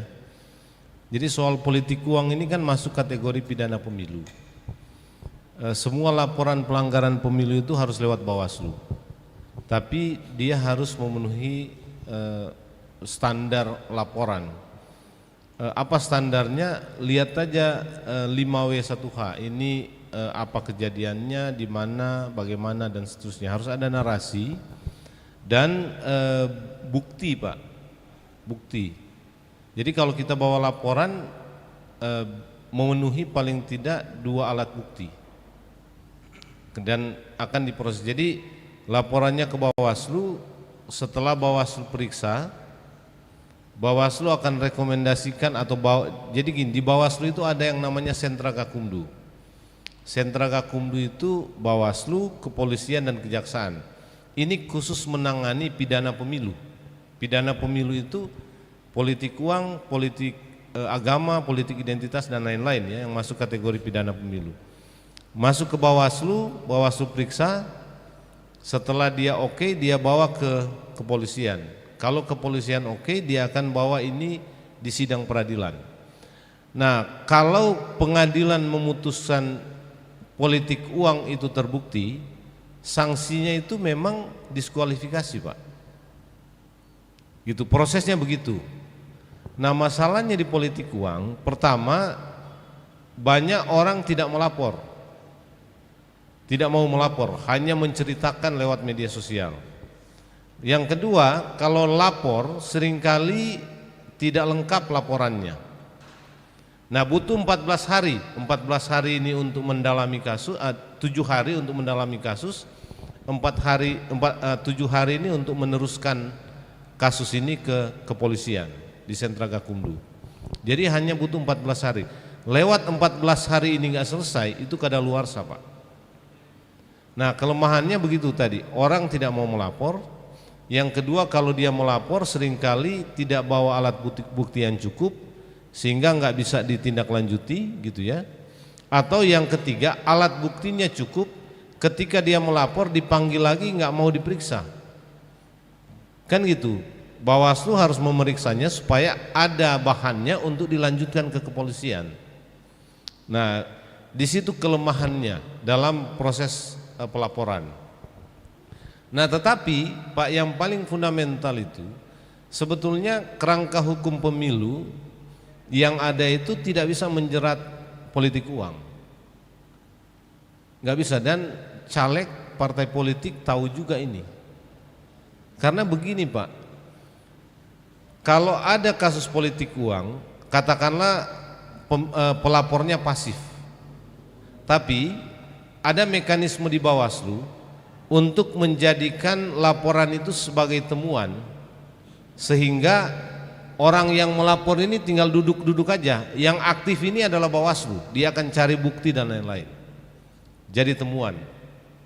Itu mekanisme yang kita usulkan juga supaya dia nggak pasif betul, karena dulu kan Bawaslu nunggu-nunggu aja, kalau nggak ada laporan dia diam-diam aja. Ada laporan kemudian orang yang lapor pasif juga, selesai 14 hari kadaluarsa. Nah, dia bisa aktif.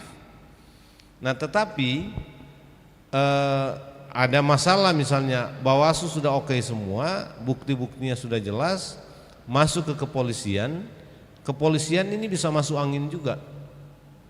Dia hentikan tuh kasus, selesai. Ada juga kasus yang kepolisian oke, dia masuk ke kejaksaan. Kejaksaan itu seringkali di atasnya itu kan orang partai.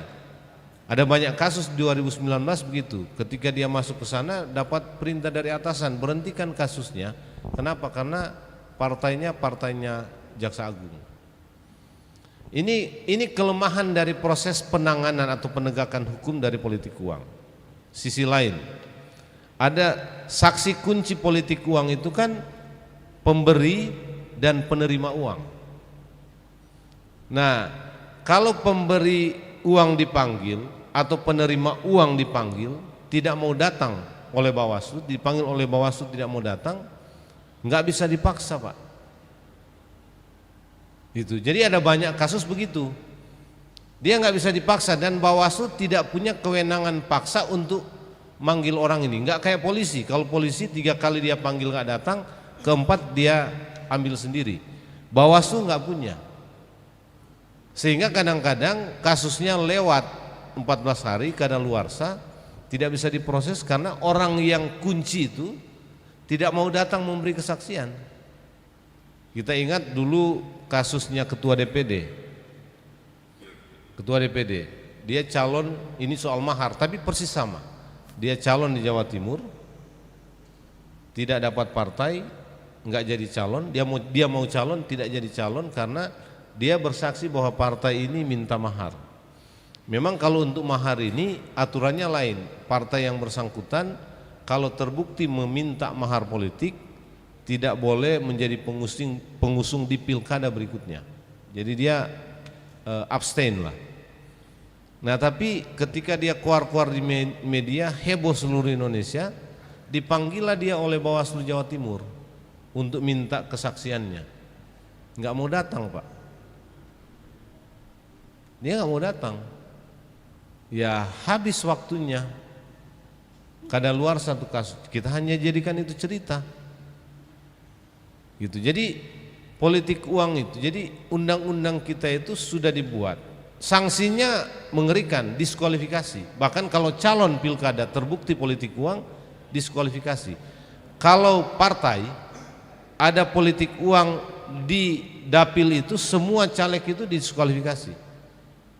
Kalau terbukti lewat proses yang tadi saya bilang, polisian, kejaksaan, baru ada vonis, itu diskualifikasi.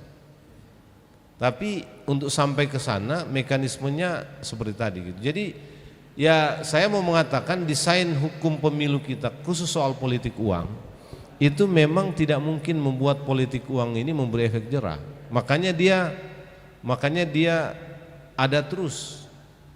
Nah, kalau kita sebagai gereja, pendekatan kita menurut saya harus pendekatan etik moral. Ya kalau itu kejahatan ya jangan bikin gitu. Jangan tawar. Kan banyak kita nawar kan. Ya toh kita nggak kena hukuman, sanksinya nggak bisa kita dapatkan. Ya kalau berpikir begitu ya memang repot tuh, nggak bakal berhenti karena dari sisi penegakan sanksi ada kelemahan di undang-undang pemilu. Itu yang banyak terjerat politik uang pidana itu kalau tertangkap tangan atau orang-orang yang seringkali nggak ada hubungannya dan koneksinya langsung dengan partai. Belum lagi pelaku politik uang itu selalu bukan tim sukses. Ini ada pendekatan administratif. Kalau tim sukses melakukan politik uang terbukti, itu baru ada resiko diskualifikasi karena tim sukses. Tapi pelaku politik uang itu nama-namanya nggak bagian dari tim sukses. Tim sukses ini yang baik-baik aja yang dia kerjakan. Tim sukses yang utama ini yang tidak ada namanya yang melakukan praktek-praktek seperti itu ya. Jadi kalau dapat ini kenapa kamu lakukan politik uang begini-begini? Ini uang siapa? Uang saya sendiri. Kenapa? Ya saya mengidolakan dia. Jadi koneksi antara pelaku dengan peserta itu tidak ketemu. Sehingga apa-apa yang dia lakukan ini tidak punya akibat terhadap pesertanya, orang lain. Ini jadi teknisnya rumit ini. Itu kalau orang yang nggak paham konstruksi seperti ini, wah itu. Tapi saya paham karena itu saya bilang pendekatan melawan politik uang itu hanya pendekatan etik moral. Jangan diambil dan jangan pilih orangnya.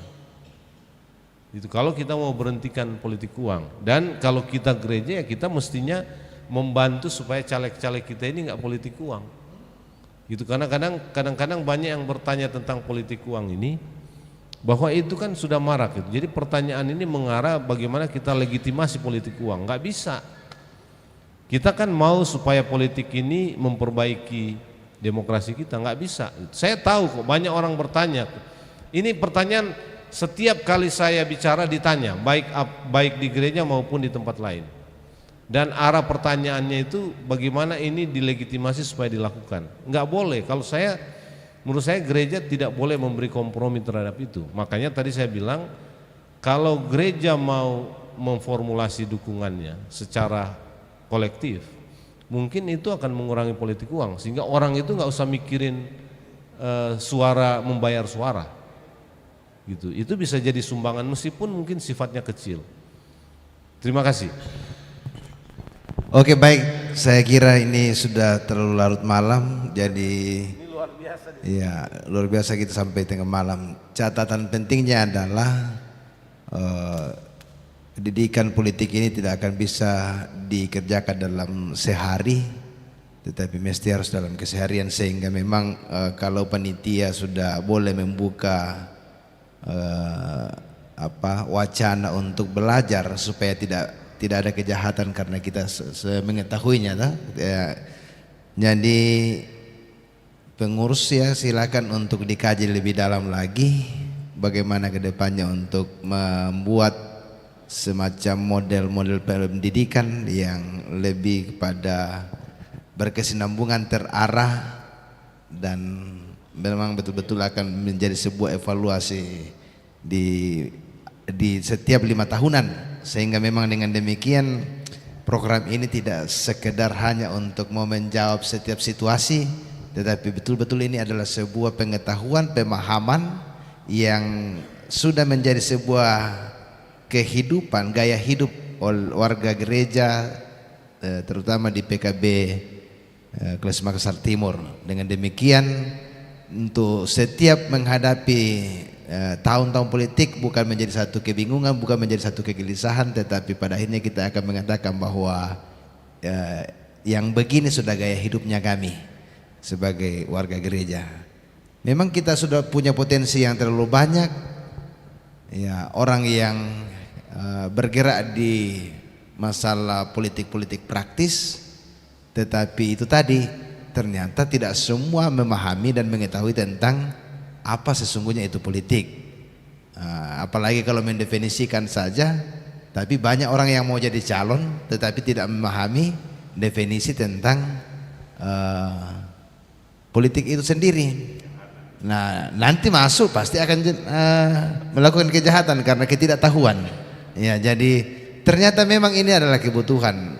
Panitia sangat luar biasa membuka kesempatan ini untuk menstimulir kita bahwa tidak berakhir sampai di sini, tetapi ada sesuatu yang akan menjadi dasar penyusunan program ke depan oleh pengurus PKB. Masih ada Pak Sekretaris, Pak Bendahara di sini untuk menjadikan satu pendidikan yang betul-betul secara disengaja terarah dan berkesinambungan untuk mendapatkan evaluasi setiap akhir-akhir periode kita. Kira-kira begitu poin yang bisa kita temukan di sini. Banyak sekali hal yang bisa dikatakan, tetapi tentu kita semua yang ada ini bisa menjadi peserta daripada pendidikan itu, bisa menjadi guru. Tetapi saya kira memang model modul yang akan kita lahirkan adalah ya melatih para calon-calon pelatih. Ya, kedepannya itu menurut saya itu paling penting, melatih calon pelatih. Nah, ya kita terus nanti nambai bisa murinasa kiano untuk memahami lebih jauh supaya tidak jahat. Nah, ya ternyata terlalu bagus ini. Kejahatan itu karena ketidaktahuan. Terima kasih Bung Jerry. Ya, jauh-jauh dari Jakarta. Ya, Jakarta Kendari ke sini, ya, sudah memberikan waktu, pikiran, ya, pokok-pokok pikiran yang luar biasa kepada kita semua. Bahkan perjumpaan serta perkenalan kita tentang beliau. Bapak Ibu bisa juga mengakses nama beliau di media sosial. Banyaklah tulisan-tulisan beliau, jurnal artikel-artikel yang bisa dibaca singkat dan bisa menambah pengetahuan kita. Terima kasih, salam hormat kami, hangat kami, terima kasih kami dari panitia dan juga dari pengurus PKB Kelas Makassar Timur. besok beliau akan kembali ke Jakarta, tentu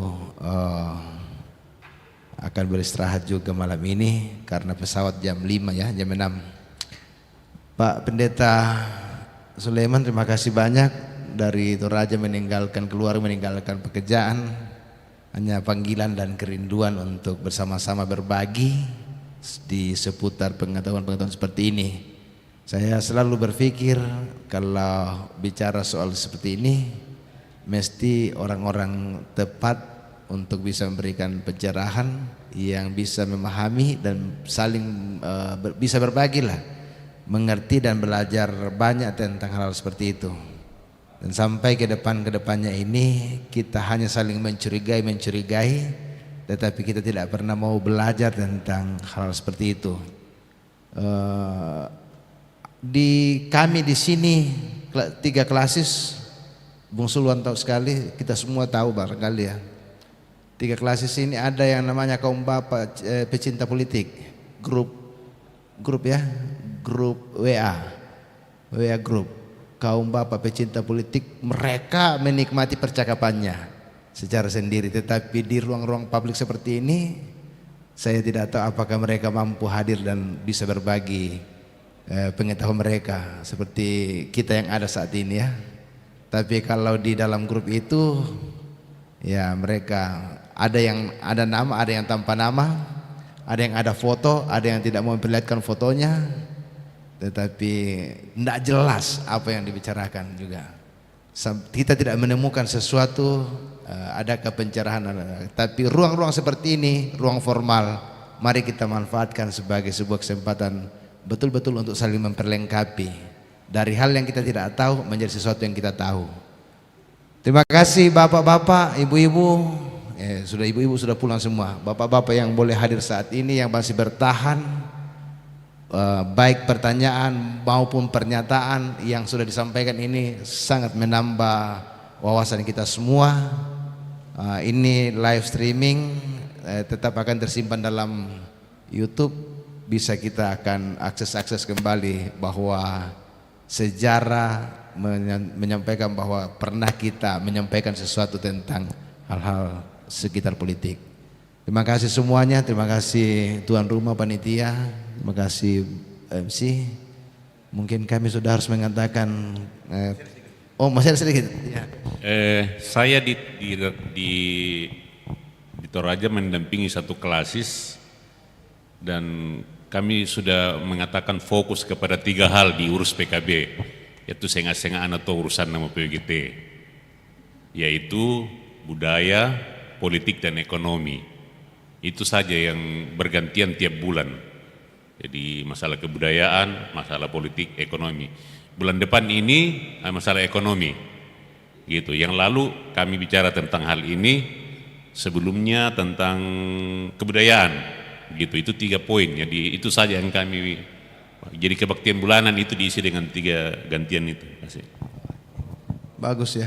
Kalau yang statement, Bung, masih ada sedikit? Ya silakan.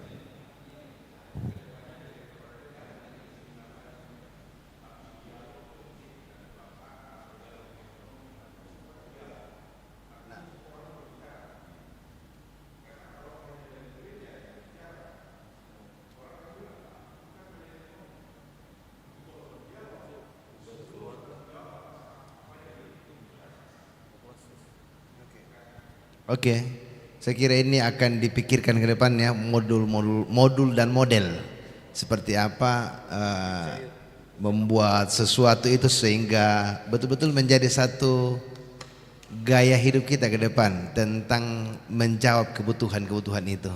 Seperti yang disampaikan Pak Lema Mangulin tadi, dialog ke apakah semuanya, yang jelas kalau bicara kurikulum terlalu dalam kali ya, tapi ya tematis ya, ya gitu ya. Siap. Iya, iya.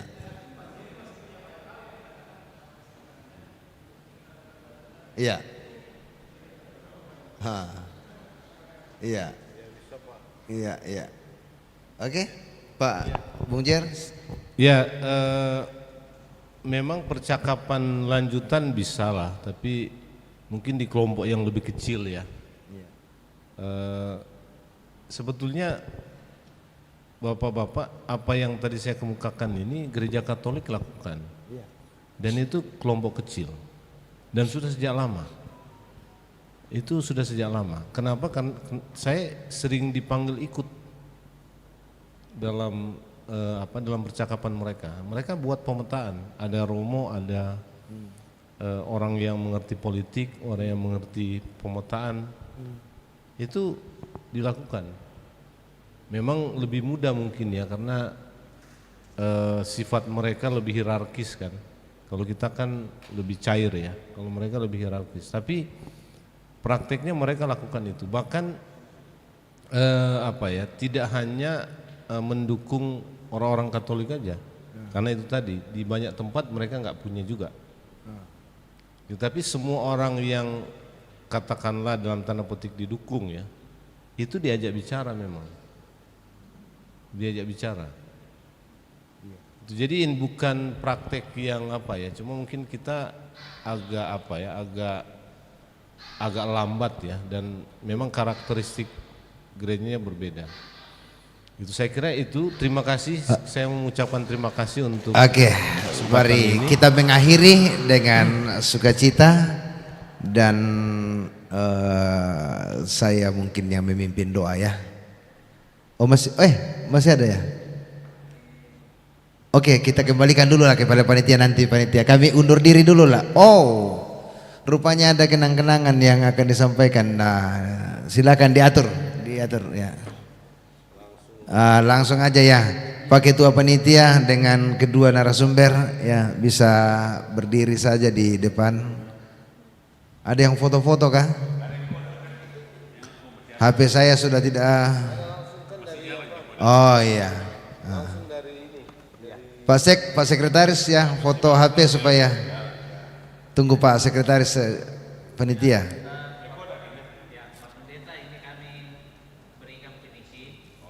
Sekali layar terkembang.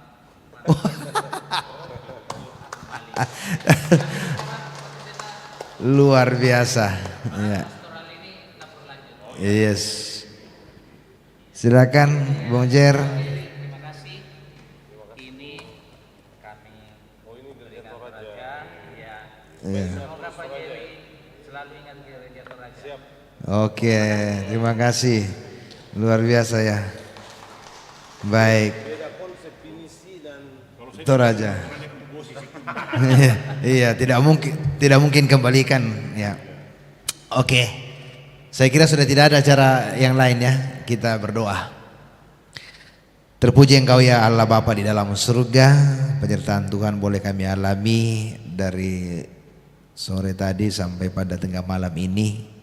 Sungguh kami rindu untuk setiap pengetahuan yang akan menambah kebijaksanaan kami, hikmat kami untuk menghadapi setiap situasi, termasuk situasi politik yang sedang kami jalani saat sekarang ini.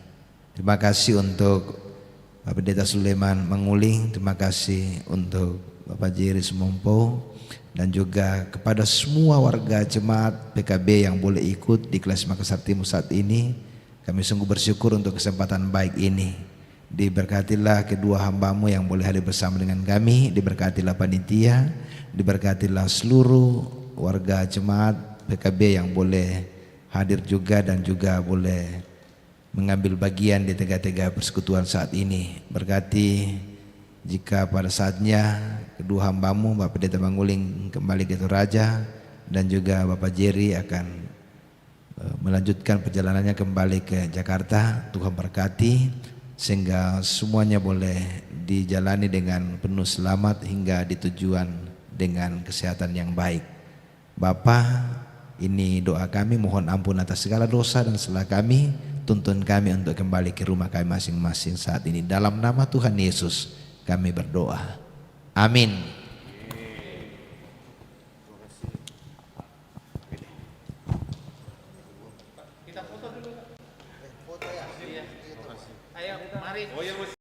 Mari, yang masih ada kita foto. Ayo